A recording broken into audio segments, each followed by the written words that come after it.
I'm Christopher Lloyd, and I'm standing here in the studios of Sirius XM Satellite Radio. It's a weekly morning, approximately 6 a.m., and this is the Opie and Anthony Show. Never before has one radio show been so extreme.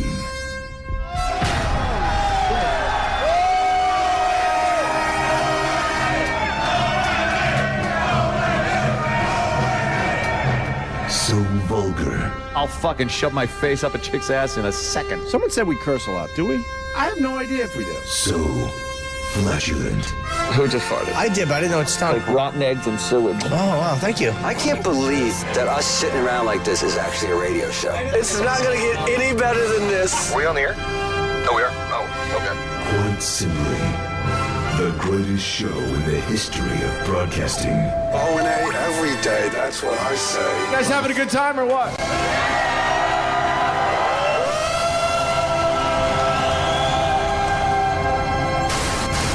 Rules are destroyed, and conventions burn to the ground. Would you like to make some funky with Opie, the Destroyer. I would eat Betty White's ass. She's 90, right? It doesn't smell too bad. Anthony, the Rage. Holy fuck, how much more fair you wanted? Tired of these people up my ass all the time trying to get me to help. Fuck you. And Jim Norton, lover of the transgender. Every time a transsexual walks in the room, party horn should go off. Like, surprise! It's the Opie and Anthony Show. Strap in, dicks. This one's gonna hurt. Double guns, bitch. But enough of this palaver. Let's get the show on the road.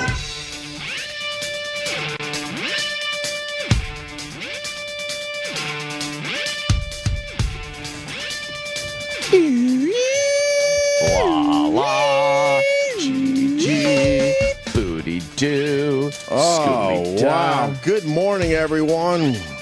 What up, yo? What up, yos? What is up? That's a very good question. What is It up? is. It really is.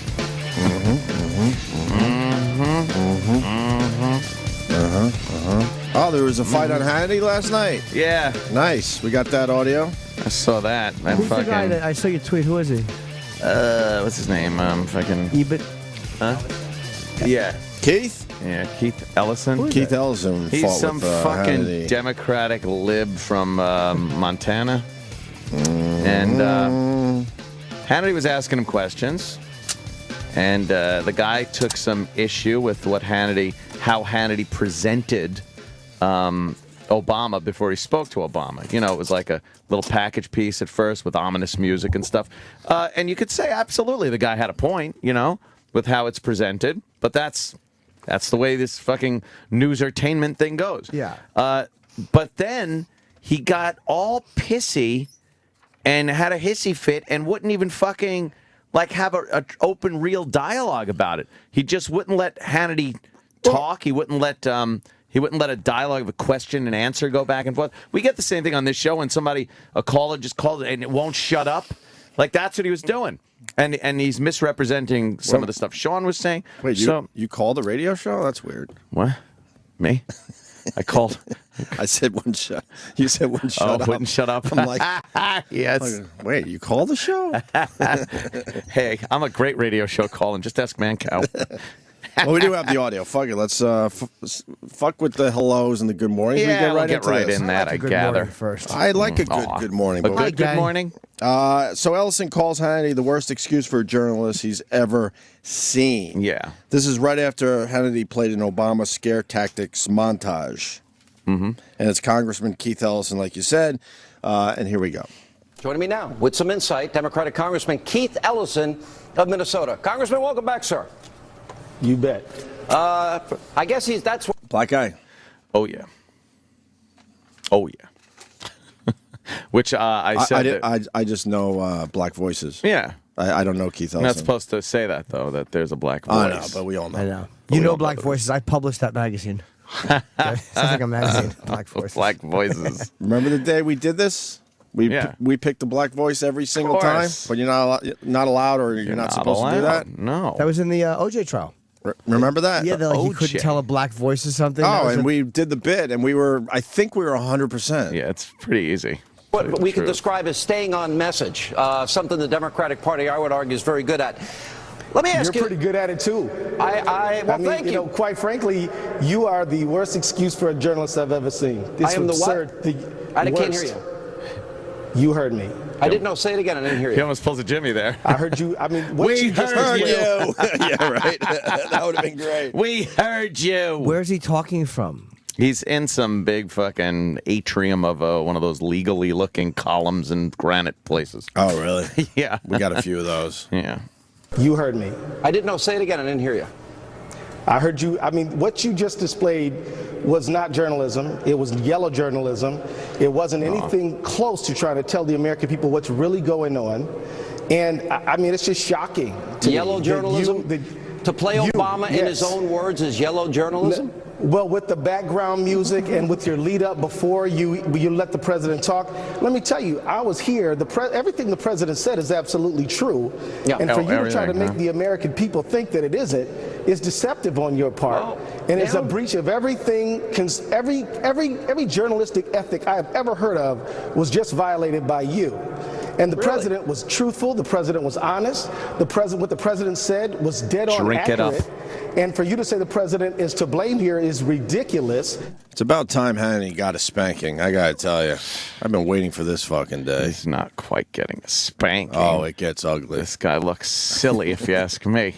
No, Hannity's getting a fucking talking to. No. I was there August 2011 when the Republicans, your party, which you shamelessly I'm not a Republican. represent. Let me correct the record. I hate when he says that, for real. He's not. I know. Conservative. But he's a Republican. It's a registered conservative. Yeah. It's a party. Is it a party? Yeah. I didn't know that. You could vote down the conservative line. It's obviously... Isn't that part of the Republican Party? Akin to the Republican Party, a lot of the same candidates. So is that a technicality? Or there are differences. No, he's being honest. I'm not a Republican. But he says, I'm not a Republican, I'm a registered conservative.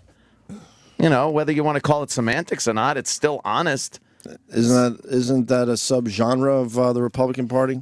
I don't know what you'd call it. I think I'd call it he's a registered conservative. I think they part ways on a few issues. I think Republicans, especially someone like Hannity probably thinks the Republicans are getting a little too fucking soft. But he votes Republican, right? No, he votes down conservative. He votes conservative ticket. There's a conservative line, which is a lot of times the Republican candidate, but sometimes it veers off to a conservative candidate. Is it ever a Democrat? No. Well, that's what I'm getting Democrat. at. Yeah. Is it a technicality? No. But if you vote down the conservative line, it's Republican every single time. I don't think so. I think there are cases where the conservative. But it's very rare, right? Yeah, probably. Are you a Republican or a conservative? I'm a Republican. So is the conservative like a third party? No, it's like the fucking, you add that religious right in there, and you add the fucking, all these kind of Christian value things into the conservative party. Because he's also said on our show that he's a moderate. You believe that? No, I don't think he's a moderate. He has said that in the past. Has he? Yeah. Everyone thinks they're moderate. Very few people don't consider themselves moderate. Most people think, I'm reasonable. Right. Right. Everyone thinks they're reasonable, but you know what? Find me one person that's actually reasonable in this world. There's not one. No, I'm just trying to learn here today, to be honest with you. Yeah, I mean, he's telling the guy, I'm not a Republican. Like, there's this stigma that the fucking Democrats and this liberal cocksucker wants to peg on people. Oh, you're a Republican. It's like, fuck you. No, conservative. Fair Fuck. And this guy is such a fucking asshole anyway. Fuck him. Which you shamelessly I'm not a Republican. represent. Let me correct the record. You are nothing but a Republican. Yes, sir, you are. Sir, yes, you are. Sir, I'm a registered. Sir. Well, let me just say, I am not a registered Republican. I'm a registered conservative. You are a shill for the Republican Party. I am a registered conservative, you alibi them constantly. You alibi them 100% of the time. Keep going. You don't Keep do anything else. Okay, well, good. Let me just say this. What the president said is absolutely true. the president, the people watching your show should ignore all of the commentary that you put in and all of the hype music that you put on, and should pay attention to what the president actually said, because what the president said was true. Where they go with like ominous music and stuff. Yeah.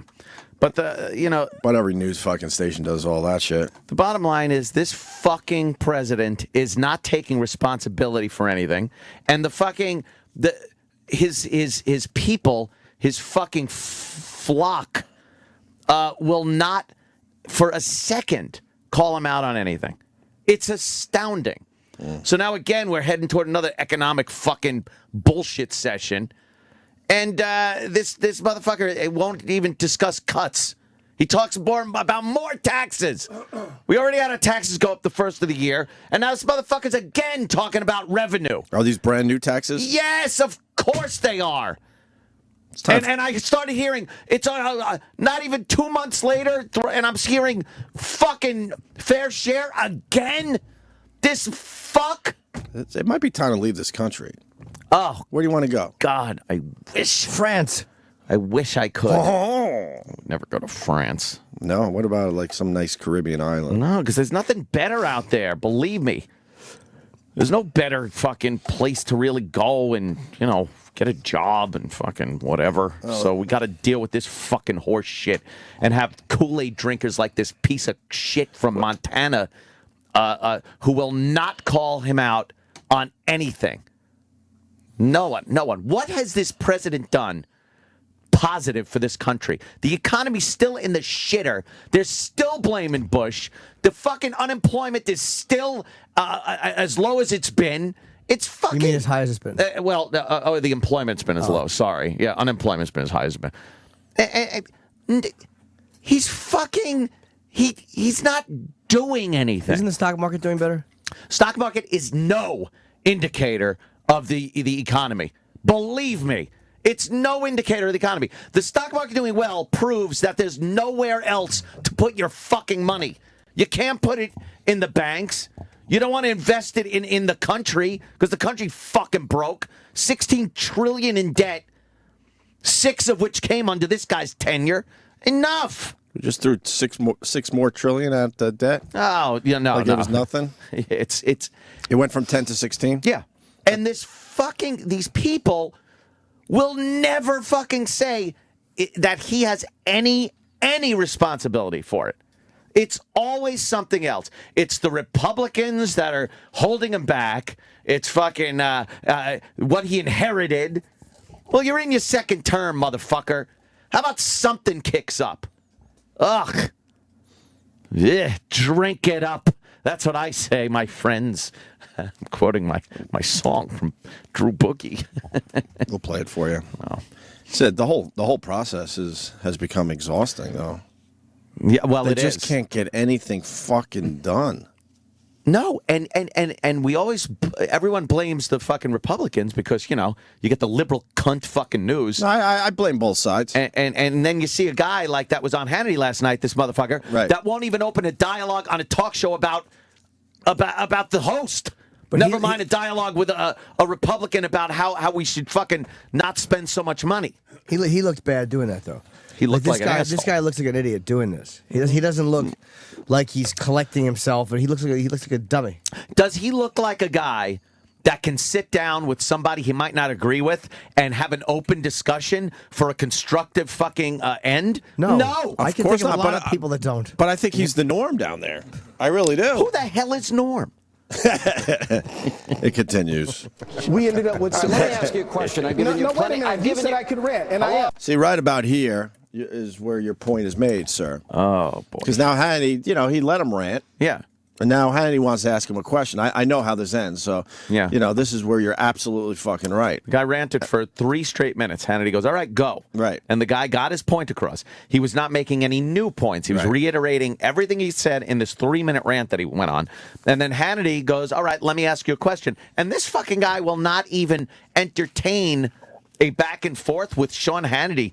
Never mind, he's going to sit there with a Republican he doesn't agree with about budget cuts? No, he's a fucking piece of shit who is holding us hostage. The problem is no one listens anymore. What? Exactly.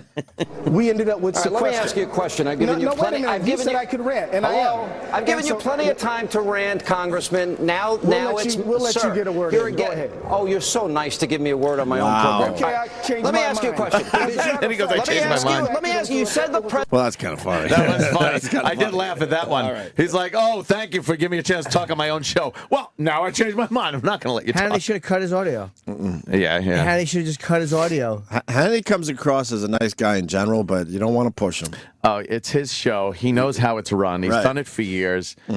He's obviously in the what they call the driver's seat. Yeah. Let me ask you a question. As a matter of fact, let me ask you. You said the president was Congressman. I will give you your chance. I gave you 3 minutes to rant. Calm down. I gave you 3 minutes. Relax. I've got a question for you. By the way, could you pause for a second? When this really does pick up some steam and more news agencies get a hold of this, he will absolutely be called a racist by certain people. Hannity? No. Yeah. Yes, he will. For saying calm down. That will be looked at as talking down to a black man. And then he says that he's angry. That again. And this isn't based on me thinking these wacky thoughts that I think. This is based on past performance of liberals, Democrats, blacks in the media will absolutely say, oh, my God, calm down. Whoa, this conjures up the old image of the wild, crazy black man. Abso-fucking-lutely, someone's going to bring that up. I don't even think this will get picked up by the nation. It probably won't because it's, they don't want to promote Fox. Yeah. But there'll be then there'll be some fucking blog assholes or some peripheral media. Well, I hope so, because this racism has to end. It really does, Jimmy. You were invited on the program to answer a question. Right. I want to give you a couple questions. You said, Congressman, let me ask you a question. What I think is right. Why are you so angry? You're so angry. Let me ask you a question. So angry? I'm not angry. I'm laughing at you because I think this is actually comical. I'm laughing at you. All right, here's my question. Here's my question for you. It's not the first time. Listen, I invited you on. I gave you 3 minutes to rant. Now let me ask you a question. We'll have a discussion. We'll have a dialogue.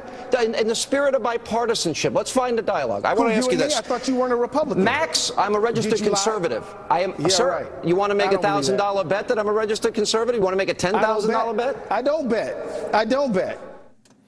It's just degenerated into a I'll bet you. Right. It all of a sudden became the school route. The congressman's being a cunt. He's being a cunt. He's being a bit obtuse. Yeah. Obtuse. And then it continues as the last bit of it here. So Barack Obama said in 2008 when he was running for office that George Bush was irresponsible and unpatriotic for when he became president, we had $10 trillion in debt. We now have $16 trillion. We now have $16 trillion in debt, Congressman. I'm here to speak for myself. $16 trillion in debt. You want to talk about? I want to ask you. Is it something about that? Here's my. Can I ask you something? Yeah. Why is it up to 16 trillion? Why the 6 added to it? Well, it was 19 trillion, but someone stole the 9. Yuck. It was 10 before Obama came in. Is that a fact? Oh, yeah. All right, now it's up to 16. So where's that $6 trillion? What was it used for? It certainly does seem to depend on who you ask. Okay. But the war effort? The war obviously cost a lot of money. Mm-hmm. But Obama does not have any concept on how to cut the budget and sensibly fucking, whittle down the spending in Washington. Yeah, but all he wants to do is tax, which won't even come close to making a dent in a fraction but of why did the it go deficit. from 10 to 16? Where's that money? It's spending. Spending on what? Entitlement programs are huge in this country right now. Obama's administration is spending like a maniac on entitlement programs, which do nothing more but get votes from his constituency who absolutely love free shit. Love it. Is this guy a Democrat or is he? Is this guy a Democrat? Oh yeah. I thought he was something else. From the state that brought you fucking Jesse Ventura and Al Franken. Ow. You want to talk I want to ask you, is it something about that? Here's my question. I got an answer for you.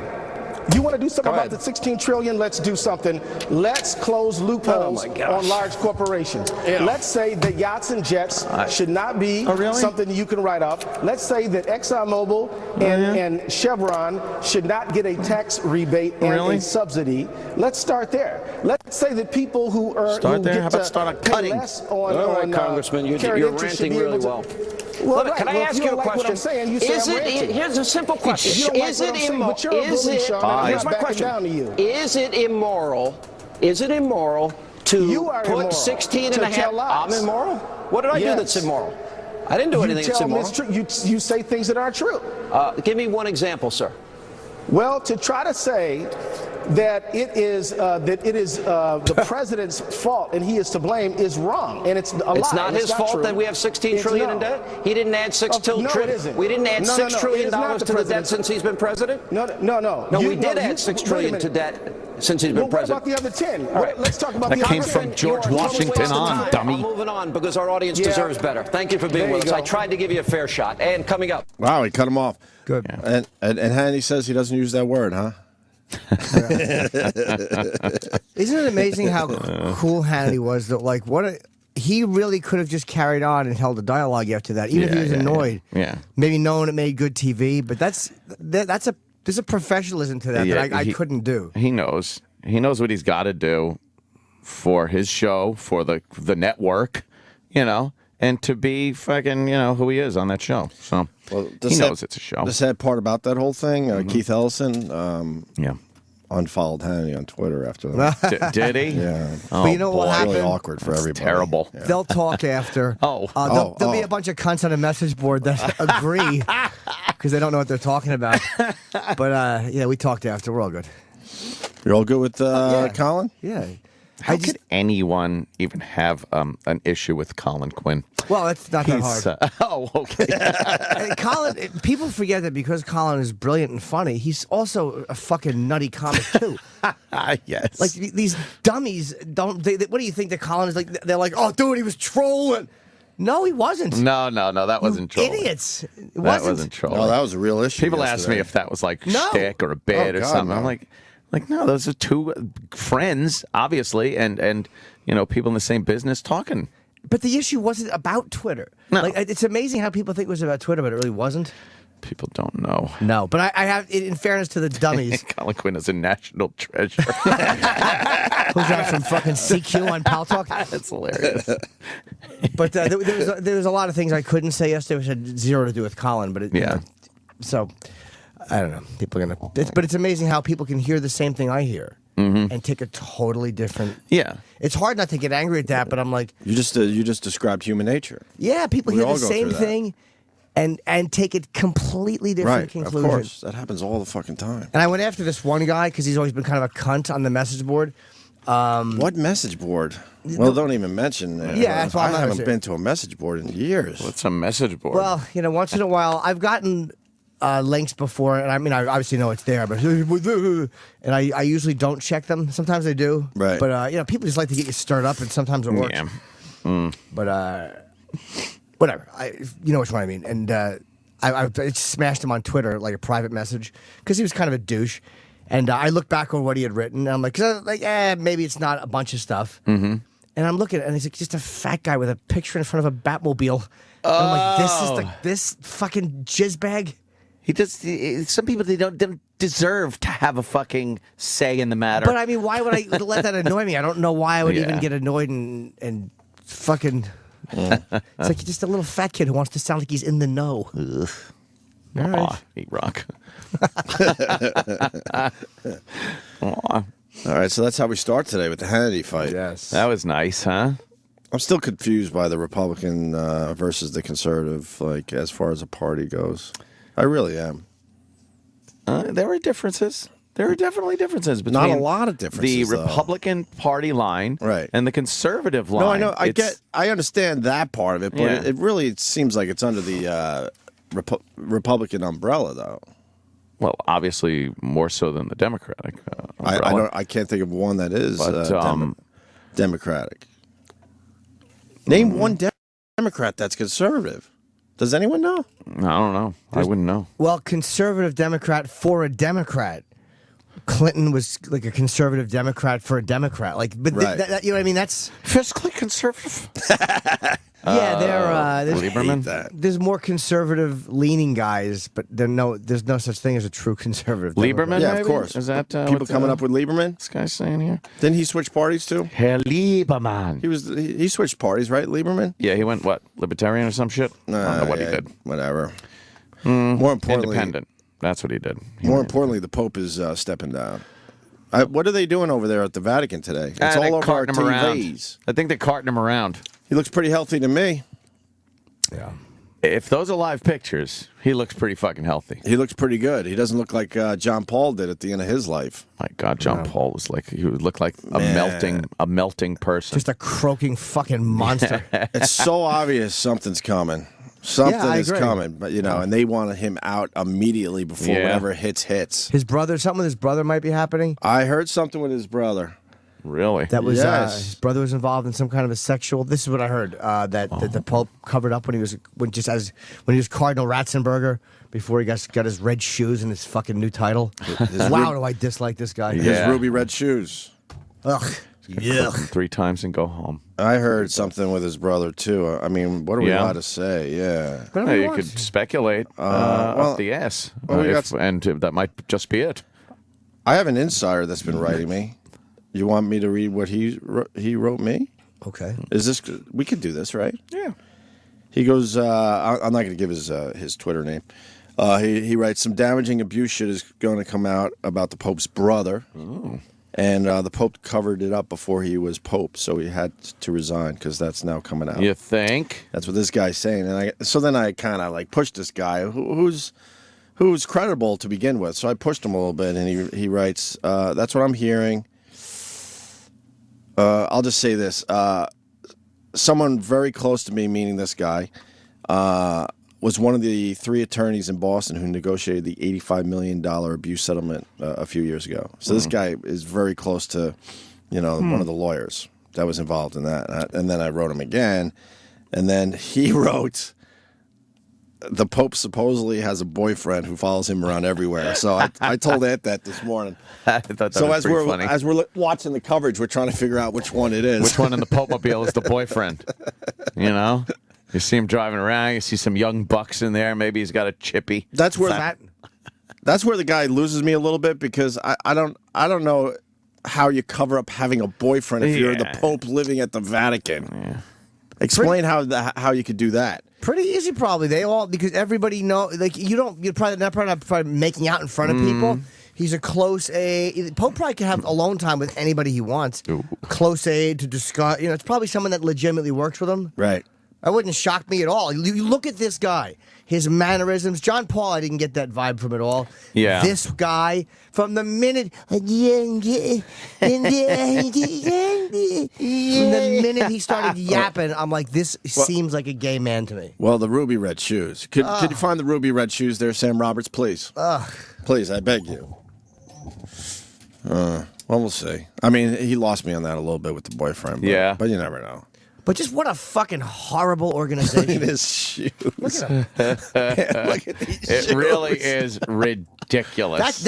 Look at these what red kind of shoes are those? They protect pedophiles and bash homosexuals, and that's what the guy who runs the whole organization walks around in. You would swear those are girl shoes. They are. You would swear those are women's shoes for an older woman. They really do kind of look girly, right? It's embarrassing. I mean, you could almost say, no, they're guy shoes, almost. But, man, they certainly look like old lady shoes.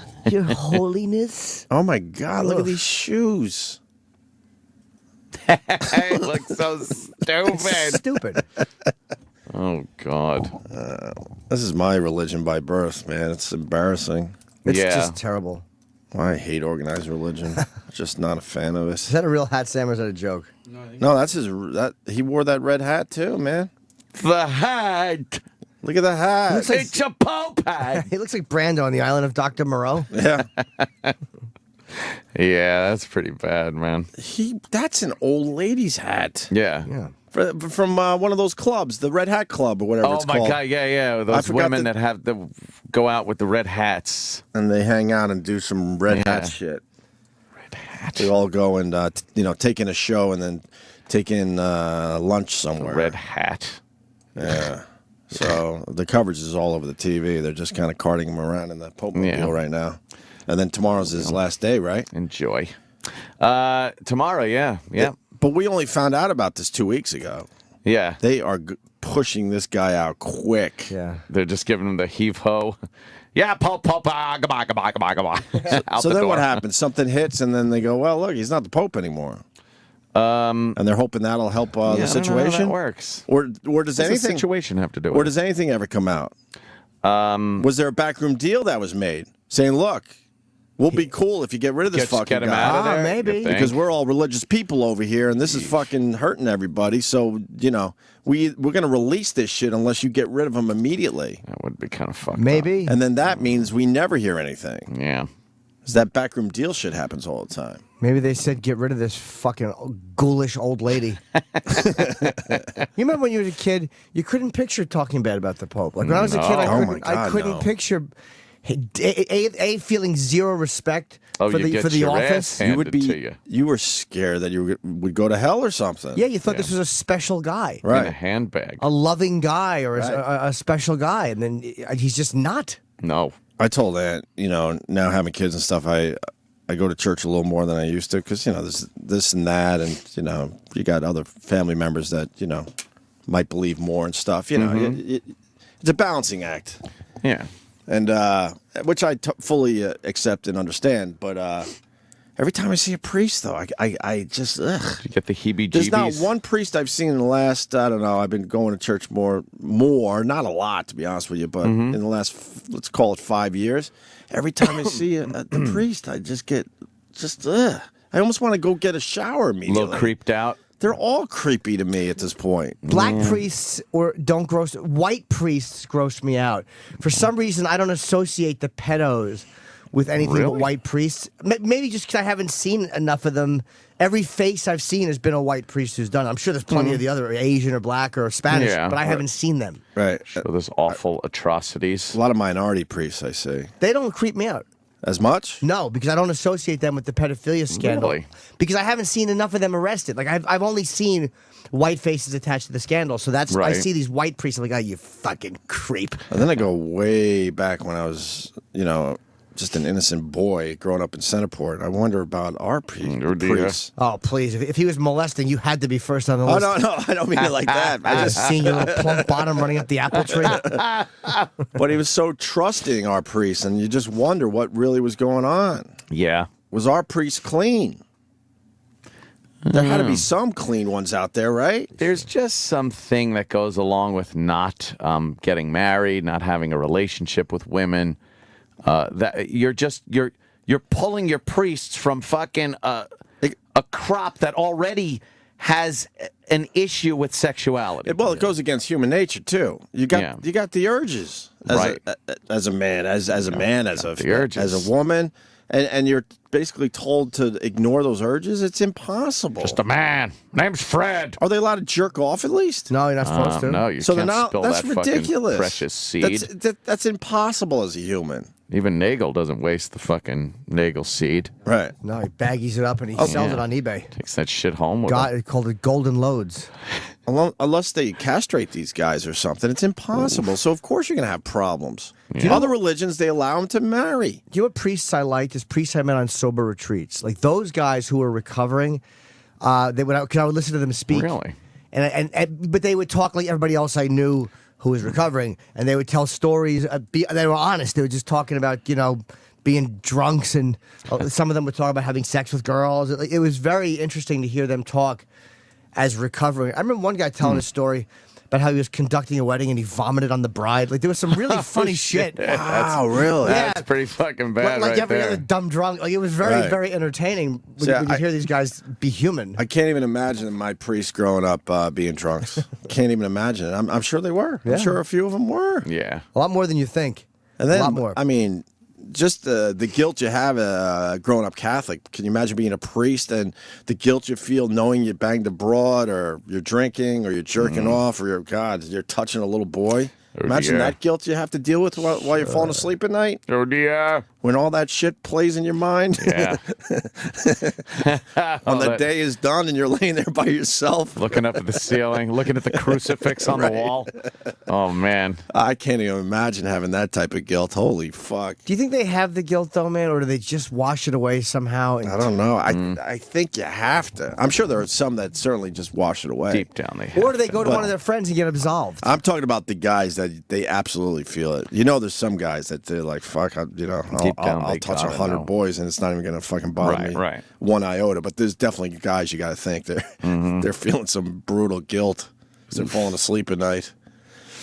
And they've given a bad name to a lot of. There's a lot of good people, obviously, in the church, and a lot of, like, they do so much charity work and they do a lot for the poor. There's, the majority of Catholics and Christians are very good people. Yeah. It's just the organization itself. It's not about the people that I get so irritated. It's this part of the organization and the way they've handled. If they would have just outed it and had these pedophile pigs arrested, I would have tremendous respect for them. Yeah. And I'm sure there's a bunch of guys that really want to speak out, but, they're scared. They're trying to protect the religion itself at this point. Yeah. So what do you do? If you make this huge announcement, it really makes your organization look real shitty. You know who's brought this church to their knees lawyers. Right.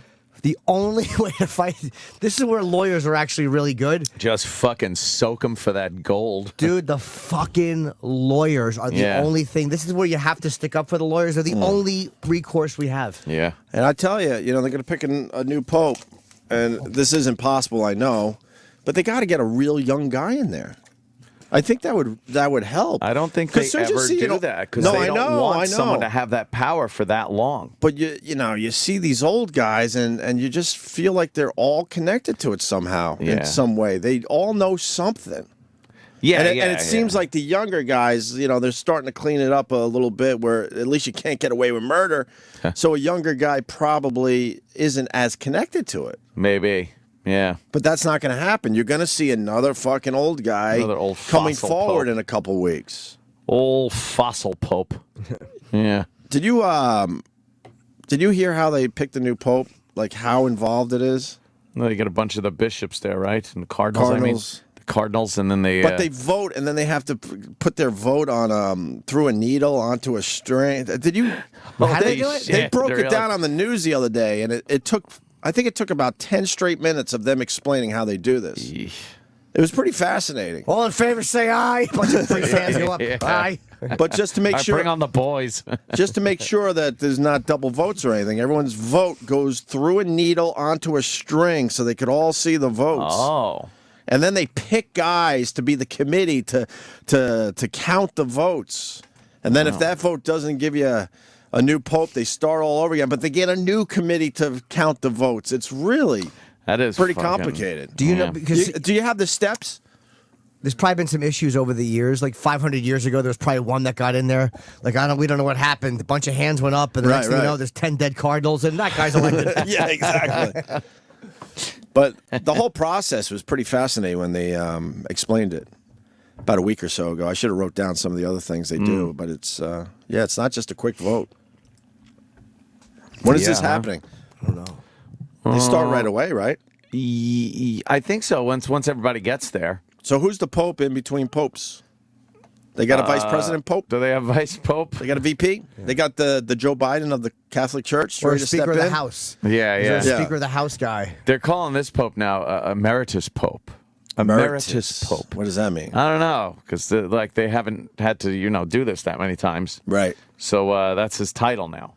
Huh. He still has a title. He still gets to wear all the clothes, the pope clothes. Right. But he's not, the pope. Where does he go? He ain't no fucking pope. Where does he go? He wasn't planning on going to some villa on a mountainside somewhere. He was planning on dying in that place. Yeah, where does the pope go where does when he go? He's been fucking, How does that work?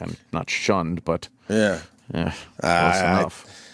This is one of those situations, you hear it all the time, where we accept his resignation. Yeah, but it's like in the back room, you're sat down, and they go, "Okay, you could leave on your own with a little pride, or we're gonna fire you next week. It's up to you how this ends." Or it's like a radio statement they put out. Oh, the Pope, for different creative endeavors. Yeah, exactly. has All that left the Catholic bullshit. Church. He probably doesn't want to leave. Why would you want to leave that gig? Every moment of your day is taken care of. Yeah. Unless he felt it would be better, like, I know what's coming. Maybe you were right, dude. There might have been something backdoor, like... Some kind of deal saying, look... Get this fucker out of here. If you get him out, then we'll settle down. I don't know. We'll Settle see. down. We'll see. It just seems, obviously, for everyone listening, it's extremely suspicious. Yeah, it is. First time in 600 years. Yeah, something's up. Something big is up. Something's up, yo. Mm-hmm. I hope they elect a black pope. I hope it's that guy Do from you? Ghana. Yeah, I do. What's with you? Because they've never been one, and there's also that doesn't necessarily mean good. But look where they've gotten. Like, look at what's happening now. A black pope couldn't do any worse, and they're in so many third world countries. It's like they've been going into third world countries for all these years. Why not? All right, have fun. Let's make everyone black. Let's just do that. Everyone in any position of power, just make them all black. Because certain cultures that are run by black leadership and black majorities have just done so well over the globe. When you look at exclusively black culture around the globe, it's always just so successful. Well, maybe not, but when you look at the fact that the popes, Catholicism is now looked at as a child fucking haven. Like, there's no way they could have done a worse job of handling this. Yeah. If they came out with kid fucking videos, it would have been more respected for the honesty of it. Like, this is where their best thinking got them. Billions of dollars in lawsuits. Yeah, they tried their best to just cover up the whole thing. And they've paid out billions of dollars, and it doesn't even hurt the organization. No. And as much as blacks, which is pretty amazing to me, because it's supposed to be about helping your fellow human being, and they're holding on to a shitload of money, shitload. I was scared to tell you about black leaders when I went to the circus recently. Yeah, the ringleader is now black. Is he? Yeah. All right, that's cool. Yeah, what are you gonna do? Well, blacks are not perfect, but let's be honest, they're not associated as much with being pedophiles as white guys. All right. There's no way to get to a fucking... No one looks at a black leader and thinks kid fucker. You might think other things, but you don't think kid fucker. That's not typically what you think. And when you want to see the Pope Mobile all pimped out, let's be honest that with would each be other. all right. That would just be All amazing. right. I could I only got you imagine there. the type of rims on that. Now, I'm with you there. That vehicle, all right? For a comic, that would be a dream come true. No Black kidding. Pope. Black Pope would be pretty good for... But it would be almost hack. What I said is hack. I do know that. I know that joke's been done a million fucking times. Yeah. But you could certainly go with that concept if you have a black pope. I thought my tweet about how he'd already have his own purple robes was rather clever. Yes. Oh, fuck. I forgot to retweet that one. I better retweet it right now. Oh, that was a while ago. You never know when you don't. You got to retweet everything Jimmy writes now. No, only if I request. Yeah, people. It's funny. People. Me and Ed looked at each other. We panicked yesterday. No. But I wasn't saying people should retweet me. I was saying when I shot a special. I'm just kidding. No, I know, but I want to clarify that too because I forgot to mention this earlier. When I shot a special, I never asked people helping me promote like other comics. When I shot a special, I asked for help. Could you please retweet this? Because the more people that went and saw it, the better it was for me. And when people that you are friends with kind of ignore that request, you're like, what the fuck would I have helped this person for when I asked them one time to do something and they don't do it?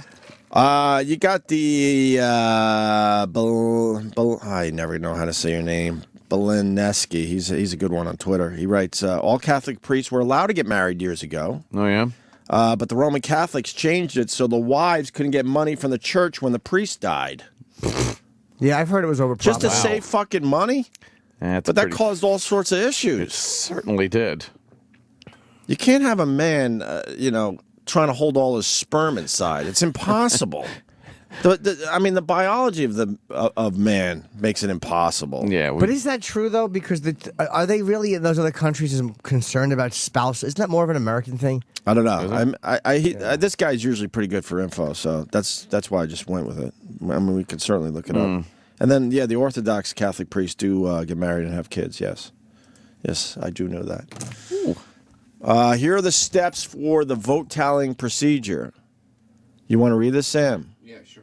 Steps for the vote tallying procedure. They broke it down and made it a little easier here than what I saw on TV, I think. So this is after the vote's made, so you write down the name on a ballot. Right. Right? Okay. Then you give it to the first scrutineer. Scrutineer? Listen to this. I want to be a scrutineer. They're not fucking around. Scrutineer. So how do you terrible. become a scrutineer? You're a Scroogeneer. Ah, good one. I know. And by the way, really fast before we move on from it, supposedly the Pope will stay in the Vatican. Really? Yeah, I heard he was going somewhere else. They don't want him. They don't want him out there yapping. They Yeah. gotta keep him in a fucking dungeon. He's in lockup. He's going to be in lockup. Oh yeah. So the first scrutineer takes the ballot, notes the name on it, and passes it to the next scrutineer. The second scrutineer notes the name and passes it to the third scrutineer. This might be the committee. The third scrutineer reads aloud the name on the ballot, pierces the ballot with a needle through the word eligo at the top of the ballot, and slides the ballot onto a string of thread. Each elector notes the name that is read. Once all ballots are read, the scrutineers write down the official count on a separate sheet of paper. Yeah. The third scrutineer ties the ends of the thread on which the ballots are placed in a knot to preserve the vote. The ballots are placed in a receptacle. How about they get a fucking laptop? How about that? That's just- Everything's outdated with that organization. A string is. with a fucking Right. notebook. Get Excel. Sharpie. Yeah, get something. Yeah, Excel. exactly. And then if they don't elect the Pope, obviously they burn the ballots, and that's when you get the different type of smoke. Right, they add in a chemical to make the smoke black. Right. What if you forget to add that chemical? Oh, then you look stupid. And you only do that every. It's like you'd think you'd have everything down. Right. Yeah.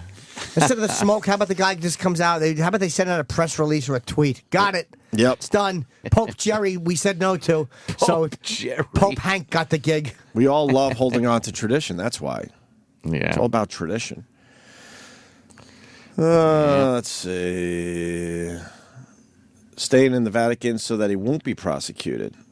What? How is Oh, it's because it's another country, technically. Derek, what do you know about that, sir? Well, the Vatican is its own sovereign country. Right. And he will never leave that place ever again in case anything comes out, because if he leaves it, he will get prosecuted for whatever he did, and you can't have that as a pope or a former pope. It would really tear down the Catholic Church So, if a pope goes to jail. so let's say he murders someone, but he's in this, this Vatican country, let's call it. Yeah. You can't get at him to bring him up on murder charges? No, they'll never get at him. They won't allow it. Not the That's Vatican. crazy. Crazy.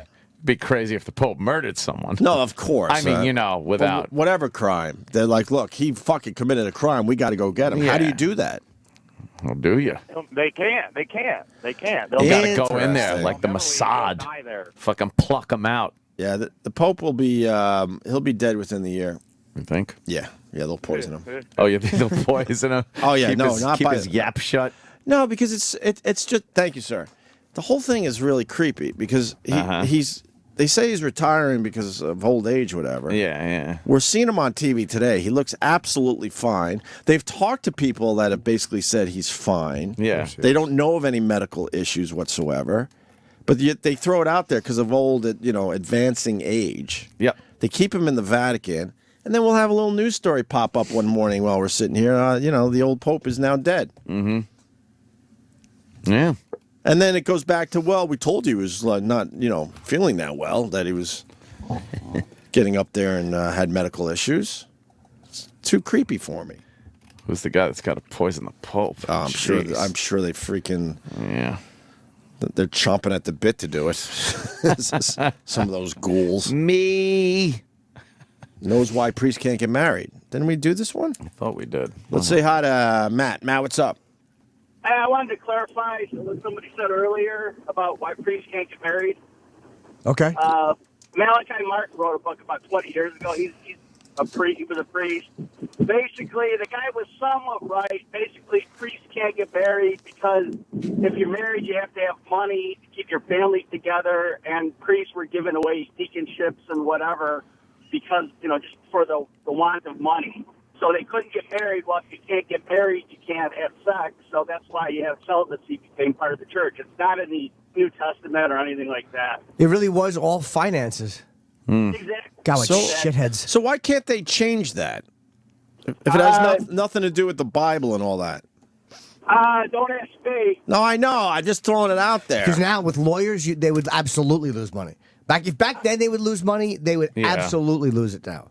And a lot of it? Oh, yeah. Sex priests could marry, as somebody mentioned, and it seems to help, Well, this is what I would say to the Catholic religion. It's obviously not working.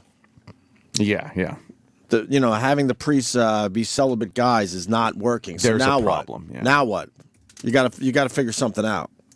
I think there's been a gradual shift. You've noticed that they're sort of subtly allowing other people to work as priests. They might not call them that, but do the same functions. So there might be kind of a quiet shift. I'm not an expert, but I sense that it's without an official change of party line. Right. And then I feel bad for the nuns. I mean, I don't know what else they're supposed to do to get the big job. Jesus. Right? Yeah. What's the big deal? Someone explain why a woman cannot be a priest. Because that's ridiculous, too. Who wants one of them broads to be a priest? Do you? They're sadistic twats, most of them anyway, the nuns. A lot of the priests are closeted gay guys or frustrated sexual creatures, and the nuns are all vicious bitches. But most they are. Most old women don't want to have sex, so that'll take care of part of the problem. Yeah. Thank you, Matt. You're welcome. We got a guy that teaches medieval history. He wants to clear some things up. Or is it a woman? Ooh, Nicole. Oh. What's up, Nicole? Hey, guys. Hi. So, basically what I wanted to call in and talk to you guys about was the clerical marriage. So I teach medieval history, college level, and part of the issue is in the Middle Ages, around the year 1000, there was a bunch of reform movements going on, and one of them was attacking priests being married. So bishops were not allowed to get married, but priests could. And so they basically wanted to get rid of that in order to keep them from passing their positions on to their sons. That was a big part of it. They did not want any sons inheriting these positions and keeping them in the family. That's one of the things that I've always known about and taught. I've never heard of the whole financial stuff before. So the guy that called in about that or wrote in about that earlier, I've never heard that before. But I wanted to address the Mea Maxima Culpa video, documentary on HBO as well. I showed that to my students, and apparently people were very offended. I showed like 5 minutes of that film. They were offended? Wait. And you teach college? Yes, I teach college, and I apparently offended a bunch of my students over this. And, I feel really bad. That wasn't the point. Because obviously there's lots of abuses in the church in the medieval period. Can I ask you a question? Excuse my interruption. Why would you feel bad about that? Like, as an instructor, as a teacher, doesn't that make you angry that they would be offended? Like, isn't that angering? Yes and no. One, it wasn't my intention, and going back to Catholic guilt. I'm not Catholic, but I felt kind of guilty about that. That wasn't my intention at all. I was just trying to make them aware of some of the situations that are happening in the present day. Because, I teach history, and history is so relevant, despite probably what half of your listeners are probably saying right now is, oh, history's so boring, who cares? But yeah, I was just trying to kind of help them understand that a lot of stuff is relevant. So what did you do when they were offended? I can't really do anything because I don't have tenure. But did you continue playing, or did you stop it? Or did you only intend on showing 5 minutes?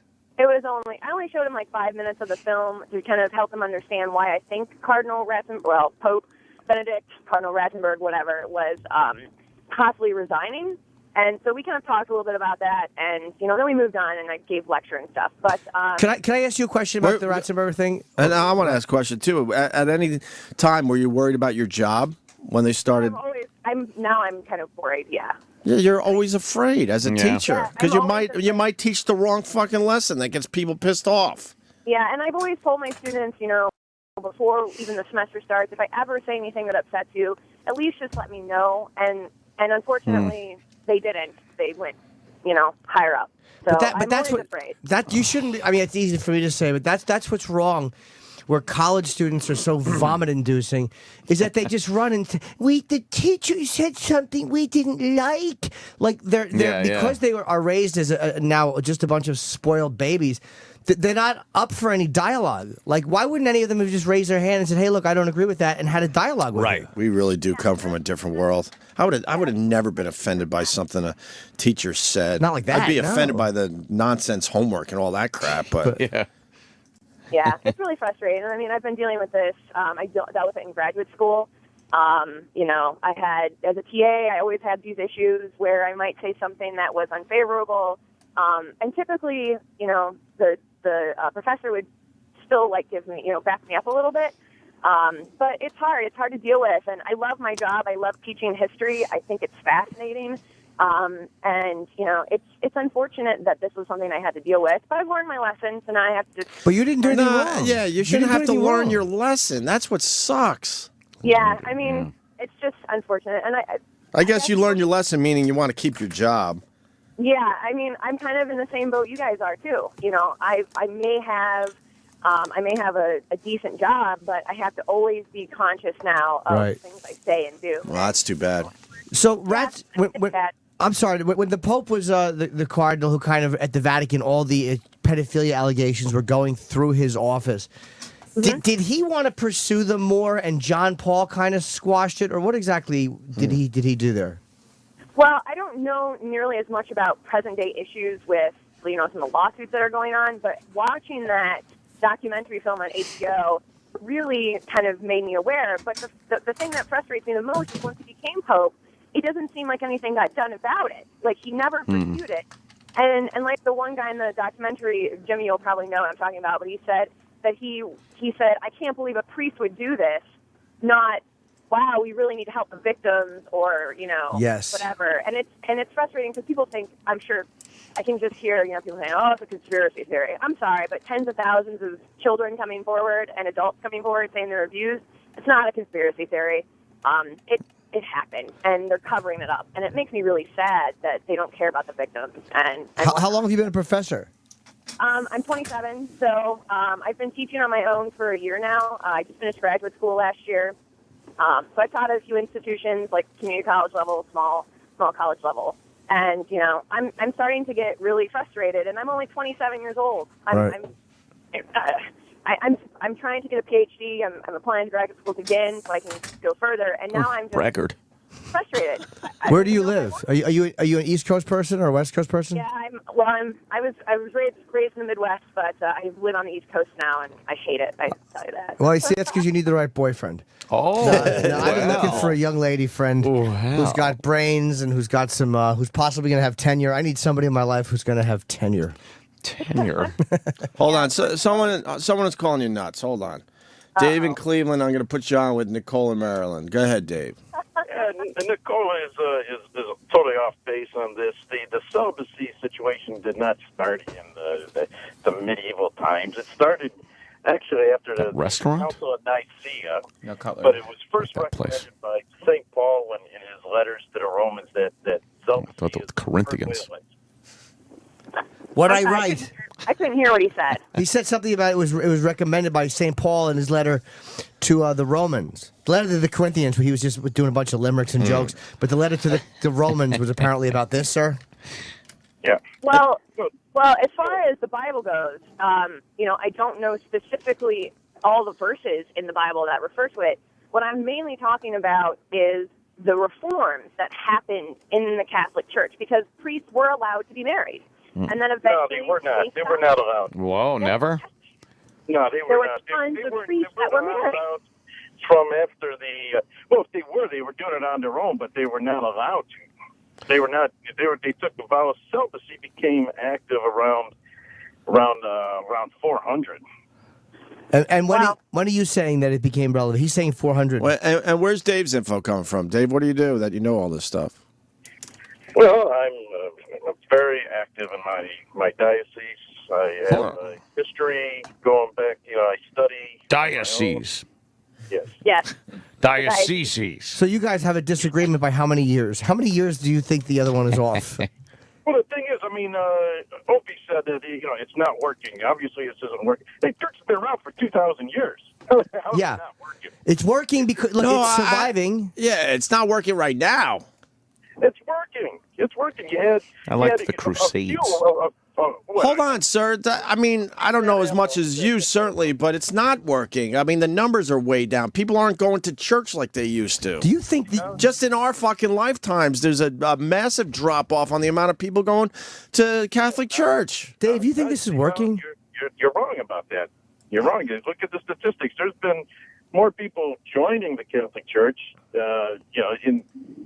than ever. Historically, in the United States, you have more growth going on in the Catholic Church. You have parishes. I have heard nothing about that. I would love to see the numbers, Dave. Where can I go to see this? Well, I'll be happy to email it to you. But look, even if you're right, you're you not might be getting right. my email address. Very busy. No. But you really think this is working? Like, look at it's an embarrassment. Like, when people really do see priests and get creeped out. Like, and that's Well, that's because of the media. No, it's not. Oh my God. I don't think he's right. There's so many good people. Yes. And the church does so much good work. I agree with all that. I said that. Yes. Yeah, we did say that. Hospitals, the way we have hospitals today, the way we have universities. But I know. The way we have charities. But why? We said that. We did say said all that, that. and I agree with you. But the way there's a lot of good deeds that get overshadowed by a systematic covering up of child fucking. Systematically covering up child fucking overshadows a lot of good deeds. The fact is, it really wasn't child fucking. It wasn't little kids. So, I mean, I'm not. Oh my God! Wow. You're not saying this. This at all. I'm not defending it at all. An apologist. People have to defend their religion. What are you talking about, dude? It wasn't little kids. What do you mean? Yeah, you got to explain that, Dave. Part of it was mostly all 16, 17-year-olds that were the ones making the complaints. Well, I'm out of this one then. But I'm not. Again, And I guess that's okay when these guys certainly did not want to have sex with the priest, but it's okay because they were a little older? No, I'm not defending it at all. They were horrible. The thing is, what happened at that time in the 70s, that's what the psychologists were recommending. I mean, that's just a fact. I mean, what? They were following what was acceptable psychological recommendation. Okay. Which, as we see in hindsight, was wrong. Yeah. So they didn't know that, dude. You're saying that the media is. It's not a media thing. I know people that have been molested by priests. I was shocked to hear it when somebody told me that they were abused by a priest. It's not the media creating this. And believe me, the media is terrible. No, the media wants to jump on it because they hate the church because of its position on abortion. But why don't you just accept the fact that all of these victims coming out are not just shills of the media? The media can be pigs and they can be liars. Why don't you just understand that the church has to take the hit on this one, and they could have for years stopped this. I have no problem with that. You obviously have a problem with it. No, I don't. It's a horrible thing. You just said it was the media. Well, the media is playing it out of proportion. They're different. Like you said, every priest is seemed creepy. Because so many of priests, and none of them have done anything of this nature. First of all, you don't know that, but you're probably right. The majority of them probably haven't. Yeah, and hold on. I said that. And I wasn't saying as a fact. I was just saying that's my, feeling when I see a priest. Factoid, right? I'm sure there's a lot of priests doing a lot of good out there. There's 99% of them are. No, I wouldn't say 99%. I would say a very high percentage, and but 99%. I don't believe it's that. And the way the church has protected these guys, aren't you embarrassed to be involved with an organization that takes known pedophiles and then moves them from fucking diocese to diocese or parish to parish? And won't turn them over to the police? All of them, in hindsight, yeah. But like I said, what do you mean? Hold on, no, wait, dude. What do you mean in hindsight? In what time? In what moment of present did the organization not know that child fucking is wrong and we shouldn't send this guy from, say, Rhode Island to Cleveland? When did all of a sudden that knowledge come onto these people, so to speak? Like I said, all of them were given any of them that they knew of. were given psychological training. All right. Psychological training. Yeah, that again. Hold on. I got to say goodbye to Nicole. Bye, Nicole. Thank you very much. Thanks, guys. Have a great day. All right. Who started this whole damn thing. Thank you, Nicole. We got to go to John, who's on with Dave in Cleveland. He has a question for Dave. John, go ahead. Hey, John. Hey, what's going on, guys? Hey, man. All right, so I grew up, I don't even care, I'll burn it up. I grew up in Ridgefield, Connecticut. We had one major Roman Catholic church there. It was St. Mary's, right down by Main Street. Growing up there, my parents took me out of, like, CCD at 12. I never knew why. Never had any questions about it. I stopped going to church probably around 13 or 14. Years later, it comes out that our priest, who drove a nice, Land Rover, Range Rover, whatever the hell he had, he was also fucking 13-year-old kids. Not girls, 13-year-old boys. He used to fuck 13-year-old boys, hands down. He got arrested. He went to prison for it. It's a news story. You can look it up. I want this guy in Cleveland to please fucking explain to me in any way, shape, or form how you can even justify and defend someone who fucks a 13-year-old in his asshole. I never justified anything. I said they're all scumbags. I said they're scumbags for You're saying that there's some kind of psychological disputation based on the fact that in the 70s, psychologists were telling kids to tell people they were raped. Are you fucking retarded? All right, but I never fucking retarded, dude. Are you take your fucking religion, throw it out the fucking door. It promotes child fucking. Stupid. You're such an idiot. You're not even listening to what I'm saying. I grew up around this shit. Any of that crap. Never defended any of it. Never defended any of it. You are defending it. You sound like a fucking apologist defender, dude. Little bit. And there's so many that have been caught. No, a little bit. How many have not been caught? You're such an idiot. I never defended. Really involved in your diocese, you goddamn pedophile. Go fuck yourself, faggot. Shut up, you fuckhead. You know what, dude? Shut up, you fuckhead. I'm trying to. No, but dude, you're explaining it away like it was this thing of the past, and in hindsight, you just did. Every argument just breaks down to. It just really does break down into faggot, fuckface. Dave, let me ask you. You just did, dude. Were you ever touched by a priest? No, never. All right, no disrespect, but I'm just asking. Well, if somebody did, I would have punched them in the face. Stop it. Nice. The majority of them. You just said that the media made this problem. You're not realizing the fact that as an organization, they systematically covered it up.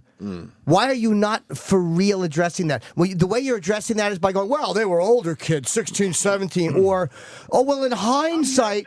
I'm not defending it. You're softening it. Yeah, you are softening it a You're little bit. softening a little bit. All right, softening, whatever. But all I called. No, not whatever. No, it can't be a whatever.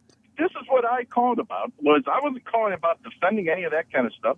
I was calling to explain why there was celibacy in the church. Okay. All right. Well, you gave your. The idea was that, like Christ said, you can't serve two masters. How can did he you really? possibly be able to?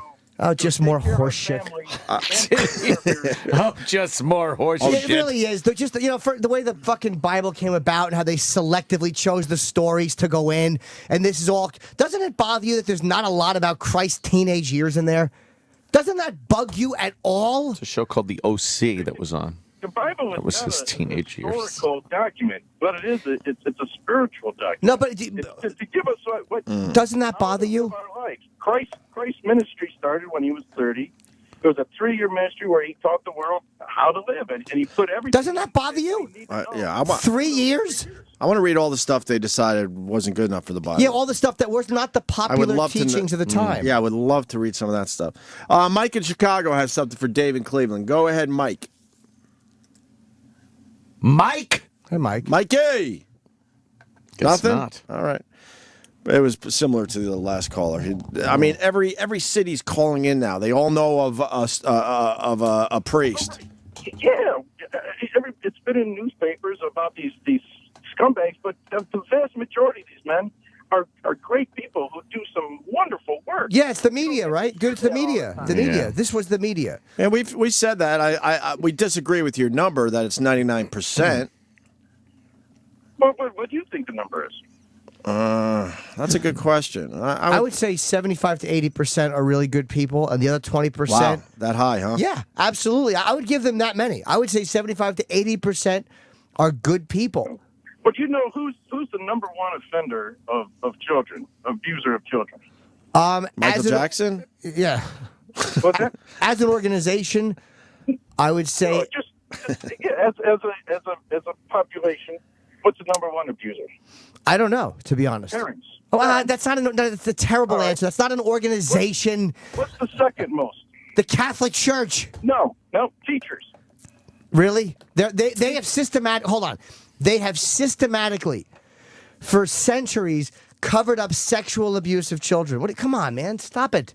You're not being honest. No, I'm saying I'm not defending it. And teachers, they're scumbags for doing it. And by the way, teachers, he might not be wrong. By the way, I would believe teachers have abused. Yeah, more but it's kids not than- like teachers a are not teacher giving finds out and then covers it up for another yes. teacher. Yeah. And then there's a whole school that sends the other teachers somewhere. Yeah, to another town to teach. Yeah, it's right. know. It's a little more complicated than that, but I don't necessarily disagree with you on that one. They don't have the solidarity Catholics have.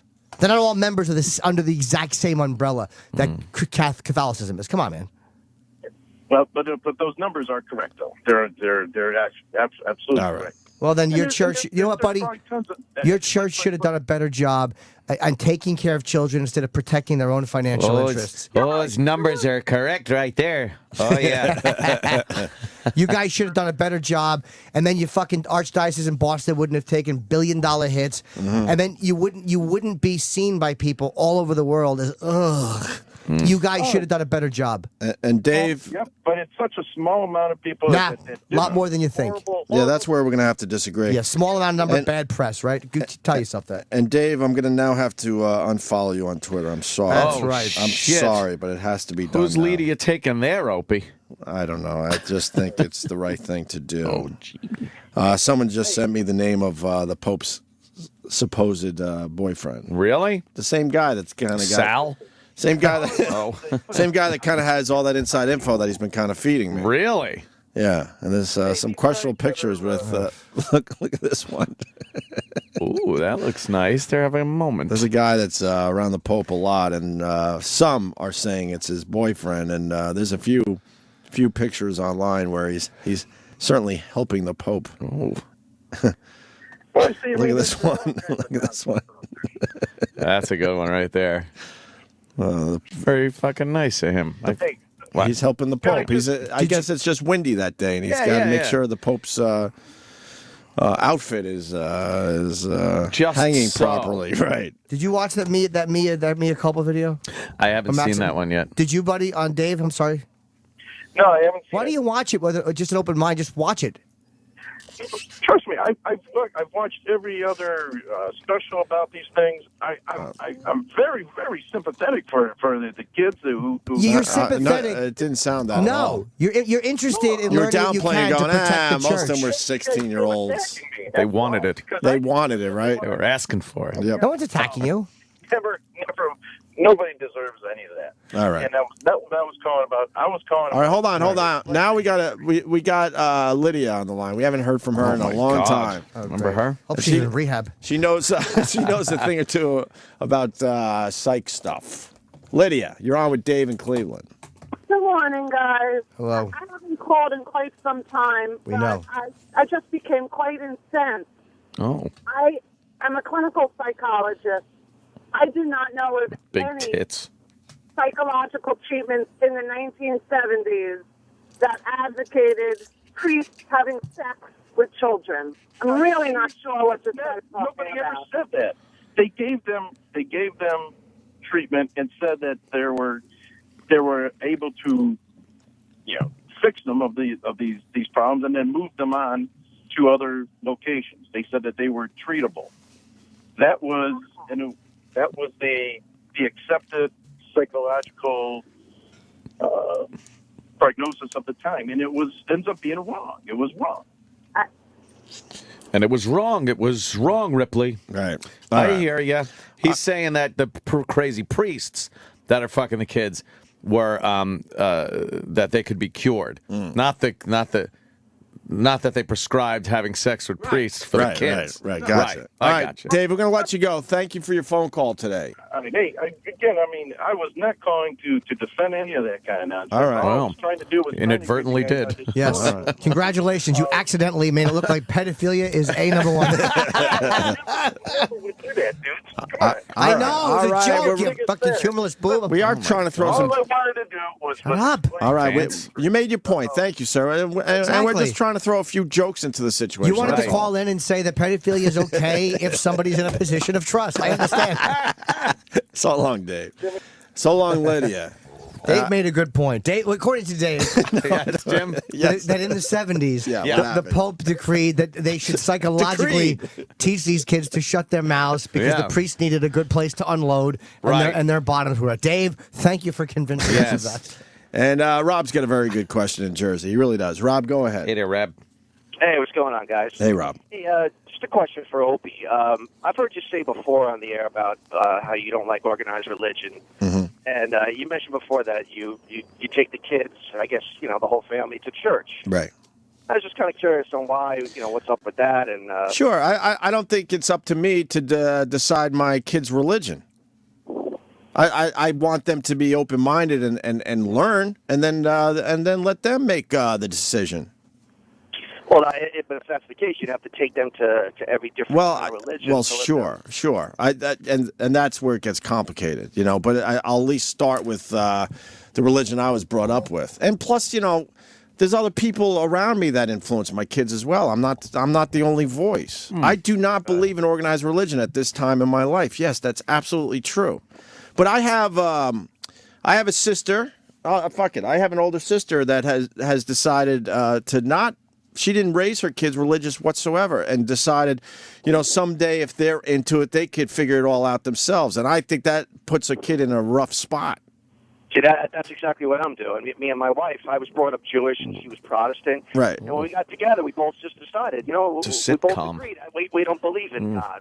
We just don't, and that's how we're raising our kids. But we tell them, look, if you do believe and if you feel like that's something you want to do, then go ahead, absolutely, go check it out. Yeah, well, my nephew and niece, they're now in their 20s, and they don't even have a concept of religion. They're absolutely not going to study it on their own. I figure as a parent, I'll at least push him down a path and then let him figure the shit out and let my daughter figure the shit out. Now, whether it's right or wrong, I don't know. Maybe I should just be like, look, this is nonsense. But I don't want to be that guy that goes, oh, I know better. Because I don't, in the end. I don't. I have no idea if there's a God or not. So I'm not going to say, well, because I'm a little confused right now that you should not believe in this shit. Well, let me ask you something. Let's say they take to it and they really enjoy going to church. Right. And then they turn around and they say, Dad, well, what do you think about this? Do you think there is a God, or how come? I mean, they're obviously going to sense that you're not totally into it. Take a drag off the cigarette, say Jesus Christ, and smack them. Right. I hope we have an open discussion about it. Sure. And maybe my kids will end up teaching me a thing or two about it. I don't know. Right. I don't know. I think it's completely ridiculous. You're born into a religion too. But I don't know how else. I don't know how else you could do it. But a lot of these religions like you to think it's the only way. Yeah. So if you're not born into that religion, you're fucked from the day you're born. But I think the fact that you guys have a menorah in your house that the kids have to boo when they walk out is just very biased. It's good to show them a framework of a That's religion. exactly what I'm trying to say. And you got to pick one, so you pick the one that's closest to you that you know best. Right. But then after a while, they might say like, oh, okay, I know that there's this thing, religion out there. I know what the basic gist is. And if I want to choose, Baptist or fucking Protestant or something later on, they already have that little launching pad. Right now, I'm into meditation, and there's a lot of spirituality in that. But I don't know if that's the way to go either. I have no idea. I've been to a Baptist church a bunch of times. They have a lot of fucking fun. I've been to a temple. That's just fucking misery. Boy. Yeah, that sucks. I know. I know that. I mean, you're right. You probably should try out a whole bunch of religions, but that ain't happening. Yeah, it's tough, man. It's a tough call. I think the whole thing is ridiculous, though. You're born a Catholic, and let's say if there is a God, he's like, no, that's not the one. But then you go, look, I gave it my all, though. You got to give me credit for that. Right. Yeah. And then you got the newer religions. They think that's the way to go. Everybody's got their own God. It's kind of It's kind of weird. But my point is, Ann made it much better for me, and I appreciate it. I'm just giving the kid a framework, and then it's really let him figure it all out. And if he has questions, I'll tell him what I think and know, and he'll certainly ask his grandparents and everybody else around him. Right. Takes a village. My in-laws are much more religious than me, and I don't really mind it. They bring my kids to church a lot more than I do. So I don't think it hurts them. Yeah, my kids, like I said, we're bringing them up with no religion, and it's tough for them at school. A lot of the kids in school, they can't even mention the fact that they don't believe in God. Right. They're looked at like, oh my God, oh my God. They're looked at like, wow, that's how you possibly could you live like that? Right. So your kids aren't religious at all? No, not in the least bit. No. I don't. Good luck with the little devils. And they're great kids, man. They're like, they're really, really good kids. Yeah, I don't. Even though they're condemned, that's pretty cool. Yeah. And I don't see anything wrong with that if that's what you decided, by the way. It's really up to the individual. This guy is piggybacking your call. Thanks, Rob. Let me go to Noel in Massachusetts real fast. Noel. You rock back. Opie. Yeah. I think, do you want your kid scared to death for the rest of his life? That's what's going to happen with this religion thing, right? No, I don't think so, because I'm not. I was brought up pretty fucking Catholic. I went to religion class at Tuesday nights in some miserable household where they were uber religious. I did it all. I went to retreats and everything. So you're trying to tell me that you never have a fear of death, never creeps into your mind, and that you're going to die? I'm scared of death like anyone else, but I'm not scared from a religious standpoint anymore, no. So do you recognize evolution as a fact? Of course I do, and I will teach that. Why do you go down that road with your Dude, you're right. The whole thing is completely ridiculous. That's what I'm trying to say. He's got all the answers, though. My kid will not. My kid will not believe that the Earth is only 80 years old or whatever the fuck. Yeah. You know what, Opie? I don't think your child is just going to figure that out on his own. I think you're going to teach him that at some point. You're going to realize that religion is bullshit. You're going to notice that your kid is kind of going down a path that you recognize as a bunch of nutty people, and I think you'll do the right thing. I'm just going to try to give him. I think the best thing you could do as a parent, and I'm obviously ridiculously new to this whole thing, is just give him as much knowledge as possible. Yeah, but right now you're letting. We're not going to go to a museum and try to reason that the dinosaurs are only a couple fucking 100 years old. Yeah, 1930s. 1930s. The last one died off during Teddy Roosevelt's time, I think. Of course not. I'm going to give him as much fucking knowledge as possible. That's all I could do. It's a very tough thing to shake off for some, Opie. Some can never, ever break the chains of... Were you raised religious, sir? Yes, I was. And then look at you. So why would you think that you could shake it, but no one else can? Yeah, No, I'm not saying that. I'm not saying that, Jimmy. You can. But I didn't have a parent teaching me evolution because they didn't believe it. They didn't understand it. They didn't have... I don't know why. They just didn't believe in it. Well, it's a lie. That's why they didn't believe in it. Yeah, well... Evolution's bullshit. Yeah, yeah. No, I mean, I will absolutely teach my kids evolution. Well, I hope you do, man, because I'm not saying there's an easy answer. It's very confusing because they contradict each other. By knowing the truth, we know the truth. I don't know the truth. There's not a human being alive that actually knows the truth. Do you understand that, sir? Can't handle the truth. That's what I've heard. I can see where organized religion is bullshit and all that, but there's not a human being that knows the goddamn truth. In the end, some of the brightest people, sir, some of the brightest people, like some of the greatest physicists, believe in God. It's not some crazy thing that all brilliant scientists don't believe. Right. I think like Stephen Hawking, and again, I could just be mentioning his name, but there's quite a few of them in that world that do believe it. Huh? No, you mean Stephen Hawking? He actually doesn't believe in God. But there are plenty. Oh, yeah, that's right. He did come out and say he didn't. But there are plenty in that world that do. It's not like none of them believe as much as they know about science. Well, yeah, their God could Stephen be. Hawking said there's no God. What they believe as God could be completely different than what we know. And that's fine, and that's fair. But we know organized religion is bullshit. So to believe that there might be a God is one thing. To let someone feed this is God to your child is irresponsible. Stand up like the fucking man. Step up to your wife and tell her, no, my child That's is not gonna my learn this wife, you stupid fuck. You don't know the first fucking thing about me, you dope. It's not my fucking wife, you idiot. Holy fuck, these people that think they know your lives. Shut the fuck up. You said it was family members, right? I'm assuming My in-laws, I said, are more religious than me. And more religious than my wife. And they bring them to church from time to time, and I don't think at this point it's a bad thing. Okay? So don't think you fucking know me, you idiot. Opie, you can turn it to something really bad. You know it. What am I turning? Could someone explain this idiot to me, please? I'm lost with this guy. I said it. I'm just giving him knowledge, and then I'll give him as much knowledge as possible, and her, my daughter, and then they'll figure some shit out on their own. Yeah. I figured shit out on my own eventually. Mm-hmm. If my kids don't want to go to church and don't want to believe in God, so be it. Yeah. That'll be their thing.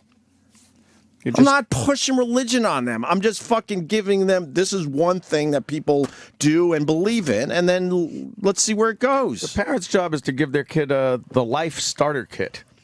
You give them a little bit of this, that, and then they figure it out and fucking roll with it. Right. Parents' job is to discipline a child, to punish. Spare the rod, and, well, you go to bed unsatisfied. And no one knows. No one knows for sure. Yeah. No one knows for sure. We know. You know what? What do you know? Yeah. It don't look good for God people. Like that's the unfortunate. I wish they could. You know, Penn asked me. He quoted Christopher Hitchens on something, and he said that people always say, "Well, I wish that I could believe in a God again." And Penn said that Hitchens had written something that he agreed with, which was, "Why would you want to believe in a God, right? When it's all of this and that and punishing and blah blah blah." But my answer when Penn asked me that was simply because I want to exist. I want to continue to exist. That's why I want to believe that there's something. Because so far in life, that's what has told me is how you continue to exist. You go to heaven. Now, I don't necessarily believe in heaven, but I do think there's something after, and it may be totally scientifically explainable. But I like the idea of existing. And it's hard to fathom not existing. So we build these ways that we can exist. And there may be a scientific way that we do exist, but I don't like the idea of my consciousness just being turned off like a light switch. Well, of course. So that's why people say, I want to believe in a God. That's why I want to. I absolutely lean toward, you shut down like a fucking computer. I do lean toward that. I hope that's I hope not either, but no one knows for sure. And it could be some not gonna far-fetched thing that we haven't even... We don't even have a concept of yet. Well, that's just it. It's certainly not going to be something that some fucking guys who didn't know anything about science were going to figure out and put in a book years ago. Right. Completely based on a spiritual thing. It could be something very scientific and very tactile, not so abstract. Right. That actually is that we can't understand. But I don't. If that's the case, it's not going to be written in some book from fucking a couple thousand years ago. I don't believe in a heaven with pearly gates and all that crap. Oh, no, why would there be of course gates? not. You don't need gates. Let's keep out. No one's trying to run out. Undesirables. I don't know what it is. And I'm hoping. Sure, like anyone else, I'm hoping there's something, but I don't know. I don't know. And yeah, I'm not a fan of organized religion, but that's not terrible. But you can't do that to your own kids. Let them fucking figure it out. I like organized crime. I love organized crime. That's cool. Do you believe in organized religion? Were you brought up religious, Jimmy? Of course. Confirmation, communion. I just found communion. I know I've had them for a while. Communion pictures. When I went to church in Edison. And, I was very raised religiously. And to my knowledge, never abused in the church. And had decent experiences. But I just kind of grew to dislike the organization. And I lost all respect for the organization the more I've learned about it. And I listened to that guy Dave who called up, and he's a sincere guy. Do you still have spirituality in your life, though? I need more. Obviously, I wouldn't be jerking off till 1 a.m. if I was really spiritual. But spirituality is like an action thing. It's helping people. Right. It's a different thing than just I mean, kneeling and praying is, a lot of people would call it meditation. There is something very, very therapeutic about it. There's more to it than a lot of atheists will give it. It's not just nonsense. There's something to it. I don't know exactly what. I'm really into meditation right now. Yeah, meditation is supposed to be great for you. Obviously, as I yell and scream at a fucking caller. But that's what I'm into right now. But that does, I'm not preaching that to anybody else. It's working for me. It's some type of spirituality. Yeah. And they try not to say it's a religion. No, it's not. A lot of religions are based on just meditating and mantras and all that shit. I think we needed religion, though. I don't think it's just because we're dumb. I think that people needed something above us. That's my theory, because we don't have any natural enemies. So there's no checks and balances with us. So what is it that gives us morality? Like, why do people... What prevents us from just piping each over the head and raping? And like, what... It's this fear that something will happen after. Right. I just pointed your arm, man. Oh, I guess they... that was a good visual. But it's the fear... It's the thing that would keep everybody in line, and I think that nature puts that little gene in us. I don't think that's just a bunch of powerful, greedy people that came up with that. It's what keeps us in line, because the idea of, hey, it's just not nice to do that is not a big enough selling point. Yeah, there is something inside your person that lets you know it's wrong. It's not like, if you killed somebody, you get a bad feeling. And some people actually, that's good for them. It's a good feeling for them. And they are psychopaths. But the majority of people know that that's something you're not supposed to do. And it's not just because it's against the religious law or, the real law, the law of the land. But I don't know about that. If instincts were only... if it was only instinct, and you weren't taught any morality... Yeah, we would fucking, all we would do is fucking bash women and rape them. No, we have an innate compassion and empathy. That is something that's I believe in us. And it's almost a chicken versus the egg thing. The religion, I think, came from that part of us. We didn't have the religion give us that sense of morality and stuff. We took our sense of morality and then had to make up some kind of reason that we have it. Okay, maybe. But I think that sense of morality and the religious thing, I think nature gives you that. Again, it's a checks and balances. You're right. Maybe we didn't create it to explain this thing, but we have to have a reason to go, why shouldn't I do this? Like, certain animals don't do this because... they will fucking starve to death if they do this. Right. Fucking chickens don't run around and go, hey, wolf, eat my ass. Because their instincts tell them that they'll be devoured and wiped off the planet if they do that. We have no natural enemies like that because we're more powerful than our elements. We're more powerful than any other animal. So what's the one stopping thing which tells us don't do this? It's the big animal or the big starvation, which is God. That's the one thing that can fucking shut us down. And that's what fucking... that maybe that's what we made it into, but I think that little piece of needing it we were born with. Right. All right. Oh, I don't know. Well, we're not going to figure it out here. I want to be figured out by 9:30. You want this? I want all the answers. I want this wrapped up in humanity by 9:30. I want everybody to agree. The thing that frustrated me about that one caller, because now that I've had time to just kind of digest it, is the fact that he thinks he knows and it should be his way. That's ridiculous. No one knows for sure. No one knows. Everyone thinks they really have it all figured out. No one does. Yeah. There's not a human alive that has it figured out. They have their ideas. Yeah. Well, it's like Ant was saying before the show. I mean, if the Jews continue to behave this way, we're all going to be in trouble. Ant, that was a great point. We'll be right back. I love the Jews. Keep nice manicured lawns around my neighborhood. Jews are great neighbors. Yes. Gays are great neighbors, too. Jews, yes. Gay, excellent neighbors. Gay Jews, wow. It's very complicated. I guess it would be very easy to bring up your kids the same way you with all your beliefs, but I don't believe in that. That's an old school way of raising kids. You think? Yeah. That's pretty much, I don't know. My dad was very open-minded. He allowed us to do a lot of our own thinking. He didn't say this is the way it has to be. So I thank my father for that. I don't want to bring up my kid the way I was brought up. No. That would mean I would be yelling and screaming all the time. Yeah. In my household. So you just give them knowledge. Yeah. And like you said, you have to at least give your kid framework. I think that you have to at least do that. Then they get old enough to figure it out. Well, start asking questions. Yeah, ask a lot of questions. And you know what? I'm gonna say I don't know a lot. You don't want your kid running up a tree when oh god, when he starts learning about things in school. Yeah, man. I grew up in a household that we just never talked about sex or none of that shit. So when my dad finally brought it up, I was 12 or 13. It was creepy. So yeah, I did run up into an apple tree. That tree. And it was embarrassing when he said, "Just come down. It's not going to be that bad." Calm down. Yeah, if it's not going to be that bad, then why didn't we talk about this shit? Before now. Was he getting graphic about what happens? Was he using dirty words? Like, I got to explain to you what the cock does. You've seen chicks' cunts before, haven't you? Oh, my God. He used the worst language possible.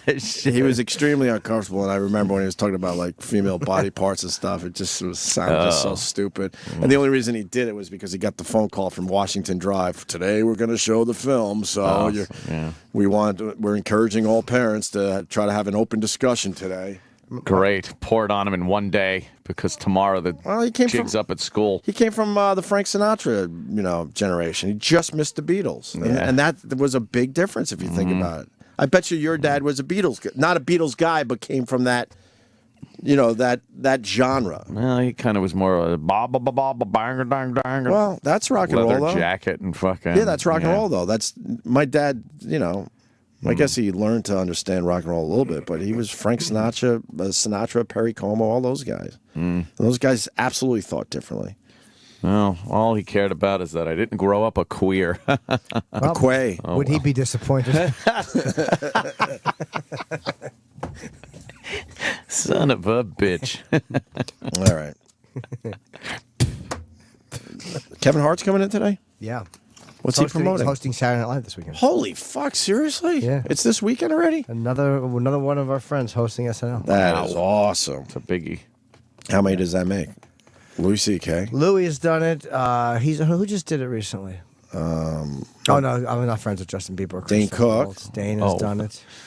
Justin Yeah, I know Bieber. a few guys that have done it. I got the invite from Dane Cook back in the day. I sat in the audience for that one. It was awesome. I've never been to an SNL tape. And then I went to the after party and sat right next to his brother that did him raw. Oh, jeez.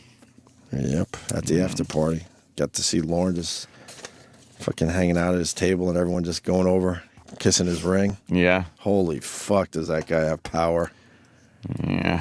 That was fun, man. I had a ball. But Kevin Hart this weekend, he's coming in to promote it? Yeah, I think so. I think that's what he's promoting. I think he'll do a really good job. Kevin will be great. Kevin is going to be fucking great hosting SNL. Hope he does one of your bits. I do too, actually. It'd be nice to see it done right for once. Yeah. Chip, that sounds familiar. Oh, oof. All right. We'll do some other things. We'll try to lighten it up a little bit next. Oh, the Pope wears a pointy white hat, doodly-doot. He says things about God that are nice. Oh, the Pope speaks Latin, doodly-doo. Oh, the Pope lives in Rome, yes he does. Oh, the Pope likes God, a whole big bunch. Oh, the Pope enjoys the view from the balcony, doodly-doo. And the Pope leans his head out the window and boos at synagogues. The Pope's car has a piece of plastic on it. Oh, the Pope really digs Mel Gibson's movies. The Pope says TH after a lot of words to sound holy. And the Pope likes a Bible in the hotel room drawer. The Pope wears a pointy white hat, doodly-doo. He says things about God that are nice. Oh, the Pope speaks Latin, doodly-doo. Oh, the Pope lives in Rome. Yes, he does. Are you a woman and looking to get off? Then call the Jim Norton phone sex hotline. I'll talk dirty to you. I don't think you could either. No, you're wrong, sweetie. I'll talk dirty to you well. Jim will personally guide you through your wildest fantasies. Just take a listen. All right, I want you to picture yourself, you're lying back, and I'm there with you. And then I take my underpants off. I want to hold your legs open and tease your thighs. Getting wet? and I start to lick all the way away from your crotch to tease you. And I start licking down towards your knee. Prepare to be ravaged. I'm going to rub my butt right in your vagina, and I'm going to start to turtle into it. I'm going to hang a half a log out, and I'm going to like hold it with my butt cheeks, and then I'm going to fuck you with my poop for a few seconds, and I'm going to grunt as I put it in like this. Want more? Call 1-800-VAG-POOP. Calling in to your favorite radio show can be one of the funniest experiences there is. Boys, how are you? There's Joe Piscopo. It's been so many years, sir. You can get your point across and have a laugh with the boys. How long have we known each other? Since the Eisenhower era? Yeah, it was a long time ago. It was a long time. But sometimes things can go horribly wrong. Without the proper forethought, these dream calls become the stuff of nightmares.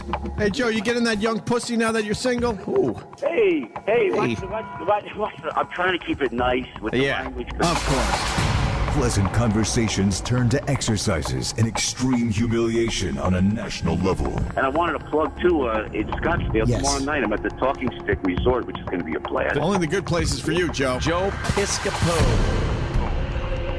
And that includes Jersey. Why the obsession with Jersey? I think because I was brought up here and everybody's got that work ethic. Because after the Sandy situation, we all joined together. Too bad you didn't have a beach house. A room full of silence can only lead to irrecoverable damage. What happened? Hello. Now go home and get your fucking shine box. So before you pick up that phone, remember, the next asshole could be you. Hello, guys. Hello there. Come on now. What? Where are you? I got you? A message from your friends at the Opie and Anthony Show. What happened? Hello. Ahoy, mateys! Time to launch back onto the seven seas with your favorite aqua adventurer, Captain Louie!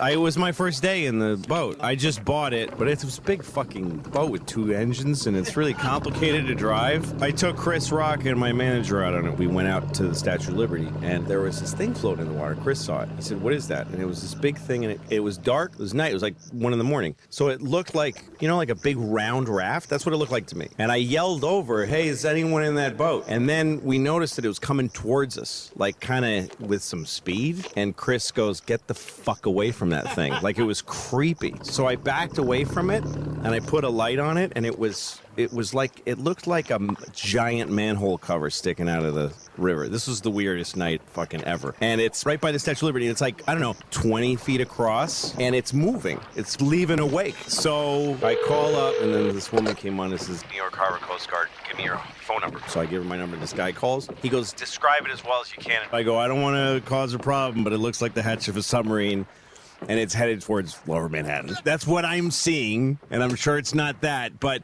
my main concern is it's not lit, and it could cream anything that hits it's going down. And the guy goes, "All right, well, I'll call a boat and send them to you." So he hangs up, and like 20 minutes later, there's nobody there. So anyway, I call back, and they're not sending anybody, and I at one point, I got crazy, and I was like, "You are the Coast Guard, and I am saying to you now, there's a submarine attacking Lower Manhattan. I'm saying it." And they're like, "We're trying to get park police over here." I'm like, "Send a fucking helicopter." And he kept asking me to hover. We kept hovering around it and stuff, and then finally this big police boat comes, shines like a massive light on it, and then he calls me on the radio. "Hey, Captain, are you the one who reported this?" And I go, "Yeah." And he goes, "It's a mooring ball. It's been there since 1965. Mooring balls are so you don't have to throw it anchor down. You just hook up to it." And I go, "What if you don't see it?" And the guy goes, "Well, most people navigating those waters know what the fuck they're doing.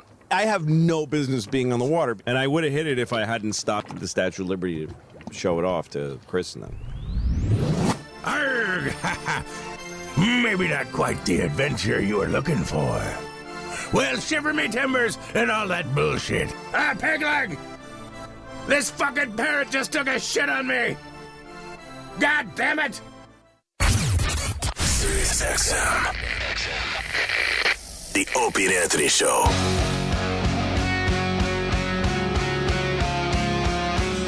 All right, we're going to try to move on, even though the phone's still lit about religion. Well, it's a big still one lit. this week. And I want to complain about my blueberries. I'm very mad. Jimmy has blueberries every day. They look amazing. He gives me a little bit. I'm very happy. What happened? So then I dip into the blueberry thing and go, all right, get me some blueberries. They're cloudy like me and Jimmy. You don't understand the blueberry like me and Jimmy do. You don't understand the blueberry don't. world.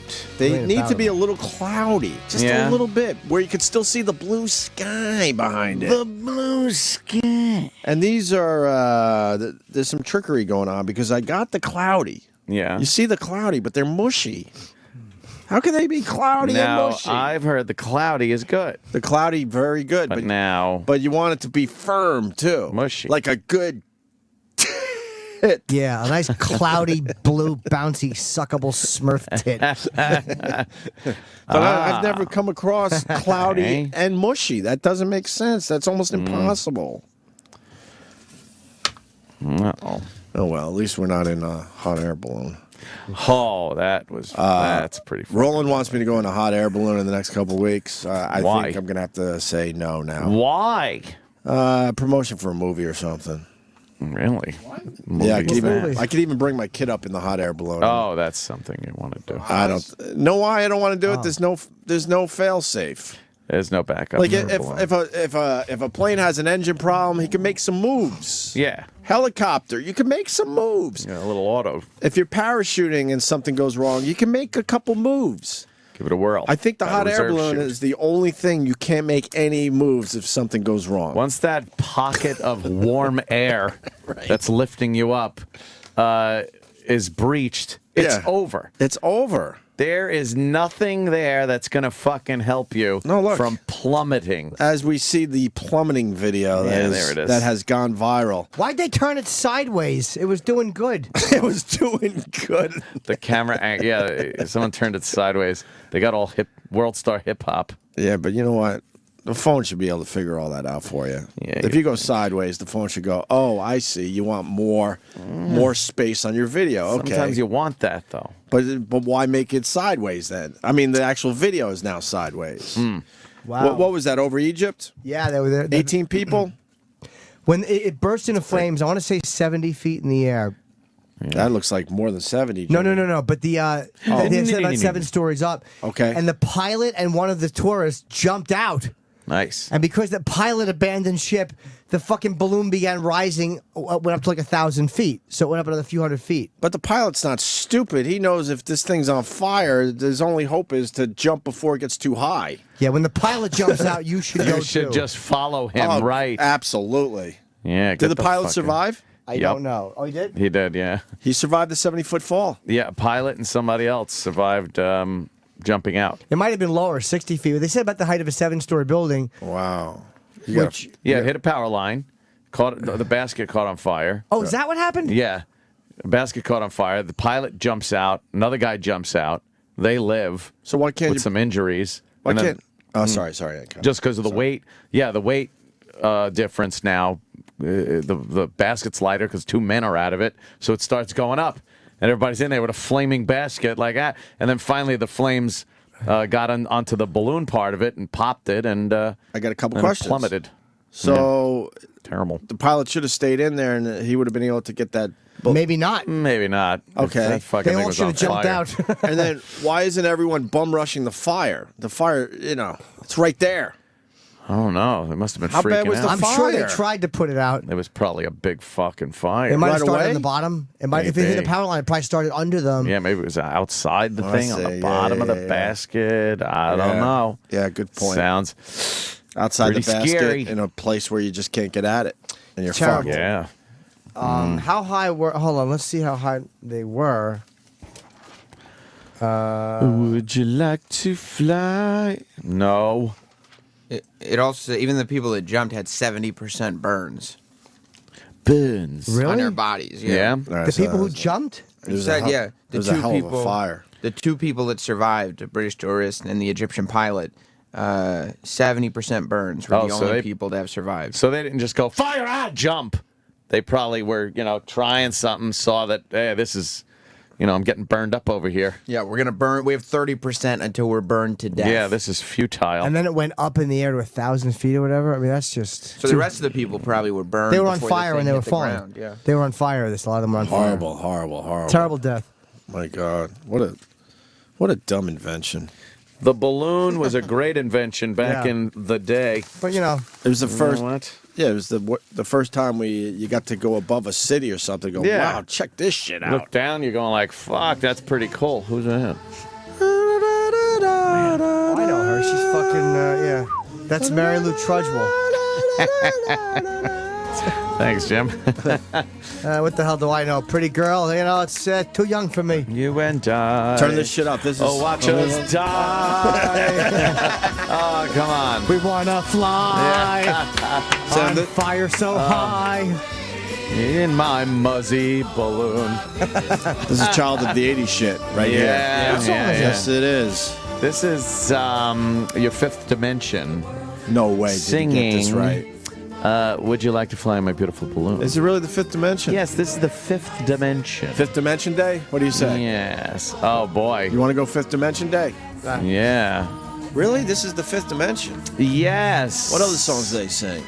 Well, there was them, and then I think Peaches and Herb came out of them, too, wasn't? Oh, is that what happened? I think. Maybe not. Maybe it was somebody else. What year do you think this is, Ant? Not beautiful. I would Child of say the this 80s. is 1968. It's right. Is it 68? It's Me. 67.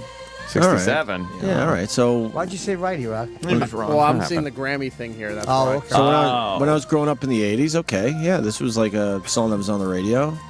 On the 60s channel. Yeah. In the 80s. No, In it the was, 80s. it was just on AM. AM always played old shit. Sam. This just reminds me of driving, not driving, but being in a car, being driven by my dad, the Rambler, the old Rambler, and I was in the back seat, and this would be playing, and my dad and mom would be yelling at each other in the front seat. Yeah. So this song was anytime, playing? yeah. Oh my God. Anytime I hear like this song and other songs from like that era, I just think of my parents screaming at each other, and I'm thinking they're gonna kill each other. God, you had Yeah, a yeah. horrible soundtrack growing up. Oh yeah. Did they do the Aquarius one too? Oh, thank you, Dawn. It's Marilyn McCoo and Billy Davis Jr. were in this, Okay. Marilyn McCoo. and Billy Davis Jr. Where do I know Marilyn McCoo from? She did a song. Oh, I'm just thinking of a word you use a lot that sounds like that. Sorry. And they do Age of Aquarius too? Yes. Oh, wow. okay. Hair, right? This is the dawning. Of Yeah. Age This is a good of song. Aquarius. Yeah. What year is this? 1968-ish. Yeah. Yeah, I think this one was playing when the car broke down in front of the mental hospital, and my dad had to go up to get water because the radiator was like overheating, and I was doing nothing but screaming and crying because I was afraid, and my dad was doing nothing but telling me to shut up and telling my mother to shut me the fuck up. What were you afraid of? That it was dark out and the car didn't work. It just broke down. And then dad leaving the car. Well, like that- he was walking away. I was sure he wasn't coming back. That is a big deal, though. Yeah. Having your dad walk it away was terrible. at night. Shut him up, bro. You're coddling him. Yeah, all right. I need coddling. Not anymore. No, I don't need anything.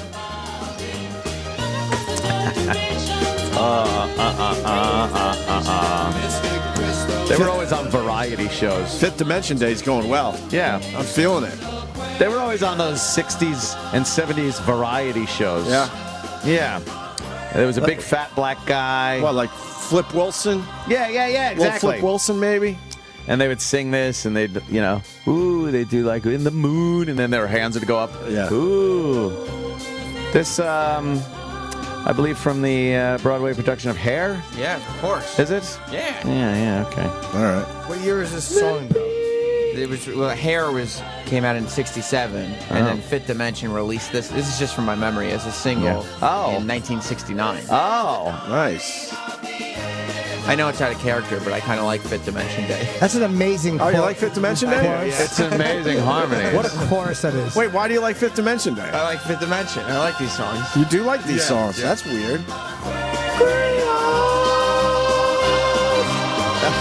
Jazz hands. Yes. It's a lot of harmonies going on there. All right, give us another one, E-Rock. I don't think there's another one, right? You have to tell me. I don't know their stuff. I honestly don't know Now this it's the band that rockin' well. part. What goes into This is Let the Sunshine In. I don't know this part. I think the Brady Bunch did this on their Variety Hour. No, I No, think that that. was Oh, they called- might have. I think they might have. Let the man's penis in is what he was saying.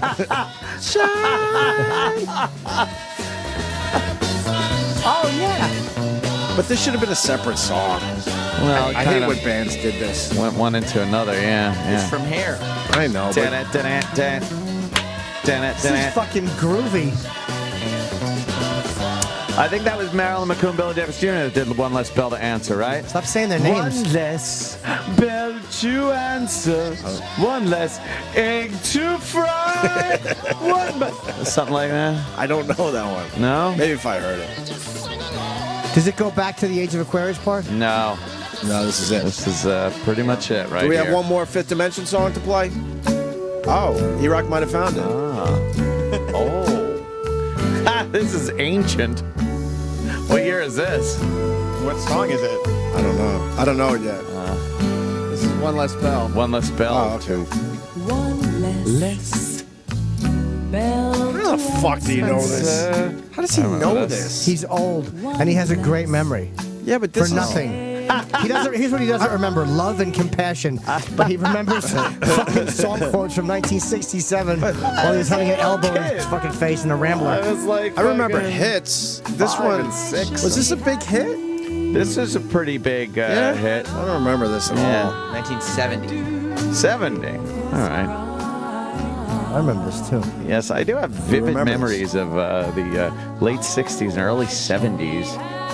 As a very young child, I don't know why. It was very frightening. I was always petrified. I know. I was a petrified kid. Yeah, exactly. Like a poodle that just shook all the time. Yes, I was like that fucking little chihuahua that shakes and pisses on the floor. And now you're still that chihuahua, but you wear a big Saint Bernard costume.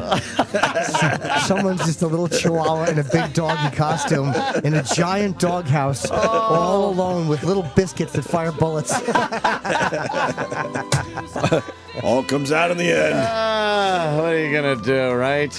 I don't know. I know a lot of these songs from my older sister. My older sister's 6 years older than me, and she was cranking out that AM radio. Oh, Dawn's got another one. Yeah. You don't have to be a star, baby. They sang that to too. be in my show. Is that Fifth Dimension? I think that's Marilyn McCool and Billy Davis Jr. Oh. Talking about those. Yeah, stop calling him Marilyn McCool like you fucking went to high school with him. Is it Tom Skerritt? Tom Skerritt. So they had it with the Fifth Dimension people and said, "Fuck that." Yeah, let's do it all they ourselves. decided they were going to continue.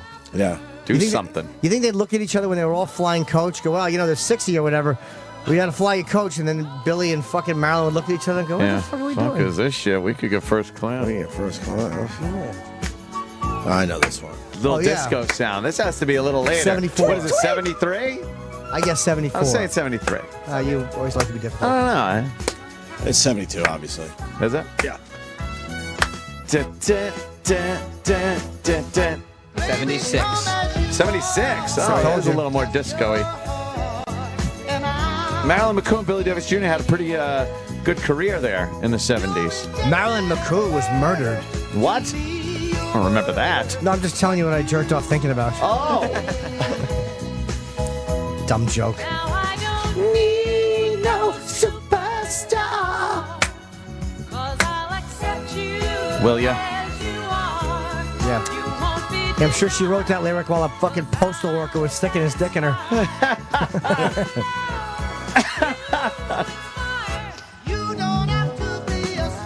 Yep. Oh, boy. 76 reminds me of the bicentennial. When I came back to New York from California. Nam? I came back from the Nam. One of the last guys out. Yeah. I came back from California, and the bicentennial was going on. So they had like all the ships in the harbor there What's that? in New York. Ships.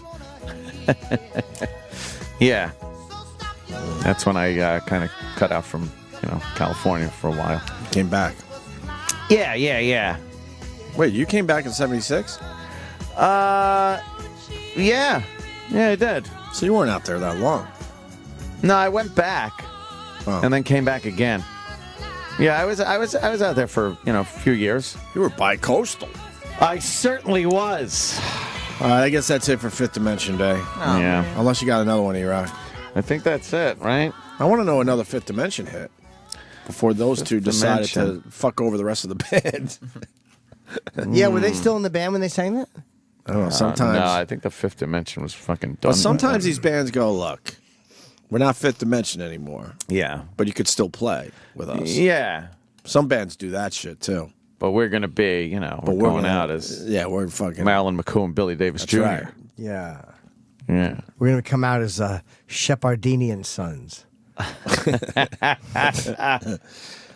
McCoo and Davis left in 75? I didn't know that. Oh, well. How about some more info? Just that? That's just a teaser. That's it. What happened? Are they alive, dead? How long do they sing together? What happened? I don't know. Well, you got them right. Let me see Marilyn McCoo. She's alive. She's 69. She's 69 Wait, years young. how old is she? 69. She's 10 years younger than Tom Skerritt. Wow. It's crazy. No kidding. It's insane. Can we watch the video of that lady fainting on TV? Yeah, it's fine. What happened? It's pretty funny. What happened? It's right here. This is, She needs something to eat? Croatian woman. And we're putting this up on our Facebook page. Station. Sounds like a monster. I know. There's this thing as a. Opie and Anthony on Facebook. She's Play talking this. about oxygen. Oxygen. Yep. Love is like it. Oh, love is like oxygen. You get too much, you get too high. I'm going to go with... Not enough, and you're gone. Sweet. Very good. Got that one. Well, she's speaking another language, Yeah, Sam. she's What is bullshitting this? around. Croatian. Is she cute? I can't tell. Croatian. Went over that. Oh, is she? All right. Well, I love sticker smell. Oh my God, is that good? You're a weirdo, she man. has a very overactive olfactory. You're strange. That's great. That's where E-Rock was made in olfactory. Oh, Just kidding. See, because... That was a cheap joke and not true. Bombed like it should have. I apologize, E-Rock. Danas ćemo prvih 35 minuta našeg druženja posvetiti jednom od najvažnijih elemenata na zemlji, kisiku. She's a stout woman, Bez too. njega Oh, ne- she's holding up. Oh my God. Wow. What happened there? Oh, man. What happened there? Any news? I got to retweet that. That's fucking Wow. funny. I think that is funny. She went down. Someone send me the link. I'll retweet you. I got to send that out. She was pregnant. 3 months. She is 3 months pregnant. Oh no! Did she collapse on the bag in the fucking pet store? Adrian. God, is that funny? Can we see it again? Oh yeah. Please. She just goes backwards. Yeah, her eyes just roll Dobro up. jutro i dobrodošli u školski sat. Danas ćemo prvih 35 minuta našeg druženja posvetiti jednom od najvažnijih kinda hold elemenata on. na zemlji, kisiku. Slow down. Right Bez there. njega ne- Rotation. She tried to hold it together. The best is when her head hits the back thing and her fucking hair Yeah. tuffs up. That's pretty good. You got to listen to the sounds that she makes once she's on the floor. Oh, that was her going, oh. Kisiku. Bez Kisiku. njega ne... Fucking zooed it. Oh, poor woman. She's That's fucking terrible. zoned it. No, she That's isn't. terrible. Now we're laughing at her. Is she all right? Yeah, everything is fine. I need to know that she's all right. She had a little birtation. You don't care? Something. I don't give a fuck. Wow. I was watching a little Rocky 3 last night. Good one. That was the one with Mr. T. Hey, woman. Yeah. Hey, woman. Hey, woman. But when Apollo was trying to teach Rocky, and he's wearing that fucking half shirt and those little shorts on the beach, holy fuck! Oh, is when that Rocky bad. was or Apollo was? Apollo was wearing a little like cut off purple half shirt and those little shorts. Half shirts were in for a little It while was there. so bad. They were, right? Yes, they were. That was the second of clothing faux pas I saw of the night. The first one was Frederica Bimmel's fucking underwear in those photographs that Starling finds in the music Terrible. box. I was laughing at their giant panties. Giant, big panties. There it is. There's the half shirt. Come on. What's the matter with you, Rock? Yeah. What's the matter with you? Oh my God. Dumb high socks. Ah, the big high white socks and that just looks uncomfortable. It does. It really does. Eh. You hear this song? Never heard this. What is this? I Eye of the Tiger. Reminds me of myself. Oh. Yep. Yeah, do my time, take my chances. Good Drink a container of montage one. coffee. Oh, regular fucking Joe. I can't stop doing regular I Joe. know. I love it. Does it annoy people? Oh, it annoys the hell out of everyone. Yeah, well, what are you going to do? You know, robbing Peter to pay Paul, you know? Hey, what am I going to do? You run on the beach. I got to get to work, get to the site. You know, what the hell do I know? You do your bills with the computer on the line or something like that. I like talking to a teller. That's what I do. Write out a check. Yeah, Talk to a teller. You know. You and your computers. What are you going to do? Ask your computer to grab your container of coffee? Exactly. It's container of coffee. What the hell do I know? Yuck. Hate his container of coffee. Why are we listening to this dumb song? I know, right? It's a good song. Yeah. It's not a good song. Three was a good Rocky though. Yeah. I like that one. Except for the stupid Adrian talking to Rocky. They should just get it was every fucking Rocky. Rocky, you could do. She's got to give him the pep talk like she knows what the fuck he needs. Although part 2 was pretty good when she woke up and told him to win. Ugh. Come on, that was good then. That was pretty dramatic. Now it's douchey. But after him and the old Jew were praying, no one knew Mickey was Jewish till part 3. You know? Yeah. Oh, the montage. Look, they're doing a little dance next to each other. That was terrible. Oh, boy. Sweating, glistening men back into the when they guts run on of the beach and then hug. Rocky does good and they jump in the water and start hugging. It's like, what the fuck is that? Yeah. Stop. They got crotch shots of them They're running showing on the ball beach. bags. Yeah. Ball bag shots. These are dumb. It really is a horrible montage. They weren't dumb for the time, though. These movies were great. Ding, ding, and then after the montage, the big bell. Right. Ding, ding, ding. That was like when, fight. But that would get you fucking, it would get you pumping, man. Oh, yeah. Remember that feeling? Like, fuck, here we it go. is. Here it is, the big fight. What a head of hair that Stallone had, for Christ's sake. Oh, my God, look at him. He's a horrible sprinter. Yeah. You see his head? He can't keep his head on the top of his body as he's running. And this bastard was in shape, man. Yeah, he was. Yeah. Reminds me of myself when I was doing Lucky Louie. Oh, the type right, of shape yeah. you have to get in to do a program like that. Adrian's laughing with her dumb collar flipped up. No. All of a sudden, she's a fashion model with all her fancy clothes. Remember, she was all frumpy in the first one. Yeah, What happened? Well, And her 2 son- seconds later, she's all fucking, dolled up. She's talking. Her son is very nice. Who's that? We had him in, Jason. Oh, right. Jason What? Schwartzman. Oh, yeah. Yeah, he's a good guy. Oh, the thumbs up by Apollo. Rocky's doing the fucking... Oh, it's so bad.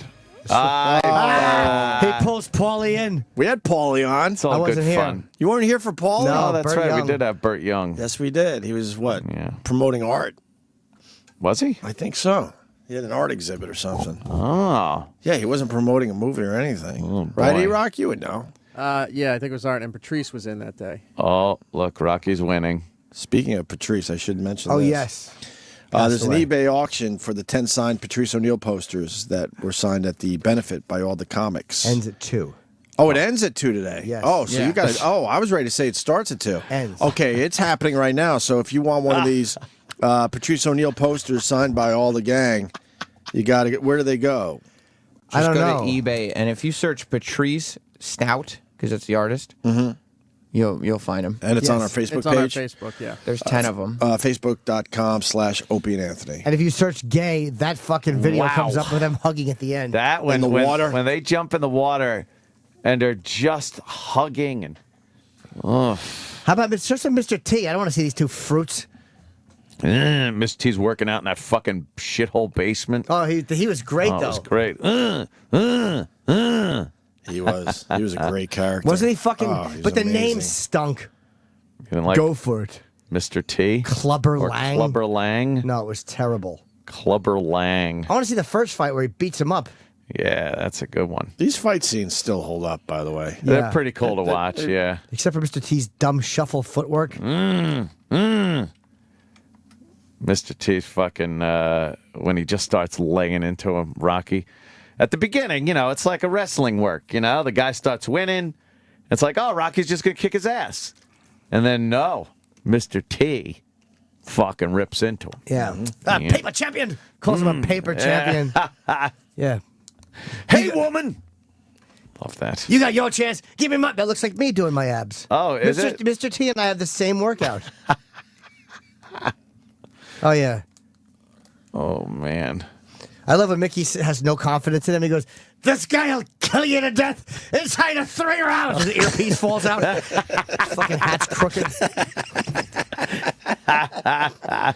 Burgess murdered. he's the best. Fucking ruled.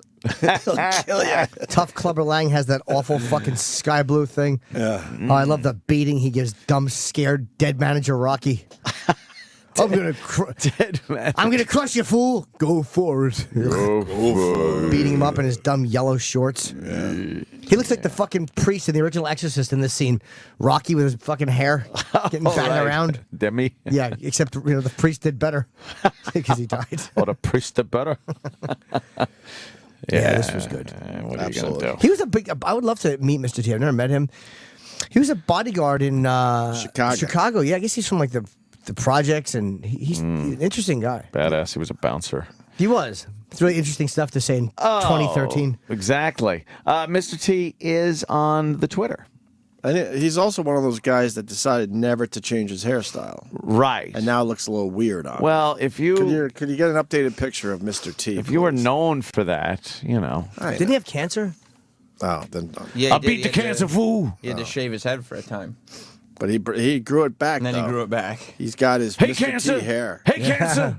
Like there's his Oh, Mr. man. T What is hair. that? I don't know. It's like... It's all thin and fucking That's what I wispy mean. now. And oh, He's man. kind of got like the Richard Simmons thing going on. Richard Simmons, another guy, refused to change his hair or his look, and it just starts looking uncomfortable. Yeah, for Mr. T's everybody. mohawk looks kind of weird now. It's wide. It's too had wide. because he's had to put more hair on top because the thin mohawk wouldn't look as good. Oh boy! So he's got. Is that what that's about? Yeah, he's got to puff it up a little. It looks like he's got a tribble on his head. It's just not good. Oh, Mr. T. Don't worry, we know you're Mr. T. Grow your hair out. I hope he's got money. What does that look like? Oh, no.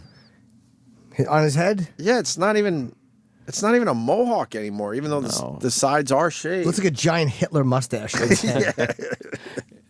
He Rocky 3 made You think some he would big still stars, kick your though. ass? It's like a fur yarmulke. Mr. T, we could still kick your ass, Yeah, of right? course. Think? Yeah. He but I mean, who came out of that? Hulk Hogan came out of that, and fucking he came out of that. Like, a couple of these really weird. He tried to kind of become a wrestler, right, Sam? I know Yeah, he was he- in some WrestleManias and stuff, He but worked with Hogan. He was a big star. And so but I they think he used sort him. of wanted to maybe see what he could do in that sport. That, Roddy Piper hated him. Yeah. Really? Mm-hmm. In real life or Yeah. in wrestling life? No, in real life. Why? Because because Mr. T didn't take wrestling like he thought he was tougher than the wrestlers. Oh, come on now. All right, yeah. How great was How great was Hulk Hogan in Part 3? As Thunder Amazing. Lips. He was fun with that big hat. Yeah, he was all right. Dennis in Baltimore. What's up, Dennis? Help us out here. Hey guys, I love you. Go. Real quick, the Patrice O'Neal auction on eBay. I just went on eBay and typed in Patrice O'Neal and Patrice benefit and things like that.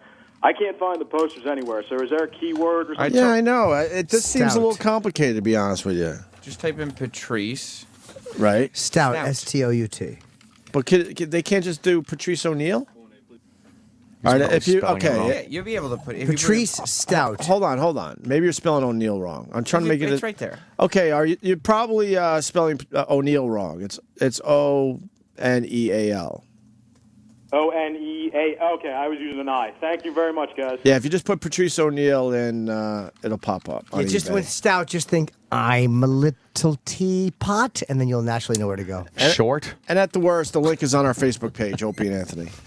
Because we want to make a lot of money on this auction. Money for charity, by the way. Yes, his family. Yes. We're going to break. Kevin Hart's on his way. We're going to have him on in about 20 minutes. So stay there. The Opie and Anthony channel. Oh, yeah!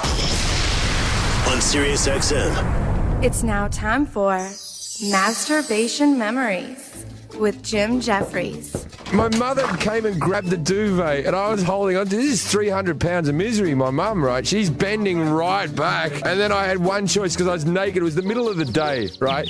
Fucking 110 degrees of Australian heat, like in your measurement, right? I'm sitting under my bed having a wank. My mum walks in the room. I throw the magazine down the side of the bed in one motion, and she goes, clean this fucking room up. And she goes, why are you laying in your bed? I went, just having a nap,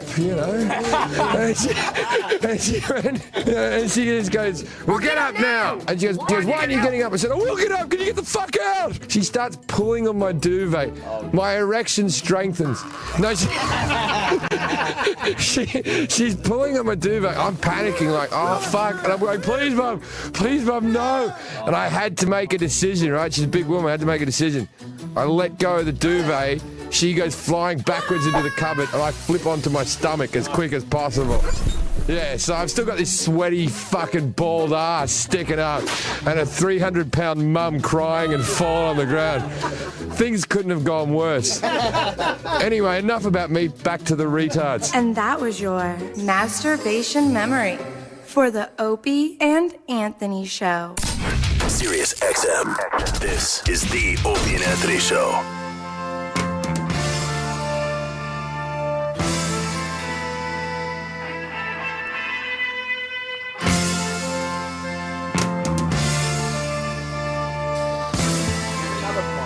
Good call, E-Rock. Love is like oxygen. Sweet. On the only station that really rocks. Oh, yeah, I want to We're see watching Teen Delaware? Yeah. Miss God. Teen Delaware, the sex tape. This is insane. Oh, Miss Teen Delaware. Where do they find this? Online. And what's the story? She resigned? Yeah. This makes me sad. Does it? She resigned. Because she had to resign?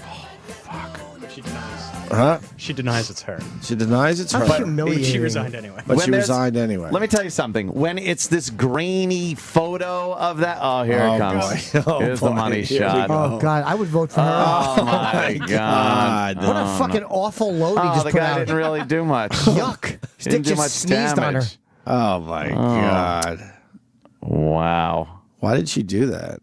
I feel bad for her. That makes me sad to think she had to resign because of one dumb mistake. Like, What did she say at the end? What'd she say? Let's hear the voice and see if it's her.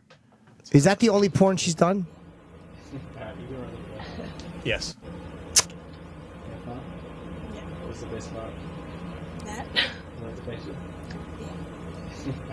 Now let's see her as Miss Teen USA or whatever, and see if it's Miss Teen her. Delaware. And see if it's her. She was up for Teen USA. Wow, she's pretty fucking young, cute there. She's not that cute. Yeah, she is. She's all right. She's pretty fucking cute. She's got youth on her Oh side. boy, but- wait, no, you don't pick that picture. You pick that one. That's the look she was given in the video. Yeah. Oh, that's so her. Oh, that's not even a fucking. There's no doubt in my mind. Wow. Why did she have to resign, though? It's like Because Well, you they know how kinda these frown miss upon- fucking. Yeah. They frown upon that. Jesus Christ. Type of behavior. They would have made her if she didn't. Let's see. Of course, that's her. Hey, she looks a little like Olivia from Jerseylicious, right, Sam? Mm-mm.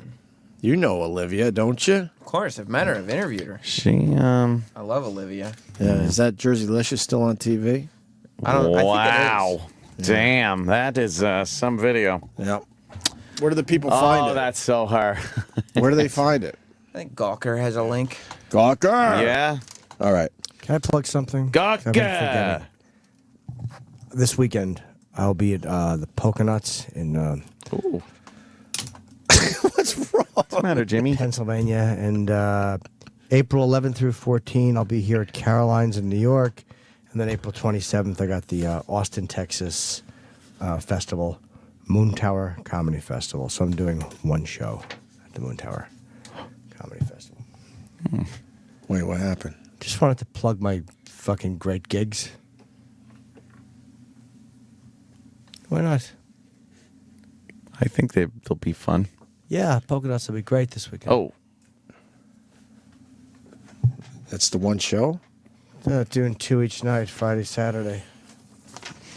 A better way to warm up for an hour special than Poconuts. Oh. Oh my God. I'm so uncomfortable. I'm uncomfortable. Why? I don't know. I don't know what's going on. I don't know. What happened, Jimmy? Break it down. Nothing. I'm just Break it down. Whoa. Break it down. promoting my gigs. Whoa. Yeah, but your Whoa. Boston thing is all sold out. Everyone's very Almost, yeah. excited. There's single tickets left, but those and they Pretty much sold out. Yeah. And we're hopefully going to try to make it up there for that, even though it's on Good Friday. Yeah. We really don't do much for Easter. The though, availability of the venue just did non-existent except for that. Like I was going to do it in May even, but they do movies in May. They won't do live events May through August. Can we do a live show up there? Or is that way too tough for the Radio Wizard to put together? in Well, a I month? know Blumenreich wants us to do something at the Well, that'd be great. Tell him to pay for it. I know it has been. He makes a lot of money. Brought Tell up him to fucking pay for it a little bit. I'll drive up there. I don't need a fly or any of that crap. I'll jump in my car. We'll drive up to Boston. We'll do a live show. We'll see Jimmy's taping, and then we come home and fucking check out the Easter shit. Yeah, what do I know? A bunny, some chocolate? Yeah, you figure it out. I think it's a no-brainer. Haven't been to Boston in a while. Jimmy's taping a special. Bill Blumenreich will certainly, I don't know, drive us around in his Rolls Royce or something. That's what Kennedy's doctor said at the Huh? hospital. What? It's a no-brainer. We don't know how you do it. Normally, a head would collapse from this lack of things in between it. The ears. You know, the stupid Bruins beat my stupid Islanders last night. I'm not Did going they? to hold a grudge. I enjoy the people of Boston and would love to go up there.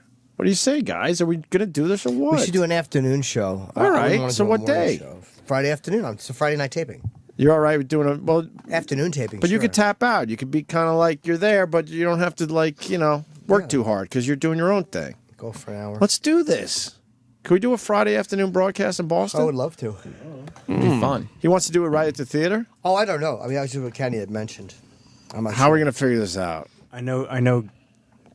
Kenny brought it up to Gary. We need a hotel room. That's about it. I'll drive myself. I won't even ask for gas money. What?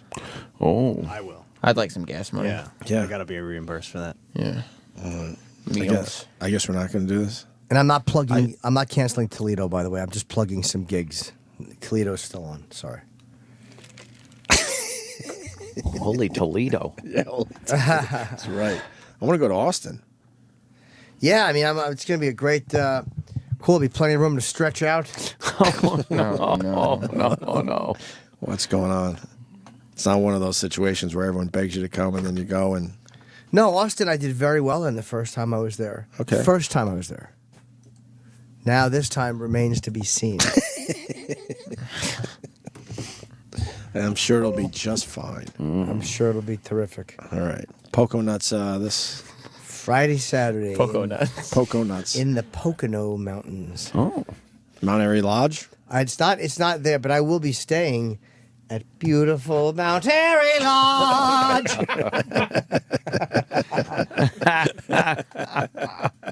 Did everybody miss that song? I kind of miss it. It was catchy. That was, Mount Airy. And then hopefully I'll be able to sell out some shows at Caroline's in April. That'd be nice. Well, it's April. Yeah. We're not even in March yet. Sure, why would there be advanced sales? Never happens. Never happens in show business, right? There's never advanced sales. Everyone just walks up. Oh, no, that's right. Fucking. It's amazing. It's the economy. People are hurting out there. I really wish that was the truth. It's not. Doing fine. It'll be just fine. Caroline's will be a sellout. What days again? April, I don't know, 11 through 15. I'm so going there. Yeah. I love Caroline. Pick your seats. No need to do it in advance. Just show up. Fucking 7:45. Come on. I'm sure there'd be fucking plenty of room. Poco Nuts, gotta get your tickets now. Poco Nuts. I don't even care if they come. I mean, I want you to come, but if you don't want to, go, just die. Stay home. I'm going to tell you. Don't. Stay home. Nothing else going on in the Poconos this weekend? Holy fuck. Oh, you want some words of encouragement? That'd be nice. All right, hold on a minute. Dr. Kevorkian, you're on. Kyle in Alabama. Kyle. Okay. Hey, Jim. My buddies and I, we went to your show Vegas on Friday night. Thank you. And that was by far the best show we had ever seen. Hands down. We lost. Unitel were fantastic. We like the little thing y'all do afterwards when y'all come out and jerk each other off. Yeah. Well, no, we do that before the show. We both make each other come into a towel to relax us. Oh, I I see. say relax in quotes. Yeah, me and Dave at the end do something, which is fun. Yeah, but anyway, we just a lot of the guys hadn't really. I mean, they've seen you from different appearances tonight, show and stuff like that. They didn't realize how dirty and how awesome you were. So I didn't realize how goofy Kenny was in person. My God, watching him run around and interview people and stuff like that is terribly embarrassing. But Thank you. other than that, Yeah. it was really good. Yeah, he is a lummox. All right. Lummox. Thank you very much. What's the O part? I don't know. Kenny's been sensitive lately about stuff. I get scared. Yeah, he's been very sensitive. I feel like that door is going to come crashing down. It will. I hope not. He's scary. All right. Priest suit really hasn't changed. in No, years. no. Is that the oldest fashion thing that people wear still to this day? The black frock with the white collar thing? It's like walking around with a suit of armor on. It really is just... Doesn't look like it breathes. No. Yeah. No. We got some high school kids being kind of funny. Misbehaving. You got the video? Should we just play the video? God. Sure. You can just play the video. So what's the story here? They went on one of those quiz shows, I believe. It was a local Boston little habit I picked up watching the quiz shows. high school quiz show. And I hear the kids were in cahoots. Yeah, they knew what they were doing. They're on the same team. The kids are in cahoots with each other. They're on the same team, and that's all I'll say right now, in case you haven't seen or heard this yet. The Q&A portion. Yes. Listen to this. The head-to-head round is up next, but first we like to kind of break the ice, loosen things up. I ask a question of all of the contestants. You all have to answer the question. What's your favorite film and why? I've got to say my favorite movie is probably Con Air. I think just the way that John Malkovich just really brings out the best in Nicolas Cyrus Cage. the Virus. It's just such a fun movie. Brings out the best in Nicolas Cage. You know what it is, Benjamin? It's a guy flick. Yeah, I think Let's so. face it, it's a guy And flick. why does he like it? Jonathan, how about you? My favorite movie is probably Face Off with Nicolas Cage. Yeah. And so pretty much Nicolas Cage, he's just really in his element. He switches faces. Yeah. It's just really great. There's a car chase. There's a car chasing a plane. Oh my God. There's a helicopter chasing a plane. There's a boat chase. There's a lot of. It's really fun. All right, good job, Jonathan. Vikram, let me guess, anything with Kristen Stewart in it? No, sadly enough, no. It's the National Treasure franchise. Just because Nicolas Cage in his element as he's a fighter for justice, like liberty. Of course, yes. The American dream. Of course. If you didn't see that watching that movie, I mean, you didn't see anything. Ben. My favorite movie is probably Raising Arizona, starring Nicolas Cage. I really like the dialogue in it. I think it's very funny. There's course some you did, yeah. powerful performances. I like the alternative family dynamics. Okay. Beautifully done. Very eloquent. And so profound. Thank you, all of you. The best part of the clip, he wasn't in on it, even with the third guy. Right, he didn't know what was Yeah, going on. yeah. Wouldn't you know by the third guy? He's a dunce. He knew for the fourth fucking with guy. you. He's no Alex Trebek. No. That's for sure. You think he wants to be? That He guy still wants to be the guy that hosts Jeopardy. Yeah, but what's his name? I remember him from our Boston days. He's older now, obviously. Billy Costa. Yeah. Billy Costa. Yeah, what did he do? He hosts the high school quiz No, show. but Billy Costa, when we were up there, was, I want to say, a sports guy. Was he? Billy Costa. Oh, he's going places. He's been there forever, Ed. By the way, Alex Trebek in Yeah. Jeopardy. Yeah? Question on last night's Jeopardy. Yeah? Tom Skerritt. No way. Not kidding. Truth. Tom Skerritt. Truth? Yeah. So it why was don't we a. have that clip? What was it? Fucking Twin Peaks. Yeah, the question was Twin Peaks, and the clue was Tom Skerritt. Tom Skerritt played, yeah. sheriff or something, or a cop, and fucking. Yeah. I was very surprised to see that. Mm-hmm. Very cool. Tom Alex Skerritt. Trebek is obviously a fan. Yeah. Of Tom Skerritt, that is. Exactly. Yeah. Fuck, Jimmy, you who find that isn't? funny, or? Picket Fences, was it?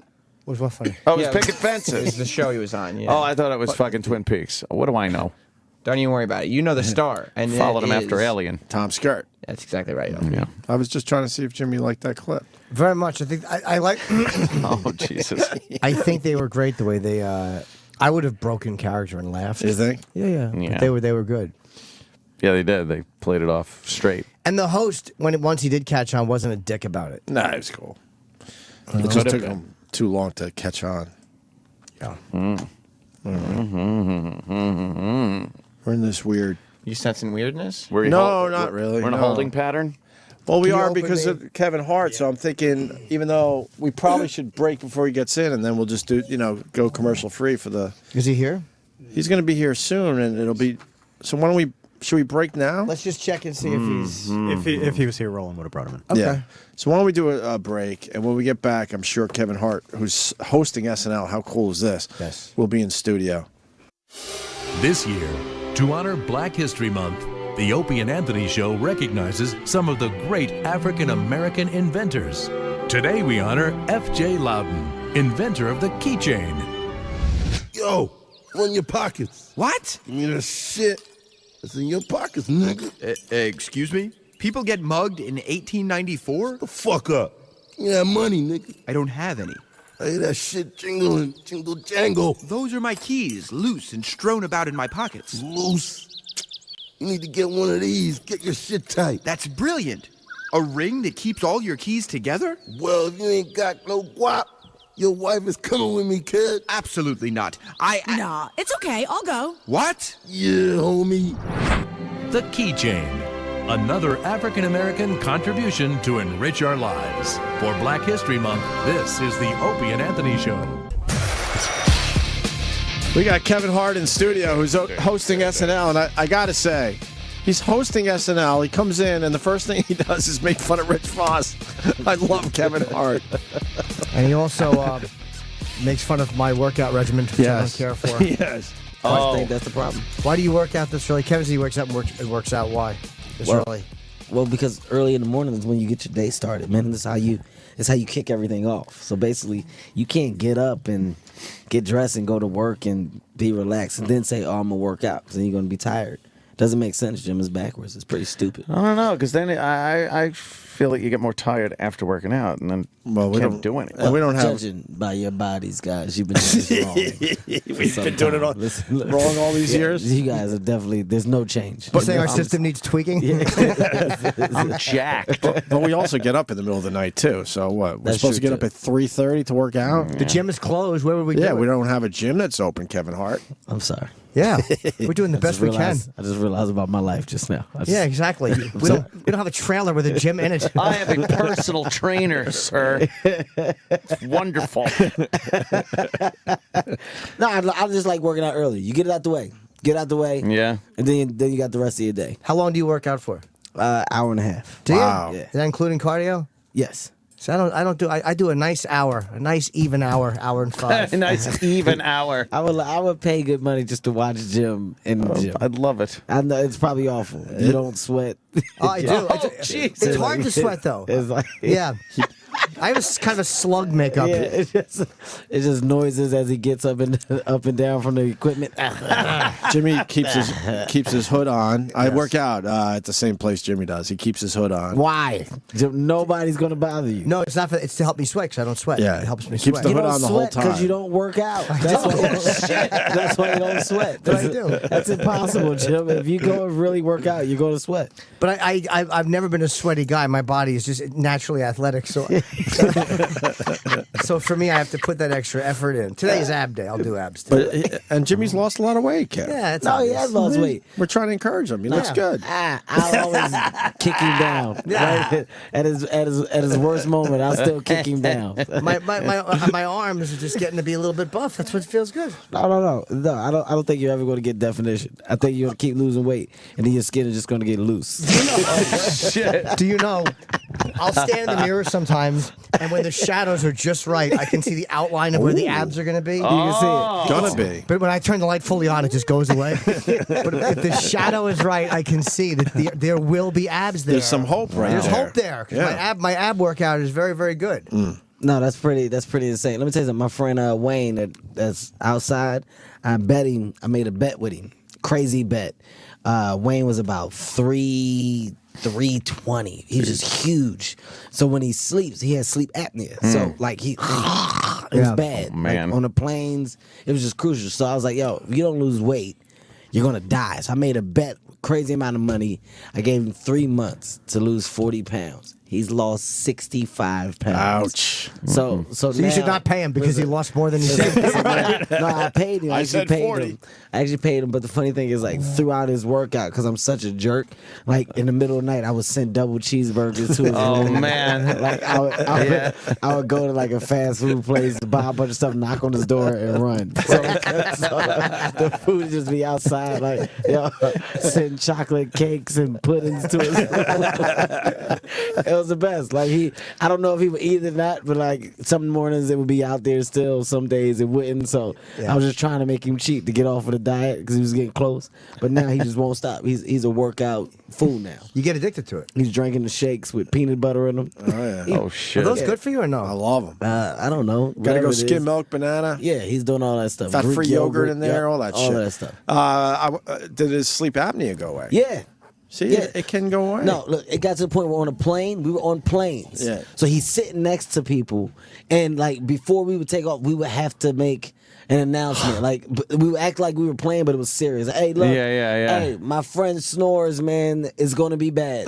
Oh shit! Like, dude, that's literally before takeoff. Like, it's gonna be bad, people. And I know you paid good money for these seats. I don't want you thinking that you weren't warned. So if you don't have headphones, you're gonna have to figure it out. Wow. Yeah. So that literally, like 40 minutes into the flight, you would like he would get up and the disgust on people's face because it's just so all loud. pissed off People at him. just be so mad, but he's so big, you're scared to wake him. Yeah. Like, Could you sleep next to him? No. No, I would headphones it up. My goal was to be asleep before the takeoff, so I didn't have to worry about it. But one day, this white guy woke him up. And he got mad. Don't you touch me! He just woke up and snapped. Like it was Holy like shit, his first reaction. Wow. Like he's dead asleep. So the guy was like, just tapped his arm. He's like, don't you touch me! Oh my God! Can you imagine? All you hear is me laughing in the back. Of course. Trying to get a picture with my phone. Right. So I can send it to him. You snapped on the white man on the plane. This is when you told him don't touch you, remember? What does Wayne do? Is he a security detail or is he a manager? No, Wayne started off as my security, and then I figured out that Wayne was brilliant with computers. So Wayne is in charge of my social media branding. So any income that comes from the internet at all, from advertising, from promotion, production, Wayne does all of it. Nice. What I do is put people in position to win, Jim. That's good. It's kind of like a genius move on my part because I tapped into a talent that he didn't even know he had. Sure. See, Wayne was supposed to play Because he got professional tired of doing football. security for someone that no one was rushing up to. This is a boring job. They don't need me. He was meant to play professional football. I heard. Yeah, let me give you the story of Wayne right here. You guys got to see Wayne's face. Well, when I tell he's the in with story. E-Rock right now. Where is Wayne? Where is it? Just tell him. You just got to see his face when I tell Can you the E-Rock, story. can you show Wayne where we are?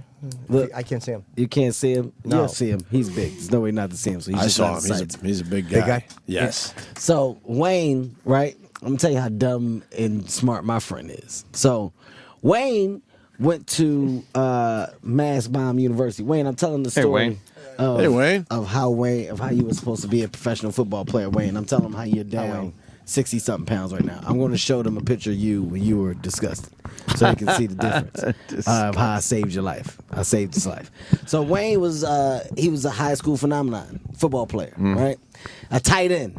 Okay, recruited heavily by Miami University. Holy shit. Yeah, no, they're crazy, amazing school, right? Right. Somehow Temple University also sent Wayne a letter, and Wayne decided not to go to Miami University, to go to Temple University, because he felt like he could change the program. Yeah, now here's the thing. No, amazing thought if you're a quarterback or a running back and you actually could get the ball and do amazing things with it. But when you're a tight end, you don't really control your destiny if they're not a program that caters to tight ends. So Wayne found himself at Temple University for 4 years or 3 years and scored 1 touchdown. Oh, Wayne. That's only one more than I scored. Hey, right? And then Wayne, it got to the point where Wayne became the guy who just wanted to be on ESPN. So when other people scored, the goal was to run down to the end zone and jump on those people's backs and smack their helmets. And that's what Wayne did a lot. And then, Oh my God. and then Wayne decided to give football up. He felt that he wasn't going to make it to the NFL. And I said, you're my friend, man. Come be security with me, man. You don't have to wear a helmet. As good It's as being fine. in the NFL. Yeah, right? yeah. Then he figured out this is stupid. Because like you said, Jim, he wasn't doing nothing. Nobody was really talking to me at this time in my life. This is at the beginning. Where technically I didn't need security, but it was a way for me to have my friend around. Yeah, sure. And then after that, I figured out that he was a genius. So the moral to the story is he spent all those years working on a goal that he would never achieve, which was football. which was football. Computers, man. He's a computer genius. He didn't figure it out till later in his life. Wait, you got a before picture? I couldn't find one because I was telling him how crazy he did. Wait, now, did your sleep apnea totally went away? Yeah. And do you use a mask at all? Like, Nah, I used to use a mask, but not anymore. did it work for you, the mask? I didn't really like it. He I didn't really felt like that it. he felt that it made him. Yeah, I can't use it either. He's like, yeah, man, I don't want it because them girls see me with it or something at nighttime. It's crazy. Well, that's what a lot of guys think, though, with But that it's like crap. once you bang her, who cares? That's the beauty of it. Is, But then you put after the mask on. After you come, you're like, ha ha. But then Look you what turn you it. just But then you turn into Bane. Yeah, that's the best. Really punish her. Really make it hurt. You turn it to the creepiest guy ever. You Yeah. just, to a disgusting creep. He said, look, you picked me. Exactly. I'm a mutant. Look who you just slept with.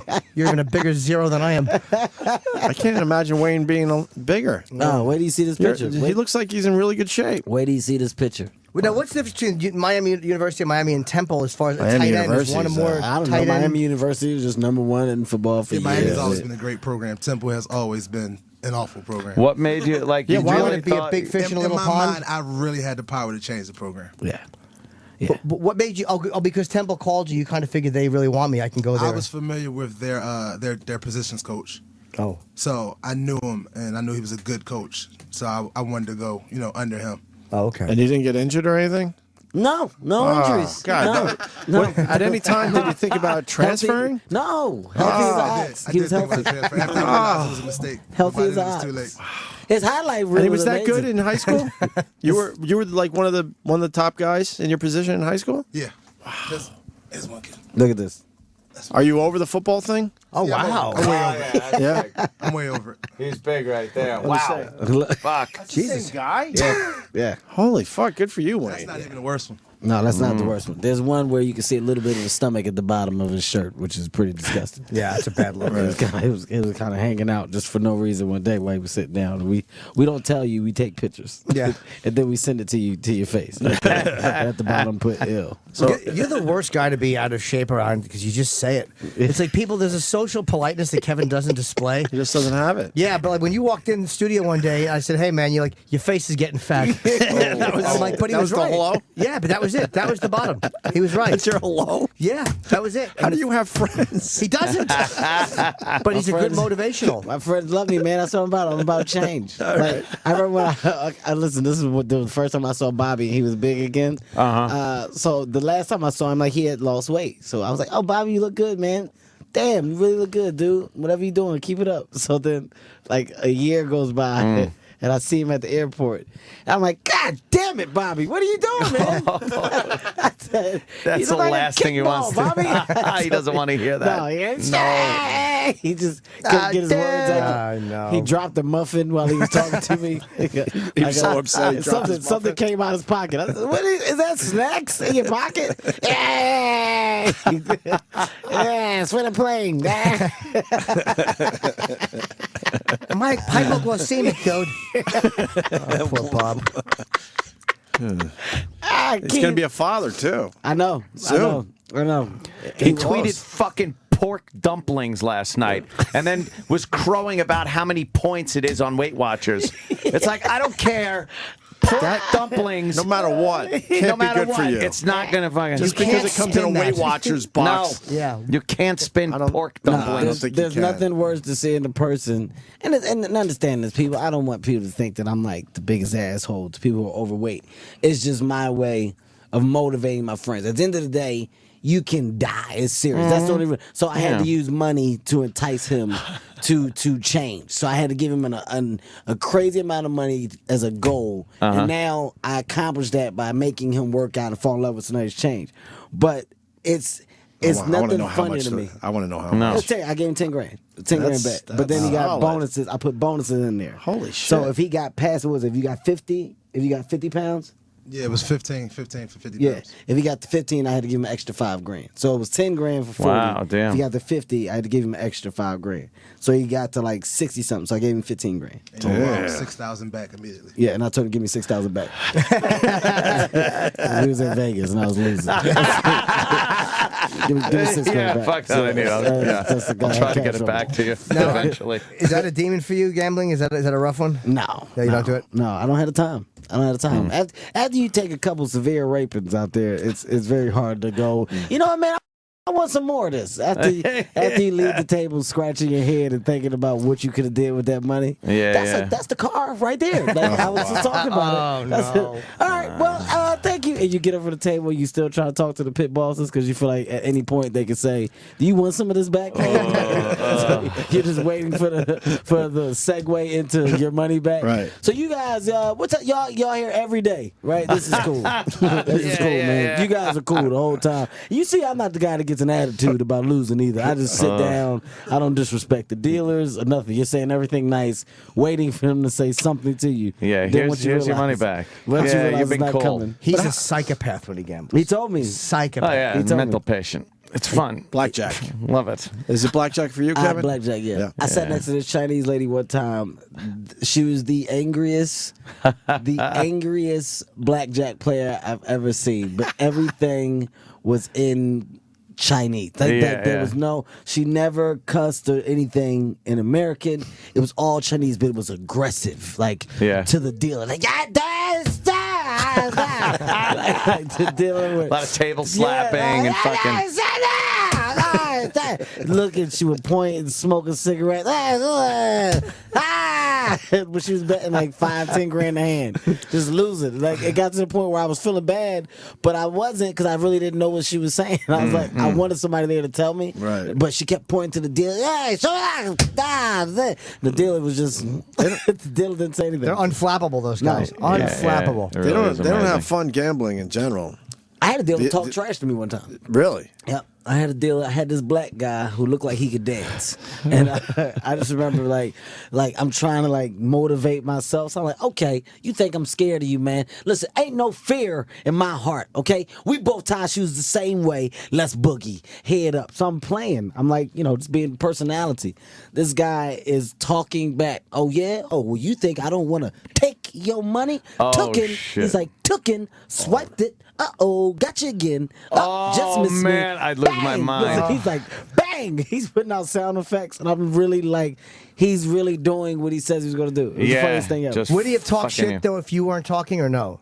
Do you think that was just... No. He was just playing joking back with with you? me. Okay. He knew I was, so he was just joking. It Damn, was all yeah. innocent. But the fact that what he was saying was becoming a reality my jokes just eventually just went away, and I got quiet. Yeah. All of a sudden, you're just like, no, this ain't fucking funny. Not at all. Yeah, I'll just sit there and go like, really? Really? I got 21, not even good enough at this table, right? I guess not. 21 against a 4, and then you just pull cards out where? Your ass? Where does it come? Sir, could you please, watch your language? Yeah, no, I'm not mad at the dealer, I'm mad at the cards, okay? Yeah, these cards are a real cunt. A real ugly fucking cunt. The cards. It's really nice to see alcoholism and gambling addiction flare up at the same time.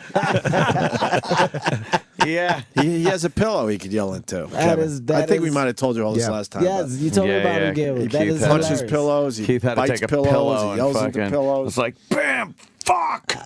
I saw Keith Robinson. We used to go to Atlantic City, so Keith would literally be betting like $10 or $15 a hand. So on the way home, like I would have lost. Like at the time, I would lose like $800 or $1,000, which was a lot of money to me. So I was like, man, I can't believe I just did it. Oh, so Keith used to just laugh. Stupid. I only lost $75. I only played with $75. I love watching you lose all your little money. Stupid. Yeah. Like he would purposely just not gamble a lot. Like he would win like $5, $50 back. Oh, ow. That's a winner. Then he started like gambling more, but his wins would always be like, it would just be like $75, $80. But on the way home, the ride. He must have loved it. Yeah. Oh, take these 80 smackies, and I would probably buy some shoes or some DVDs. I would buy some new DVDs. What are you gonna buy, stupid? Oh, that's right. That's right. You lost. Skip it to dudes. These awful dress pants with too much shit in the front pockets. Really? It's one of those guys stuffs it all in the front pockets. He came back from gambling. We walked in the cell the other night, or it was a podcast we were doing. He said he was in Niagara Falls or something gambling, and he won like $1,000. Yeah, he's really $1,000, and you're feeling that good about it? Ow! Ow! I'm in the money. 1,000 smackies, all positive. Smackies. Smacking doodle dinkies. That's what he do. Ow! Little shoopity boop. Like you can think. Listen, you can think that you'll laugh for a long time. When I say it gets you so mad. Oh yeah. Like when Keith needles you, it gets you so mad. He's hateable. It's the dumbest. He's saying the dumbest shit ever. Yeah. Like, oh, doobity bank boggles. Like when you're playing chess with him and he picks up, don't touch my pieces. Don't pick up my queen. What color pants you got on? He's touch my pieces. talking during chess. Yes. Ow, come trying here. to throw you. Yeah. Let me rub your pawn's titties. Ow. My pawn. Ow. I want to know about SNL, man. This is a big fucking deal, man. You've gotten to do a lot of cool things. Obviously, is this your number one? Oh, this is huge. It is, right? This is huge, man. Especially as a comedian to have the chance to be a part of. This is history for me. And writing my book and writing my path. This is a huge step. I talked to Lauren for like 2 hours last night. We go to dinner, and literally just hearing the information, the stories, and really understanding the careers and lives that he's affected. Like this, when you think comedy, he's really been a part of putting today's names that are huge, monumental in a theatrical sense, comedic sense, improvisational sense. They came through him. So many people did. It's like just his eye for it and him understanding the process and why it takes so long. And he remembered that I auditioned and didn't get it. Like why I didn't get it. Yeah, dude, it was the best. Why did he tell you didn't get it? I was awful. I was awful. Bad? What my characters God. did you do? Listen, I did. Okay, let me tell you something, and I'm gonna probably talk about this in my monologue. So, I go and I'm auditioning for SNL, and they're like, you got to do characters, but I'm like, I don't have any impressions. I don't know how to do anybody, but what characters do I do? I just didn't understand the sense of characters. Now I'm seasoned, so I know characters. I can be different people and joke, whatever.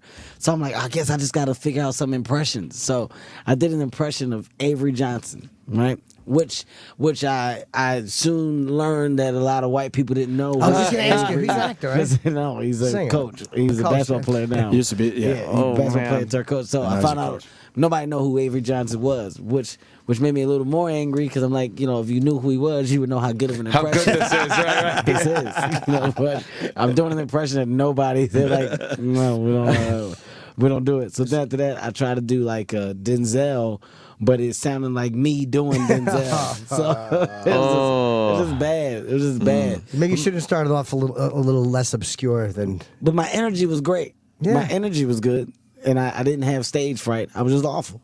And then he was like, he said it's amazing basically to see me come as far as I've came and With so literally little to developed. work with, yeah. knowing that you have no talent at all, Kevin. It's amazing that you've gotten this far. So wait, what was your Denzel impression? Do you still do it? My Denzel impression was just bad. You don't man. do it anymore, huh? It's- No, I told you, it's not even an impression. It's me saying, you remember when Denzel said this? What's in my voice? Oh, shit. Remember this moment from Denzel. Hey, here's Denzel on Training Day. King Kong ain't got nothing on me. That sounded like you just saying what he said. No, that's Denzel. That's Right? Denzel. What year did you audition? Oh man, this is like 2004, 2005. It came down between me and Dean Edwards, and Dean Edwards got it. They And never that- used Dean right either because Dean did an amazing rock. He did a great he did. Denzel Washington. He had some great impressions. Fantastic, and I think that they did not use him properly, or he didn't do a great, like a legit Michael Jackson too. He didn't do a hacky Michael Jackson. He did a great one. Here's my my funny Dean Edwards story. So the night that he gets SNL, he gets a call, and it was down to me and him, right? So I'm like, oh man, I might get it. This is crazy. Oh, like, shit. You know, like Dave, my manager, was like, yeah, Kevin, there was something about you they liked. So, you know, your impressions weren't great, but you did a good job. There is between you and Dean Edwards. I'm like, oh, this is. Oh, and then this you're is thinking, exciting. like, this could Oh, happen. This is going to happen. This is going to be the biggest thing fuck. ever. So Dean Edwards gets the call. He pulls me to the side. He's like, yo, man, he just called me. I got it. Now, Dean is a friend of mine, so I'm happy. Like, man, congratulations, Dean. This is huge for you, man. This is going to be great, dude. So we go into the cellar. So me, Dean, Tracy Morgan, Big J, and I think Keith might have been there too. We're all at the table. We're all eating. Dean just told everybody, man, congratulations, this is great. Chris Rock walks in. Chris comes in. Dean, man, I just heard you got SNL. Man, this is great. Congratulations, man. You got to work hard, though. You got to write. Make sure you come in there and you really put forth the effort. Tracy Morgan is at the other end of the table. He's eating. All you hear is Tracy's fork. It drops like bangs against his plate, right? So Tracy goes, I wish I had somebody to tell me shit like that. so Chris doesn't say anything. He just looks at Tracy, right? Tracy says, and this is word for word, he says, I got blood on my knife and shit on my walls. What the fuck?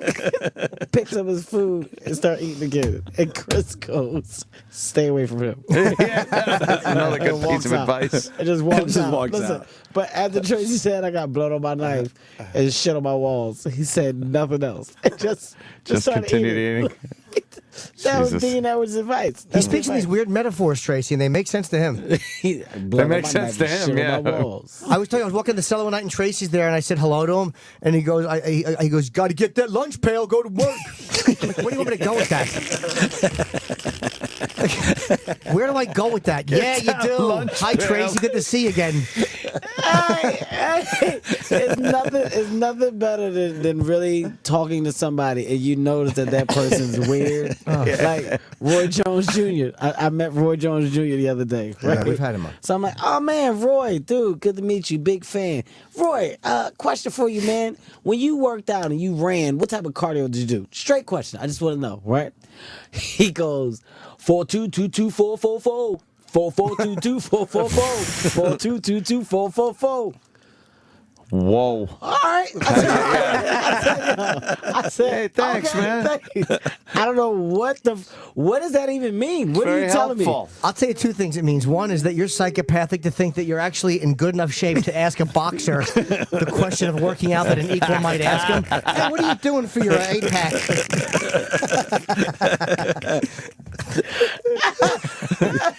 But he sang a song to me though. Like my thing is, you didn't even answer the question. You just sang a riddle. You just 4-2-2-2-4-4-4. He did it 3 times. I'm dead serious. It was like a moment of like just weird silence, and I was like, "All right, man. I guess I'll see you, man. It's good seeing you." I just walked away. But Maybe he didn't have time and wanted you to call him.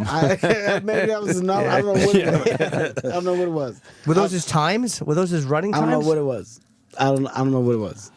I have no idea. So what's- 4-2-2-2-4-4-4. What's the schedule for SNL? Is it as brutal as they say, where you it's- guys are yeah, it's just serious. up all the time, It's just trying to serious. get it all together? It's late nights. You got late nights. So Yeah. so you start, mid-afternoon, and then you're going to about 1 a.m. Wow. 12 a.m. But the good thing is, it's just creative. It's nonstop. ideas. Everybody's pitching. Everybody's coming because it's everybody has an equal chance to get their sketches on. So there's a process. You can't just go and yours is gonna be picked. You got to do it and write it and get it up. And then there's a room where we see what's good, what's not good. And then there's a chopping board, and some things make it, some things don't. Then last minute changes. It's constant. Is it up to you to pick some of them, or? I'm not. I can go in and say what I like the most, but I Right. think the strongest overall sketches for that particular episode of that night are the ones that. You ever hear somebody go like, "Oh man"? I'm gonna tell you what's funny. So the first day, I go in the room and I sit down and I'm there with Lauren and all of the cast, all of the writers all come around the room and everybody tells you the ideas they have for you. So you got to sit there. It's about 40 people. Wow. But everybody's going through the process, and it's funny because some people's pitches are bombing. But the thing is, they let each other know, like just like comedians, like somebody's like, yeah, you can see people get nervous in the middle when they see it's not going well. So and that's when you'll you'll do it and then come in and then somebody yell out, should have reversed it, should have went with the other one first and closed with that. That shouldn't have been your closer. And they don't fake laugh though. No. That's better. It's all real. Good. All real, no fake laughter. Like when an idea is genuinely funny, it's funny, but they're all just rough ideas. And literally, like all the people, you can tell who are the writers and who are the personalities because the writers are very bland. Well, it's you're a funny guy. So, this will work. You'll go into a little bar and you'll talk, right? But you're the guy who just repeats what the other person says. And you do it louder than them, and then you get mad, and then maybe it's whatever. It's just an idea. So. that's how it is. Have you pitched any? Like one you thought like, hey, this would be kind of funny? Yeah, I had a couple that I pitched out. Did it bomb or did it do okay? Nah, I'm pretty fucking amazing, Jim. Well, I think you'll be a good host. I think Kevin will be a really good host. No, it's going to be fun. This is going to be fun. Christoph Waltz, Bieber, like they're not stand-ups. I mean, have a stand-up. This is going to be a lot of fun, and it's my element. Like, this is what I love to do. So from the improv, from the sketches, from literally creating these environments, and we're all, we can be who we want to be, and they allow me to bring what I want to bring to the table. And the live doesn't get you. Oh, no, that makes it more exciting. Right. That makes it more exciting. Yeah, and it's not at all physically nauseating to hear him saying, "This is my element. This is where I."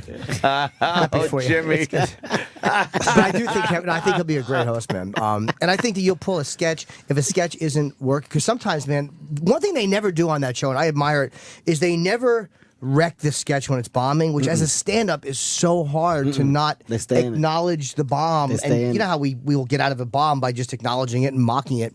They stay in it. Fucking full steam ahead. They never break. Sudeikis is really funny. He's been having me on the floor. Seth is smart, man. Like, yeah, he's really good. He's one of the head writers, but he's great. Like literally, I respect his work ethic. Keenan has had me laughing a lot, and Bobby's funny. But it's like literally when you just see the cast members, I had no idea they create just as much as the writers, just as much as the other showrunners, the producers. Everybody is involved in the creative process, which I think is smart because it makes everybody work hard because everybody's motivated to get to the top have a spots piece of it. It's pretty insane. Yeah. I heard they're pretty welcoming there too, because you're really going into a club where everybody's a member but you, and it's like I hear they're very good at making you comfortable and feel welcome. The way that I feel now, I feel like they're excited. I feel like they're excited that I'm there, and there's like an energy. There's a great energy around, and nobody's been afraid to present things to me. But what did catch me off guard is like at one point you're really questioning your talent because when they sit you in the room, they're like, "Hey Kevin, so real quick, you just want to know some things. Do you sing?" I'm like, "No, I don't sing." Do you do any impersonations? No, I don't have any impersonations. You dance? Nah. Really good dance. And you see him checking things off. Oh, man. I think we'll save some skits for next week. I have no talent. After talking to this, what do you do? I'm funny. I know how to do that. I think that's pretty much it. Okay, yeah. Well, we got some things we'll figure it out. And then you see them writing on the notebook as they walk out. Oh boy, this is going to be a tough one. Yeah, you just hear mutter. If you would have gotten it years ago when you auditioned for it, do you think you'd have done well, or like even at that time, not with knowing what you know now in hindsight, but then?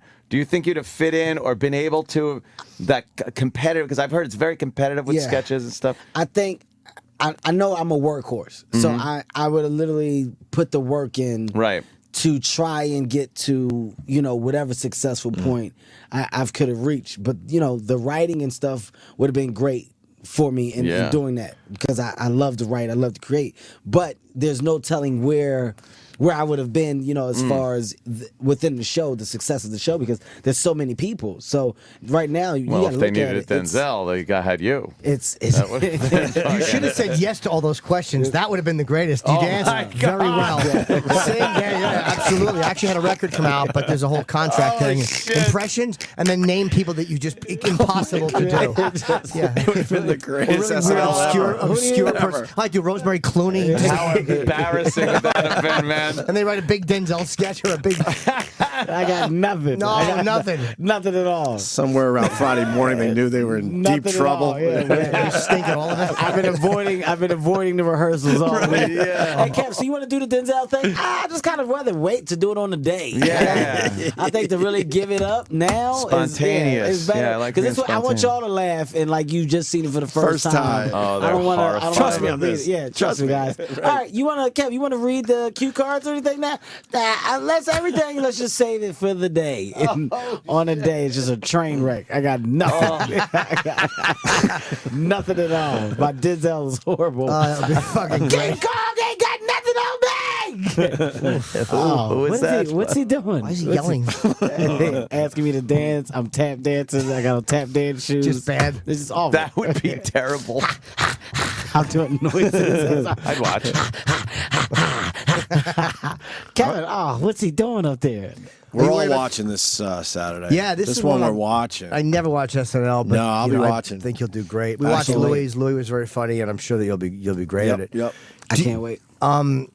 Fuck the cue cards. Are you worried about the cue cards or no? No. You don't care? No, I don't care. Because a lot of times you'll see them look up, but again, they're pretty good at not, at not giving away that they're. Well, too, the schedule is so crazy that even with the cue card stuff and the show being live and it being last minute decisions, once you know what you're doing, the people that are part of those things are kind of locked into it, so the beats of it. So even if the cue cards are there, the ballpark of where you're supposed to be. So you just stay within that vicinity. If it ever looks like it's, I don't remember. Yeah. Cue card guys could fuck you over though, man. Yes, they could. If they don't like you, they'll just take their time. Little slow turn. Little slow turn. Who put a question mark on the teleprompter? No, they definitely could. But you're once again, if you're involved where it's supposed to be, you see everything go down from all the changes. You should pay them off before Saturday. Just make sure they're well fed. Dude, I'm really hyped as if this is a basketball game. Right on, man. I'm pumped up. What is the two other things to talk about too? One is the Celebrity All-Star game you did. Mm-hmm. What did you do with Usain Bolt? Oh, I beat him going up and down the court. I challenged him to a race, but we had to dribble the basketball. Okay. So basically, him dribbling. So you just throw the ball out in front of you, but you got to keep bouncing the ball. So I smoked him. I set a world record. Come on, really? Yeah. Well, we don't. There's no way to prove it, but there's no way to say I didn't. There's no way to say you didn't There's either? no way to say I didn't either. At the end of the day, I beat the world record holder, which means I probably set a record. He's an amazing athlete. No, he's ridiculously to fast. see him run. Ridiculously fast. Unbelievable. Ridiculously fast. Yeah. It just you ever see the guys that just have so much athletic ability, but it's like they don't know what to do with it in certain stuff. Like he can't really play basketball, but he can run and jump real high. So for unnecessary reasons, he's jumping above the rim. It's like, no, you're saying you have to shoot first. You don't jump. You do it with the ball. Just taps the ball on the backboard and lands with it. Yes,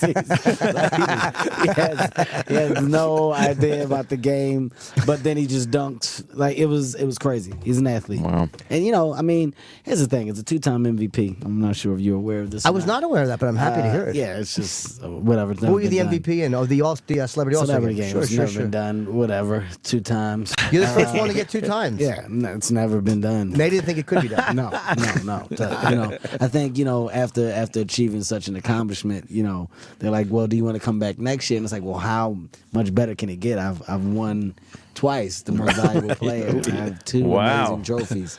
So Very I don't humble know. about Get it. a third. I like mean, that if Daniel much. Day-Lewis can do it, there's no reason you shouldn't have a third. I'm thinking about it. gotta go for a third. It's just tough. At the end of the day, it's a fun time, and I think I'm taking the fun out of it Right. by continuing to involve myself and win. By dominating so much. Well, it's beyond domination. It's beyond domination. Who else played this year? I don't think didn't that's get to really watch. important. I don't think it's important to go through the maybe list. that's Who why. else did Yeah, play? who else John played? Goodman.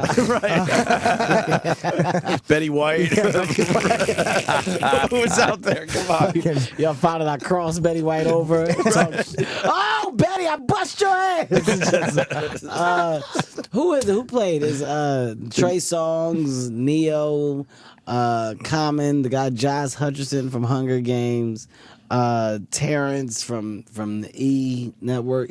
They had some people out there That you would never associate with athletics. but then after that, they had some NBA players, like the older guys that retired as well, like the Dikembe Mutombo was on my team. It was funny. It was a good time. It was fun. Did he used to live in our building, Mutombo? Did he play for the Knicks or the Nets at all? No. Or is No. it Manute? One of those guys lived in our building. Manute Bol? Just black guys that are tall. No, is he one of those two guys? Why should I think that it's 2 different people? No, it was either Dikembe or Manute, one of It those was players. one of the tall, It long could have black been ones. Manute Bol. It might have been Dikembe Mutombo then. You I would saw have him in the known it garage. was Manute. Did Wasn't a Dikembe lot- play for Jersey or Knicks? I don't think so. No. Then he might have been here for something else because I saw him in the garage, and they said, "Yeah, that's What him." if he was just visiting somebody, Jim? Well, they said that they got his car. There's a chance that he could have just been making a stop. I met Manute Bol once. It was unbelievable how fucking tall this guy was and how thin at the same time. It just is weird. It was ridiculous. Like the Close Encounters alien that came out of the ship at the end of it, right? Yeah. He had the longest. These arms were Yeah. like It's just toothpicks lanky and it's ridiculously passing. long. It is really long and passing. I met Dikembe's crazy. son. His son was 13. His son is 6 feet. Wow. Does he have I'll skills? bet you that's because of his dad, though. Guy who says something stupid. You probably inherited that. Does he have the skills though? He said his son is good. His son is good. He said his son is good. Listen, I've now thought my son is at the age where he can play. He can play basketball. So because of where I live, I can get my son into like the great programs, basketball programs. So you get there, it's all these NBA players and their kids. But these guys, their kids have natural talent. So at the age 5, you're looking and you're like, wow. And then my son, he's out there and he's got two left feet on, like he's not even putting his sneakers on right. He doesn't bounce the ball. He's just messing up the game. My son is literally destroying the fundamentals of the game. You can totally look out there and see who my son is every time. And these other kids are really amazing at age 5. But a lot of the sons don't make it to the NBA. I'm surprised by that. Dude, a lot of them don't, but a lot of them go far in the sport. A lot of them at least get to college for free. Right. A lot of these guys get scholarships for colleges. Yeah, Rick Barry had a bunch of sons, obviously. I can't think of many guys that had their sons in the NBA. Right Do you now, know any? Right now, yes, a lot right now. Really? Like right who? now, Del Curry. Steph Curry's is in the NBA, and his other son is playing for Duke. Who else is really, really good? That's playing. My friend that plays for Syracuse. Wayne left out. Meeks. I forgot Meeks' last name. I know about a good five black guys whose kids are in the NBA. Okay. They're doing well. Kyrie Irving's dad played too, I believe. Yeah, I don't look. I'm a sports guy. I don't expect you obvious, guys yes. to Kobe know- Bryant. Kobe Bryant. We forgot about the big Jelly one. Bean. Jelly Bean was Bryant. in the NBA. He was in the NBA. Yeah, but he had more success in Europe. Yeah, he was more. He wasn't- He was overseas. I went to basketball camp with Kobe. Did you really? Yes, I did. Wow. West Side basketball camp. Kobe played the whole camp left-handed. Sure, really? I'm very serious. What year was this? This is my junior year, so probably 1996. So he was just a young guy. Yeah. That much better than everybody. Oh my God, he dominated the whole camp, left-handed. Literally, he worked on his left hand the whole hand. Didn't shoot with his right hand. Is that what he was trying to do? Just work He on was his just left? working on his left hand. He had specific instructions to work on your left hand. Wow. So he played the whole basketball camp. MVP of the camp. average 27 points a game, something like that. He All shoot left-handed? Everything left-handed. Jump shots, layups. So do you know him now? What do you remember you from that? Oh, yeah. okay. Yeah, we laugh about it. LaSalle basketball camp, overnight basketball camp. And that's when I thought I was going to the NBA. Wow, shit. That's what? I had a basketball dream. Muggsy Bogues really deluded a lot of fucking small He people. did. Yeah, I had a real basketball dream. Like I'm not. I wish I could sit up here and say that I'm not one of those people. That used to be my speech. Kevin, you sure you gonna go to the NBA? Let me tell you something. You think that they told Muggsy Bogues that he wasn't gonna make it? I had every small person's biography. I knew everything. Spud Webb, Earl Boykins. I knew them all. How far did you get? To my senior year in high school, and that letter from community college kind of set me straight. Yeah, I'm gonna probably get recruited by Duke and a bunch of people. Community college sent me a letter after I figured out I got a 600 on my SAT. Oh shit! Wow. After I did abracadabra for my SAT, ABA, CATA. Yeah, I was an idiot. I was like, man, we gotta take this SAT test. Me and my friend was there, so we get there. They was like, all right, it's gonna be 3 hours, so you guys take your time. 3 hours? I ain't staying on 3 hours. It's Saturday. ABA, CA. That's classic. It was a great idea. So you get your scores back, and everybody's in your class, and they're saying your scores out loud. Kevin, 622. God damn it! Kevin, you got a 622. You get 400 for putting your name on the paper.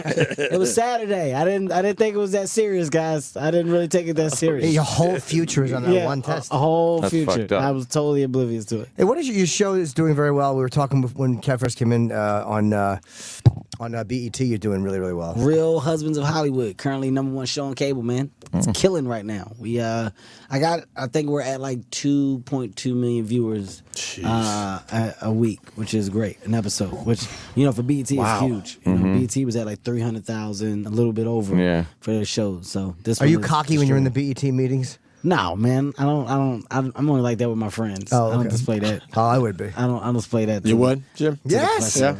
If I basically took the audience 7 times what they normally get? It's definitely an amazing feeling because I can say that I took a chance and gambled on taking a show to BET and giving it to BET, but this is why I did it. Because same thing with Chappelle. Chappelle did the Chappelle show. Comedy Central was already a great network. But the Chappelle show took off so amazingly. Like everybody was like, "Oh, Comedy Central," because they wanted to see the Chappelle show. So right now, because of my show and the success, BET is getting so much attention. And everybody's like, oh, BET, you got to come in and tune in for blah, blah, blah. So it's great, because it's quality. And now, the network can either follow the same quality or continue, or, the relationship with me can go on and can go higher. Is that what made you go to BET? Because you could have probably went anywhere you wanted to, and that was what made you do it? I swear to you, that's the reason why. Because if I go and this smashes, I'm solely responsible for giving BET a great quality TV show. And people now have to look at it and respect the network. And the network in return will want to continue the relationship with me, and we'll move on to do other things and other shows, and I can produce shows and just bring more projects to that network. That's a smart gamble. I mean, you're going to go in and say, if this goes well, I'm going to be able to do whatever I want here. Yep. That's honestly my reason for doing it. I think Kevin's doing pretty well. Yeah, Kevin's doing really well. I think Kevin Hart's doing real well. Yeah, and I'm happy. Oh, by the way, Friday, Saturday, I'll be at Polka Nuts in the next to beautiful Mount Harry Lodge, and April 11th through 14th. Tickets still available. Caroline's. I just wanted to Polka Nuts. A beautiful Mount Harry Lodge. I'm fucking drooling. Your fucking timing rules. Jimmy. You got me drooling. Oh, hey, Jim. Jimmy rules. That hurt me, man. That was fucking funny. Oh, no, it's great. Kevin's doing real good. By the way, I'll be in Polka Dots. Yeah, I just wanted to fire out a quick plug. A couple guys plugging their projects, a couple old friends. You know what I mean? Just plugging their current projects. Well, Kevin, this was great, man. Yes. We're all gonna be watching SNL this weekend. Hey, that's for sure. I can't wait, man. Yeah, For man. those who do not know, tune in. March 2nd is going to be crazy. I'm hosting SNL. And the Real Husbands of Hollywood is on Tuesdays on BET, and you can you just go to Kevin Hart for real. It's the #4 on Twitter, and I'm just looking forward to seeing you sing as heartfelt. I really want to see that. And I'll Jimmy's be at, Polka Dots. Yeah, I'll be in Polka Dots, but it's Friday and Saturday, so it's like, I mean, Kat's cute that you're working Saturday night, but unfortunately, I'm working Friday and Saturday. You know, some of us have more involved projects this weekend. And then April 11th through 14th, some tickets still available. Plenty of seats. Caroline's on Broadway. Caroline's on Broadway. Oh, shit, man. It's available. And you got your show next. Today's your day, right? You continue. Oh, you're right. Yes, Jimmy's I'll be on advice for the show. next hour. I'm doing my advice show, so call in after 10, from 10 to 11. I'm doing the Jim Norton show. Right. Advice on everything? Yeah. Oh, yeah. And this would be a good one to give some career advice. You know, and how always be nice to the guys as they're coming up. Oh, boy. Because it could happen to you, too. Jimmy. But watch Kevin on SNL, honestly. Yes. You know, Of course. or K Hart online. God, that hurt me, man. Yeah, well, how hard do you think it was to say? Oh, your timing could have been better for that, man. That hurt me just now. I want to thank Wayne for the cameo, too. Wayne was terrific. Big Wayne. Big Wayne. Big Wayne. We're going to the gym as soon as we leave here. All right, and we're going to wrap up, I guess. Kevin, thank you so much. Thank really. you, man. Always. Thank you guys for having me, man. I can't believe you came in week of hosting. That's Stop it. awesome. I love 'cause the relationship. Most of the hosts, they're like they shut down. They shut down, man. This is rare. You No. get to speak to an SNL host before he does it. That's because I'm talking to my friends. I I'm here with my appreciate it. peers, man. Right Always on. come in. Kevin Hart, everyone. Thanks, man. Take it easy, guys. Jim Norton is a moderately successful comedian, an average author, and a terrible actor. And your chance to speak directly with him has arrived. Call 866-969-1969. The phone lines are open, and the Jim Norton Show starts now. Yes. I always feel like I talk too soon. Excuse me, and don't allow enough of that amazing theme song to play. Thank you for staying tuned to the Jim Norton program. Kevin Hart was in for about 45, 50 minutes on Opie and Anthony. He's hosting Saturday Night Live this weekend. And I was telling Opie and E-Rock in the break, he's just a funny fucking guy. And that's this exact same... He's been much more successful now and he makes a lot more money. But that's the exact same conversation you would have had with him 12 years ago. Nothing has changed about that guy tonally. Like, he's the same guy he was back then. That was the same funny cadence he had and the same way he shit-talked. Exactly the same. With the exception of the fact that he probably makes $400,000 a night. You know, that didn't change him, though. That didn't change him at all. It's amazing how that would have changed me. Like, I'm a bigger dick now than I've probably ever been. But if I made that kind of money, I'd be intolerable. Intolerably awful. Not that you, the listeners, wouldn't adore me. Of course. I call it worship. All right. Who's the first person to call up? E-Rock, please, talking to the mic. There we go. There you go.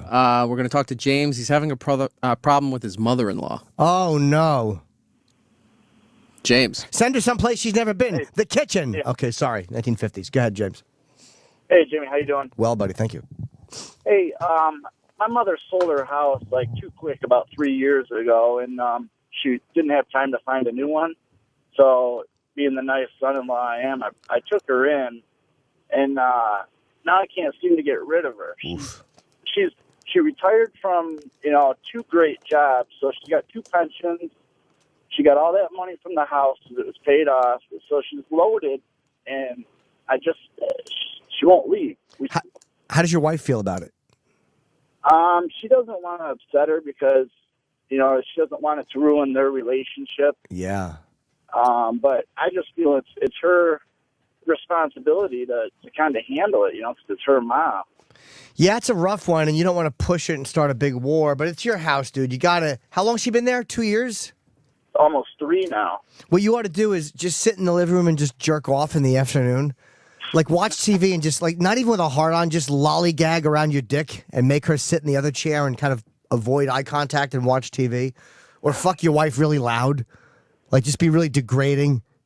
Come on, move it, cunt. Just yell really dirty things in bed that the mother has to hear, and she'll move out. Either that or you and your wife should just move, and then don't tell her. And she'll just wake up one day alone, like furniture in her bedroom, and everyone's gone. Right. I don't know what to tell you, buddy. Talk to your wife and tell her, look, your mother's a nice person, but, I didn't fucking sign on to marry you and your mom. I mean, tell her nicer than that, but, yeah, you got to speak up. You could do it nicely and say, look, we want to have our own life.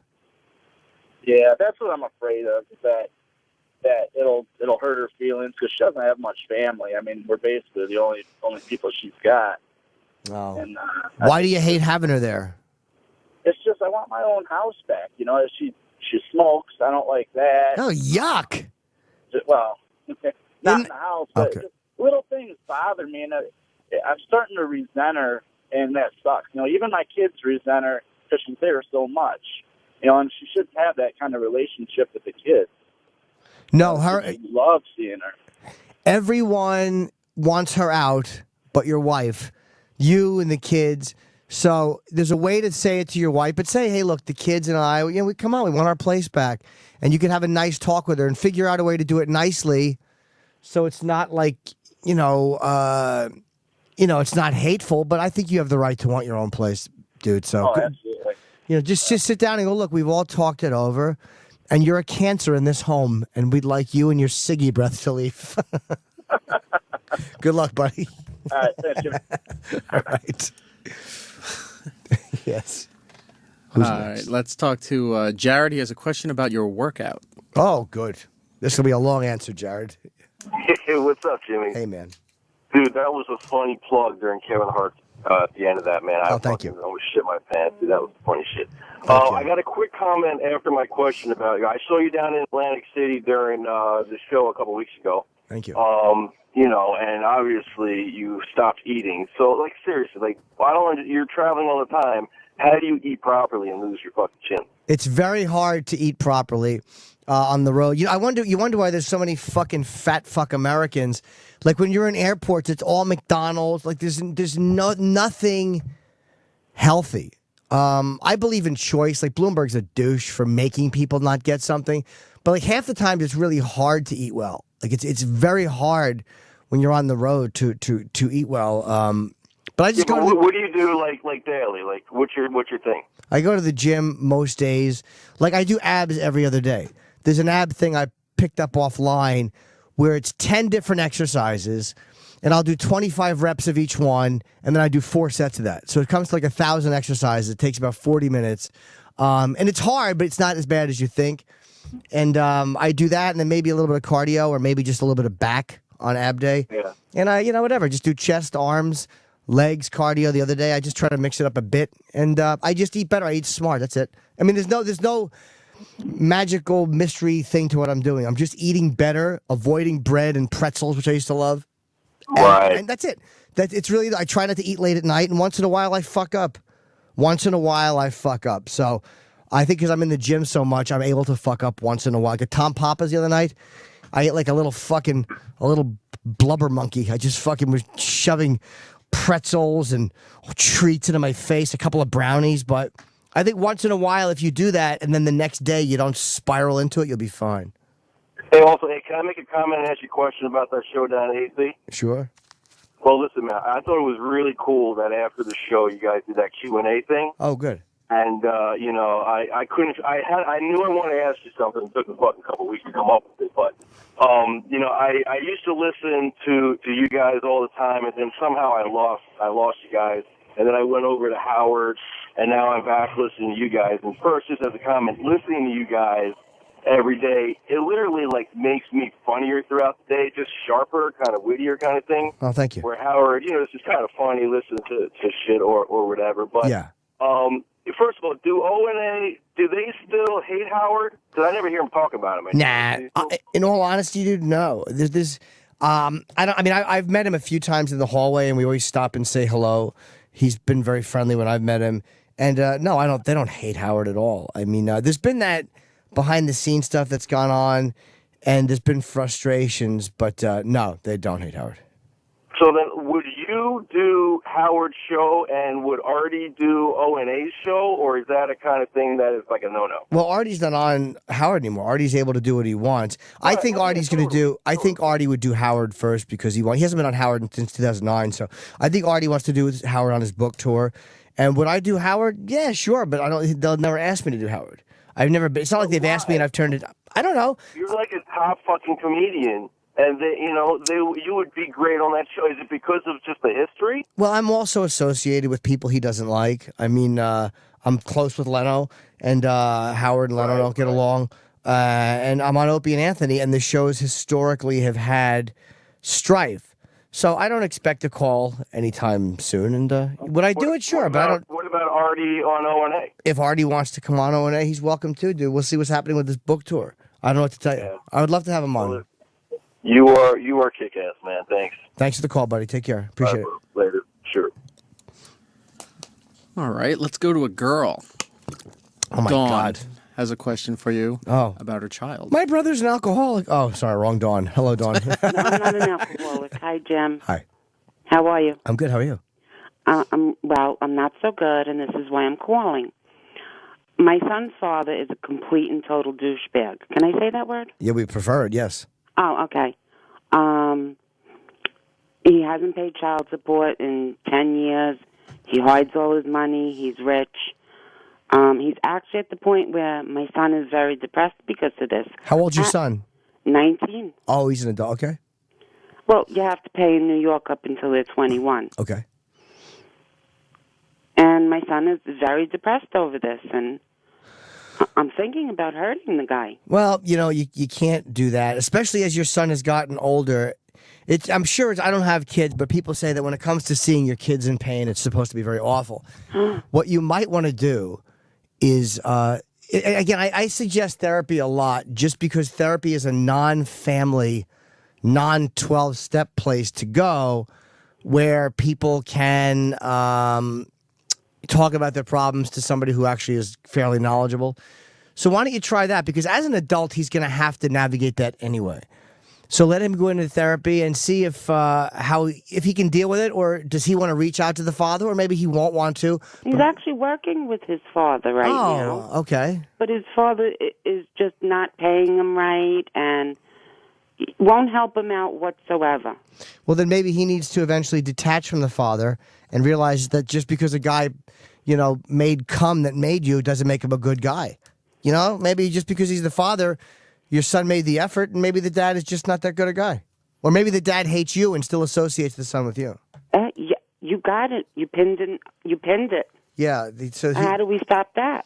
I don't know. Maybe you should.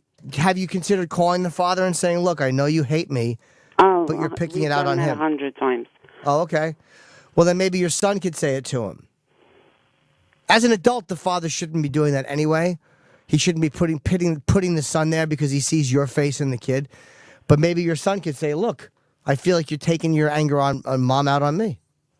That's excellent advice, Jim. All right. Good luck. I hope it works out. Thank you. Bye-bye. Ray has a question about stand-up for you. Okay, Ray. Ray. Hi, buddy. Hey, Jim. How you doing, man? Good, thank you. Hey, so I've been wanting to do stand-up. I've been writing jokes. I got my whole... Forget it. You'll never make it. Next call. No, I'm kidding. Go ahead. I'm kidding. I got my notepad full of stuff, but I just don't... I find it hard to find the balls to stand up and actually just, take a leap of faith and actually do it. It's like... And I've done the whole, trying it out and, trying out, the whole routine, and I feel like I haven't found my voice yet. Have you been on stage yet? No, I haven't. Well, then you have not tried it out. You have not tried it out. I understand what you're going through. It's doing stand-up, and maybe it's the same for actors and singers. I don't know. But we see ourselves as something. Like being a comedian, I always saw myself as a comedian. Even when I was a kid, I saw myself as I will be a comedian. It's an identifying thing. It's who you are. So the scary thing, and I've talked about this before, is going up on stage and trying it and realizing that dream is now dead. It's almost like we're afraid of losing this very identifiable feature.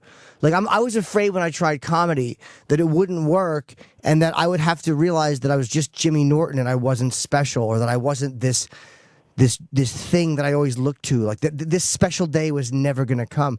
You have to get over being afraid of that and chance it. Because the day where it's all okay and you're not scared and you have it all figured out never comes.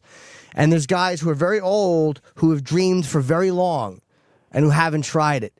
You should go up on stage at an open mic, realize that being afraid is normal, bombing is okay. If people didn't bomb, there'd be 2 million comics. It's getting through the scary process that separates people who are comedians to funny people who aren't comedians. There's plenty of funny people who aren't stand-ups because they're afraid. So you do is you keep writing your stuff down, tape record yourself when you're on stage. And I would say do 10 or 12 different open mics and then get a sense of whether or not this is something you enjoy or think you might be good at. But you have not tried it until you've stood up in front of an audience. All right. Hey, thank you very much, man. And hopefully one day I'll share the stage with you or something. You're welcome. And don't talk yourself out of it. Don't allow being afraid to convince you not to do it. You're supposed to be afraid. You'd be an idiot if you weren't. It's okay. All right. Thanks a lot, Jimmy. Okay, man. Bye. Bye-bye. Alan in Ohio has a question about your special that you taped in Cleveland. Oh, yeah. Okay. Alan? Yeah, hey. Hi, Jimmy, Alan. how you doing? Good, buddy. I was at the early show in Cleveland that you taped. Yes. It's fucking hysterical. Thank you. I'm just wondering when it's coming out on DVD to actually buy it, like a hard copy. Like, are you going to be selling through your website, or how's that going to work? I don't know. The deal was cut through Comedy Central Records by the production company, so I don't know. It's got to air on Comedy Central first. By the time this one airs, I'm taping another one, so I don't know. Hopefully soon. The deal has been made. Hopefully within a couple of months it'll be out. I gave way too much control of that special up. This next one that will not happen with. I'll have complete control of it. So I hopefully soon do. But the CD DVD will be out. Great. I can't wait for it. Thank you very much. Thank you, man. Thanks for enjoying it. You're welcome. We're going to stay in Ohio. Rick has a question about his son's girlfriend. Okay. Hello, Rick. Yeah, hey. Hi, buddy. Hey, how's it going? Good. All right. I'm going to try and make this as quick as possible. I know you don't have a half an hour to sit here and Right. BS. So, all right, I got an 18-year-old stepson. I know that's tricky as it is right there. Yeah. His father's never really been around a lot, and it's even been to the point, his father's even claimed that isn't his real son. Okay. So I invested a lot of time and effort, into this kid, because I know he was suffering as it was, so. What age was he when you kind of came into the picture? 4. Okay. So, yeah, I've been around for a long time. Sure. But he ends up meeting this girl, and he falls head over heels in love with her, and gets engaged.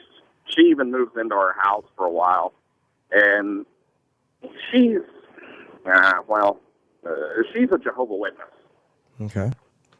He's an atheist. All right.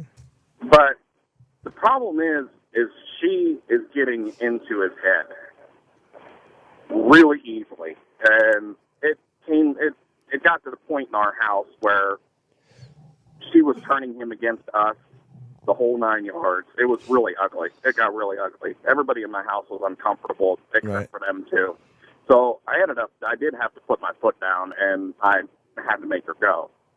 Okay. We had this long discussion with him of how, it's not going to be right. He kind of saw the light, but now I find out he's back to talking to her, and I don't know how it's going to turn out, and I don't know what I can do. Well, let me say, first of all, he's 18, so there's really nothing you can do. And I'm not saying Jehovah's Witnesses aren't annoying, but from what I hear about teenagers, they're kind of rebellious dickheads a lot of times. And they buck the system, and they buck their parents, and a lot of times they do it through drugs, or a lot of times they do it through saying, fuck God. Your son maybe is doing it by going, hey, God is okay, or whatever. Maybe that's his rebellion. You know what I mean? Or maybe he just genuinely likes this girl and she's influencing him. But does she do drugs or does she drink? Probably not.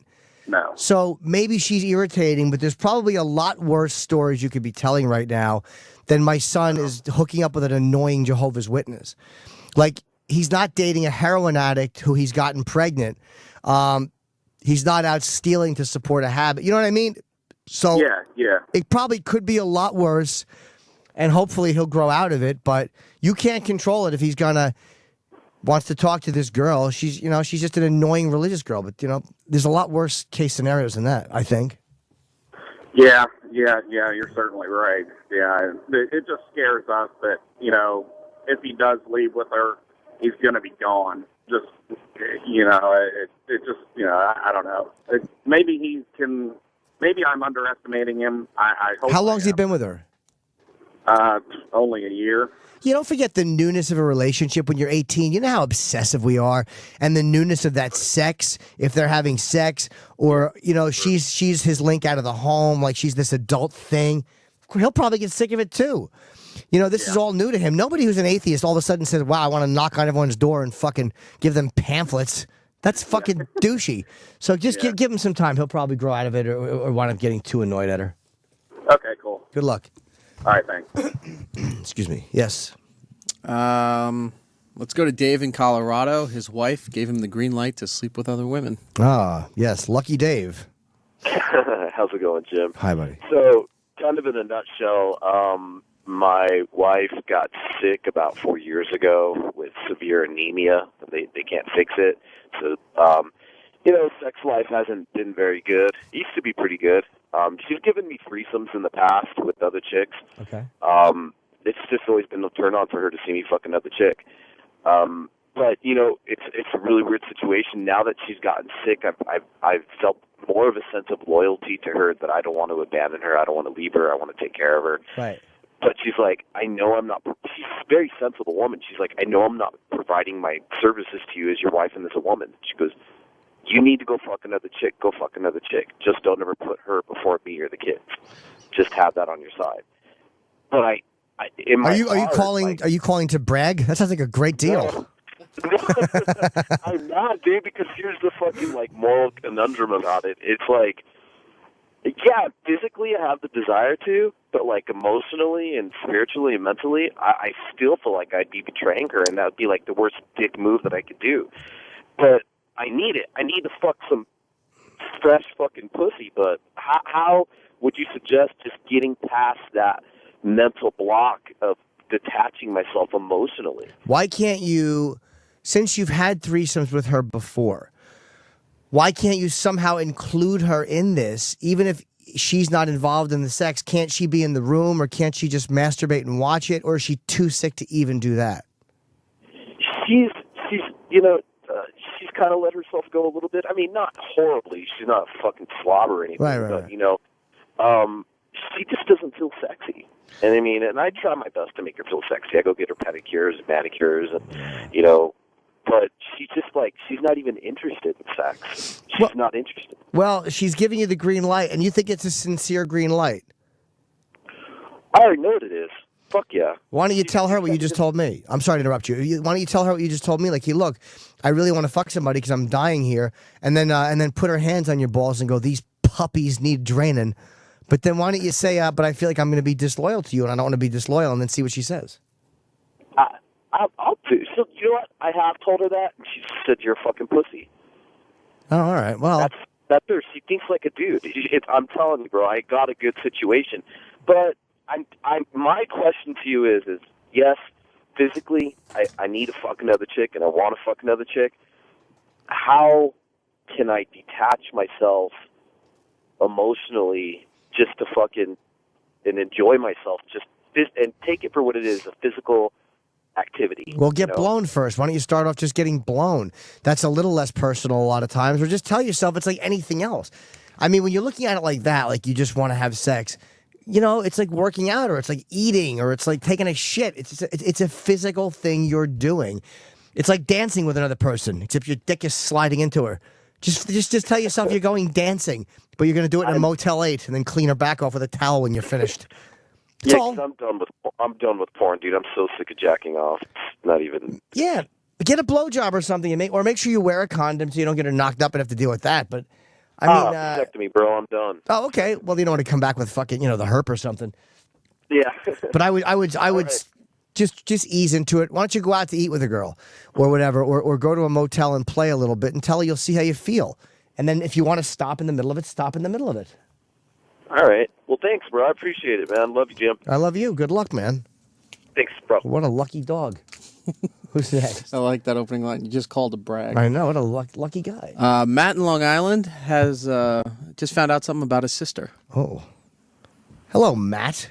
Hey, what's up, Jimmy? Hi, buddy. All right, so I just found out that my little cousin is an escort. Okay. And like her whole life, she's been in and out of rehab. She was doing H. I think she's on meth now. I don't really know exactly what she's doing, but I Google searched her phone number and I found out like 10 escort services with her picture on it and shit. Oh, boy. And I don't really know how to confront her about it because I know if I confront her with it, she'll just completely cut off all contact with me. And How probably old go is back to the she? drugs. She's 24. All right. Well, if you want me to confront her with it, you can email me your contact info, and I'll be happy to talk to her. Yeah, I don't know. Would she really cut off all contact with you? Well, it's tough because she's kind of bipolar too. She has like all these mental problems. Obviously, that's why she was doing H and all that other shit. Yeah. But I've tried to confront her about drugs before, and she would just go off into a crack house somewhere and not talk to her family for 6 months. And I know if I confront her about this now, she'll probably just never talk to me again. I don't know. She's walking on thin fucking ice. Yeah, you might want to talk to her. Sometimes it helps to talk to somebody and they know you're not judging them. Yeah. Like when you come at somebody and you go, I know what you've been doing, you push them away. But if you come up to somebody and you go like, look, between you and I, or however you want to phrase it, I know you're an adult, you have the right to do what you want, but I just want you to know I'm here for you, and I know that you're doing this, but I love you anyway. You might want to come at her from that way because you can't stop her from doing it. She's an adult. She doesn't have to talk to you. She doesn't have to listen to you. So sometimes letting somebody know you're there is very, very helpful, and then you may be the one person in the family she feels free to talk to when it gets bad. That's usually the way it is too. Like me and her have a special connection that even like her and her father don't have. Okay. So like because I've gone through my own problems in my life too. So we can kind of connect on that note. But this is kind of, well, yeah, I don't know. Like I saw that yesterday. I'm like, fuck. Tough. Yeah. I'm sorry, I just got a text from Bob Kelly, and I was distracted. But no, you're right. It is tough. But I would suggest letting her know that you understand what she's doing, and that you're there for her, and you hate to see her wrecking herself. And she'll go, I know, mind your business. But she'll hear you. She'll know that you're telling her something with love. Don't degenerate into an argument. I would just tell her how you feel, and that you'll be there for her when she's ready. And if she needs help, you want her to know she can call you, and you're not going to judge her. Right. And I think she already knows that anyway, so maybe that's already one foot in the door. Yeah, but you might want to talk to her. I mean, is it better to confront somebody or not confront somebody on that? I would say it's better to let her know that you know what she's doing. Yeah, but not be a dick about it. Just kind of. Yeah. Yeah. All right. Yes. I'll give it a shot. Yeah, I would too. All right. Thanks a lot, Jimmy. I appreciate it. Okay. All right. Take care, bud. Tim in New York wants to talk to you about the Comedy Cellar. Okay, cool. Tim. Hey, what's up, Jim? I just wanted to know your opinion of the classes at the Comedy Cellar and if they're worth the money. Well, I've never taken a comedy class. I know a comedian buddy of mine named Rick Chrome teaches comedy class at the Cellar. And for a long time I was like, well, comedy classes are no good. But you know what? If you're going in there and he's kind of helping you get over a little bit of stage fright and he's kind of teaching you, it might be very helpful because I like Rick a lot and I have faith in Rick. I think that he's been around for comedy for so many years, and he hosted the Comedy Cellar for many years, so he absolutely understands that process very, very well. Okay. So the worst that can happen is you don't learn anything. The best that can happen is you learn something really good. Like, I don't think anything bad will happen to you if you go. Have you performed before? No, I've been doing like comedy mixtapes, like rap mixtapes. Yeah, but performing in front of a live audience, this may get you. Sometimes comedy classes are good because you're easing your way into it, and you're easing your way on stage with a bunch of people in the same boat. So like all of you guys will be novices. So you realize like, hey, this person and I are kind of in the same boat. So there might be some strength in numbers when you actually perform. So yeah, I would suggest Rick's class. And again, the worst that can happen is it doesn't help you, but it's not going to hurt you. And can I ask you, how long did it take you to find management, and how did you find management? I never pursued management. I said they'll come to me when it's ready. A couple of years, I mean, maybe 5 years. I was doing Jersey with Bob Levy and Florentine and all those guys, Eric McMahon. And then I finally came into New York 5 years in, around 95. And I forget how I got it. I think a guy named Rick Dorfman, who worked at Caroline's at the time. Caroline's was my first management team when the Comedy Club managed people. And then after that, it was Barry Katz and Maureen Tarrant, and then from them I went to MBST. So they basically approached me after seeing me, and I always kind of figured that was the best way to do it. All right, well, I respect that. Thanks a lot, Jim. All right, good luck, man. All right, let's go to Lloyd in Vancouver. He has sex addiction. Okay. Hey, Jimmy. Thanks for taking my call. Hi, Lloyd. Yeah, I have a voyeuristic sex addiction that is something that I've only recently come to understand is an actual addiction. I was just thought it was some sort of fucked up problem. Now, how have you been practicing it? Have you been doing it only online, or have you been looking through windows or peeking through? What have you been doing? When I was like 18 or 19, I was looking through windows and shit. But then I kind of scaled it back. But recently I've kind of fucked shit up because I was beating on my roommate and I got caught. And I feel terrible because I didn't intend for this sort of thing to happen. But I'm just kind of like, oh shit, now what do I do? How'd you get caught? I had a camera up to the bottom of the bathroom window while she was taking a bath, and I like recorded her essentially seeing it and going like, what the? So yeah. So what did she say to you? She hasn't said anything. So, like, maybe there's plausible deniability. When did this happen? Like 2 days ago. And she's interacted with you normally since then? No, I have not been around the house. Boy. First of all, that's a crime. You got to be really... Like, I've looked in windows when I was a teenager, which is, you know... That's sexual voyeurism, but this is really violating. And I understand the temptation to do it. I'm not judging you because it's hard. Dude, as a pervert, I know what would drive a person to do that. Yeah. But to the person you're doing it to, and this is coming from a fellow pervert, like she has a tremendous expectation of privacy in the bathroom. And I know that fury to jerk off to something, to see something, the newness of it, the dirtiness of it, the taboo of it. But you really are violating her. Like, sometimes it helps to realize that we don't do this stuff. It's not a harmless thing we're doing in a vacuum. Like, you're really robbing something from her. And that's humiliating for somebody. And that's painful and enraging. And to be spied on, it fucks you up, man. Like, you feel like, what if she picked her nose? Or what if she had these weird... Like, you know what I mean? It's such an exposing thing to do. Now, how did she not grab the camera?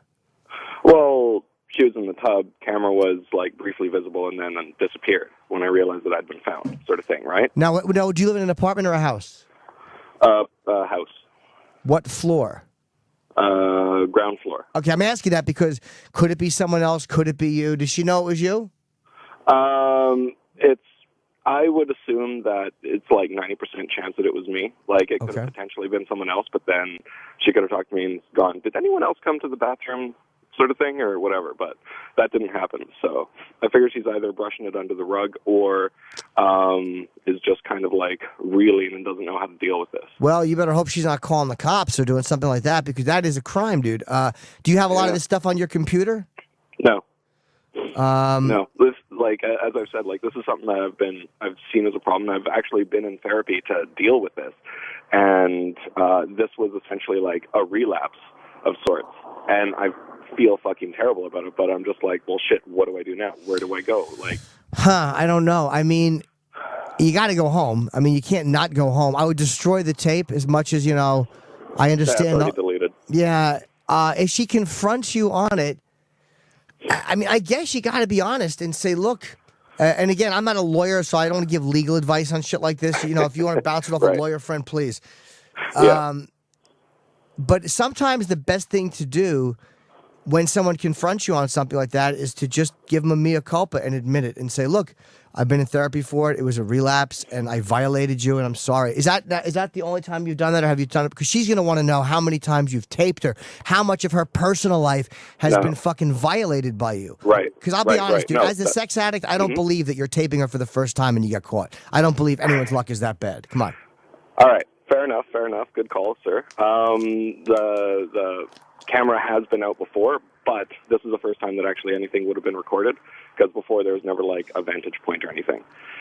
What do you mean there was no vantage point? Like, I could only get a picture of feet or something, which would be great if I was a foot fetishist, but no, I'm not. So It was a camera or a video camera? it was like a phone.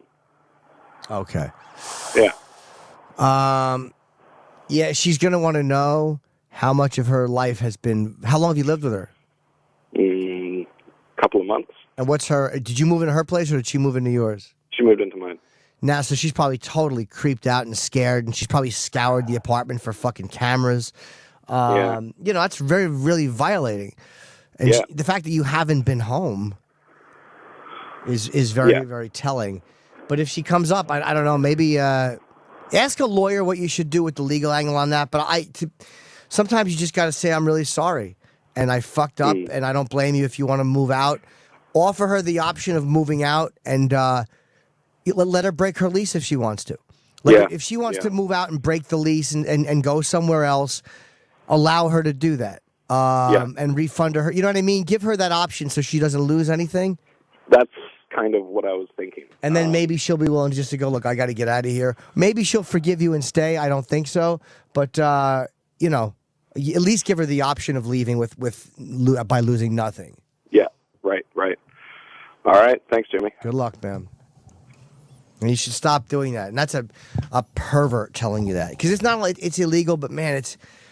God damn, it's really fucking immoral to violate someone like that. It also seems like it'd be something they would, even if you weren't convicted, they would keep it on your record for doing something like that. So that's going to fuck with your job in the future and everything. Yeah, there's legal ramifications, sure. But it's more the emotional baggage you're giving somebody to do that, because she's going to want to know, like, oh my God, I shit there. Was that that privacy? It's like it's a much more mild form of rape, but it really is a very subtle, non-physical form of rape to violate somebody like that, man. It's awful. And I'm not trying to make you feel worse, brother, but really look at that for what it is. Rich on Long Island has a question about your show on March 29th. Oh, in Boston, yes. The Somerville. Hi. Hey, Jim, how's it going? Hi, buddy. Hey, and actually, I'm from Rhode Island. Common misconception. Okay. I have a question. I've been watching your shit for years and years and years.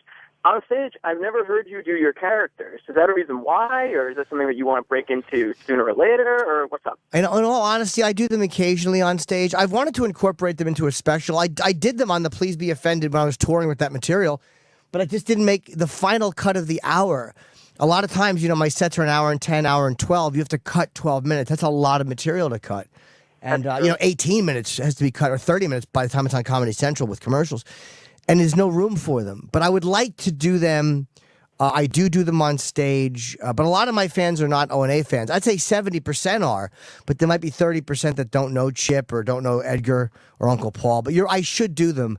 But I would rather do them in visual form in a sketch show, which I want to pitch to a place, too, where I really want to do Chip and Uncle Paul. So they will see the light of day, I promise you. Considering, like, this promotion that you just had was, like, almost 100% from O&A. And the show sold out within like 5 hours or so, at least for the one I'm trying to go to. That's a good point. So, this is all an Opie and Anthony crowd. I mean, I would love to see a Ted. I would love to see a Chip. Yeah, maybe I'll do them. I can't say I won't. And thank you very much for the call, brother. I do Chip a lot on stage. I do them at the end though, because I don't like the whole. What happens is if you do too much radio show stuff, there's so much with the radio show that you can get bogged down in it, and it's hard to get back into your material. And I'm a stand-up first.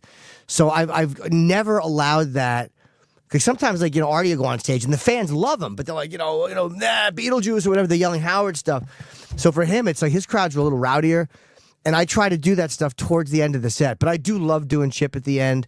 But when you guys yell out Uncle Paul, like, I don't forget that I do Uncle Paul. I promise you, if I feel like doing him, I will do him. And sometimes towards the end of the show. Like a lot of times on stage, I do a big bit on oral sex. I mean, I love oral sex. Everybody loves oral sex.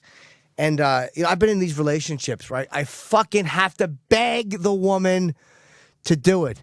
I got to point at my dick. Please, pretty please. I'm like, just kiss it. And then she'll give it a kiss, and I'll go, now kiss it quickly and a lot. And she'll kiss it a lot, and I'll just try to jam it in her mouth.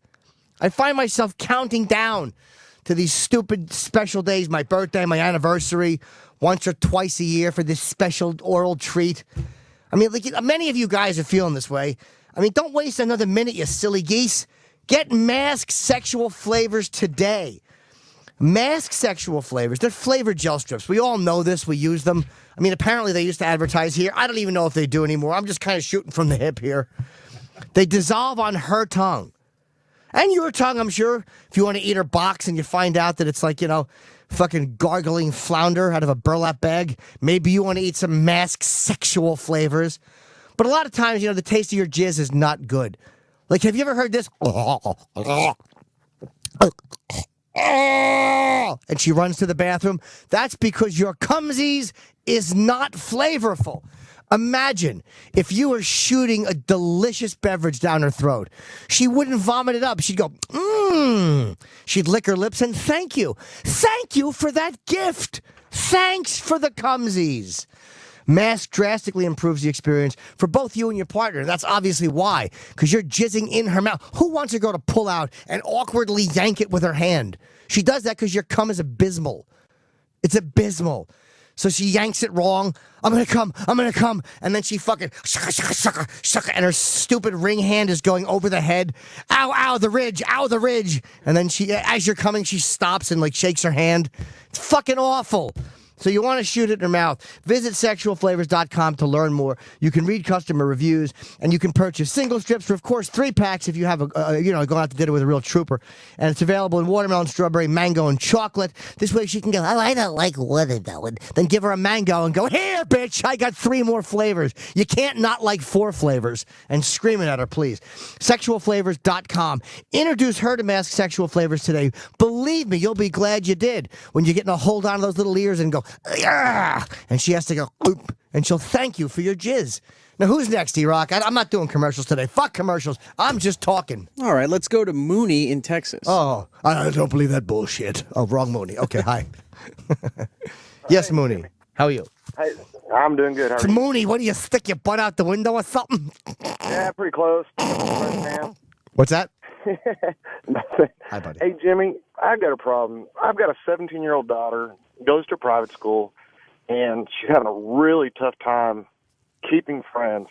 She had one friend, just a little backstory. She's kind of psychotic, but she left the school, which I think kind of put that stigma of, well, she runs with a crazy girl. Mm-hmm. And it's just heartbreaking in the family because every night, coming home crying, wife's crying, the whole, how do you treat a 17-year-old daughter who's not getting friends at school when she still has another year of school at the same private school? I just don't know. Well, let me ask you a couple questions. One is, one statement. Did you might have to wonder, why is the one person she connected with a little nutty? And second of all, I mean, detaching yourself as the dad, look at your daughter just as a person. What is it about her you think that is, A, people are not kind of gravitating towards, or what is she doing to push them away? Just not as a father who says my daughter's the best, but just as a person, what would make her unattractive as a friend or hard to be friends with? And that's it, Jimmy. She's just the nicest girl in the world. She takes after her mom, just one of the good people, and I don't understand. And I know the school, she started late, maybe 7th grade, I think it was, and all the other kids have started since they were kindergarten. So these kids have grown up in, the same bunch, and then introduced somebody new, so she's kind of an outsider for the last, 4 years or so. But as a person, can't be beat. Is she shy? Is she painfully shy? No, not at all. Not at all. She's outgoing. She's willing to talk to people. Like the other day, I was asking her, what's the deal? Are you asking people to go eat lunch? So, yeah, but nobody wants to. I've asked, and I just don't know. It's just a thing that's going through the family right now. We just don't know what to do. Does she have bad breath? Or is there a bad hygiene? No, hell no, not at all.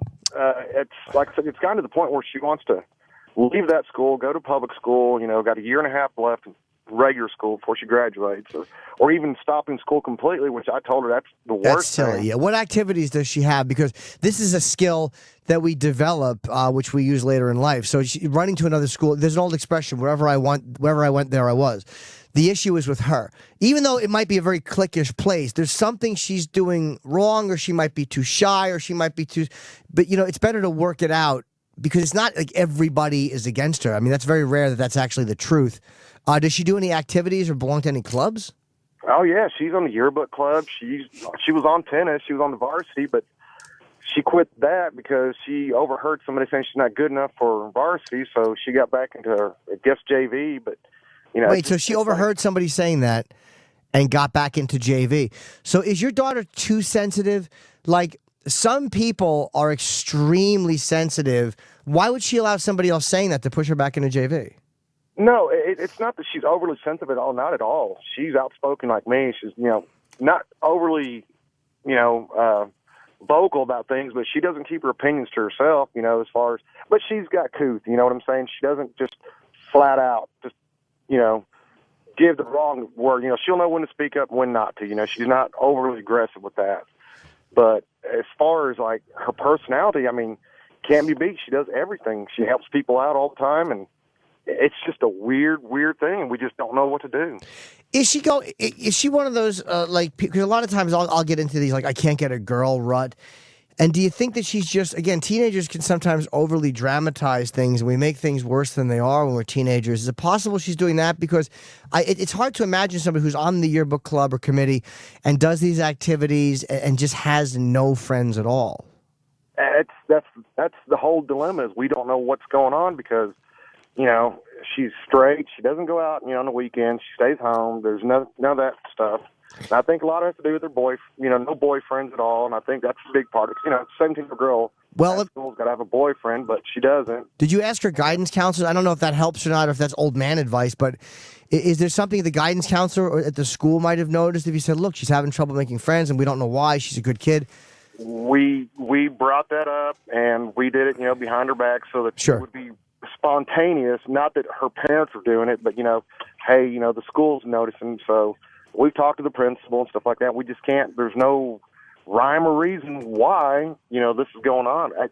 It's the weirdest thing. She's not mean. She's not. She's a beautiful girl. She's 5'8", green eyes. She's gorgeous. We don't know what to do. I just don't know how to handle it. Yeah, I don't know, buddy. I don't have very much experience in this, so I don't want to steer you wrong. It sounds like you did the right thing, but just realize that there's probably something in the way she's handling things as opposed to who she is. Like, she's obviously not a maniac, so maybe she's too shy, or maybe she's taking something to heart, because there's no way that, like, a charismatic, outspoken, beautiful 17-year-old doesn't have any friends just on that. There's something that you're not aware of, whatever it is. Not that she's a bad person, but there's something she's doing at school or some trait she's displaying that you're probably not aware of. And that's kind of what we're thinking. Like I said, that's just, we just didn't have any idea what to do. Not a clue. Just any outside, other than what our own opinions are, anything would help, All I could suggest to you from my total lack of knowledge is to tell her that it does happen sometimes, and to not give up on herself, and to not allow herself to fall into a place where she thinks that this is the way it's always going to be, because it's not. A lot of people peak after high school. And the worst thing you can do, I think, is peak in high school. The worst thing you can do is be the fucking king shit or the queen shit in high school, because then it's all downhill. So maybe point out to her that this might be a weird patch, but it will pass. And people who peak in high school suck when they're 30. That she has a lot of amazing years ahead of her, and to just not give up on herself. No, that's kind of the advice I've given her too. I've even told her, as far as my wife and I graduated the same year in '88, and we're about the same age as you. How many of our high school friends do we still keep in contact with? I've got one. Yeah. That's it. And my wife, none. I mean, like you, how many of your high school friends do you keep up with? None. I keep in touch with a lot of people who are in high school, but none of them were my friends when I was. All right, good luck, man. We have to wrap up, I think. We have to leave. We have to go now, Iraq. We have 6 minutes. No, we don't. We're done. What do you mean we're done? We have 2 breaks to do. Oh, 2 breaks. I have people to help, lives to save. Perhaps you'd like to talk about the Patrice auction. Okay, real quick. I twittered the link. It ends at clock. It ends at o'clock. 2:00 today. 10 signed Patrice O'Neal posters. All proceeds go to Patrice's family. And myself, Colin, Tell, Bill Burr, Robbie Kelly, Voss Robinson, Ian Edwards, Will, and Marina all signed it. And you can buy them on auction. They're beautiful posters. And it ends today, and the money goes to his mother and his wife. The link's up on our Facebook, too, Opie and Anthony. And it's tinyurl.com/Patrice auction. Very easy. Which, that looks worse than it is, those words. Patrice auction.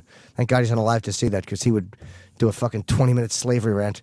Why did you call it that? He'd scream at us. All right? Until next week. Bye. You're welcome. Jim Norton is now done dealing with your bullshit.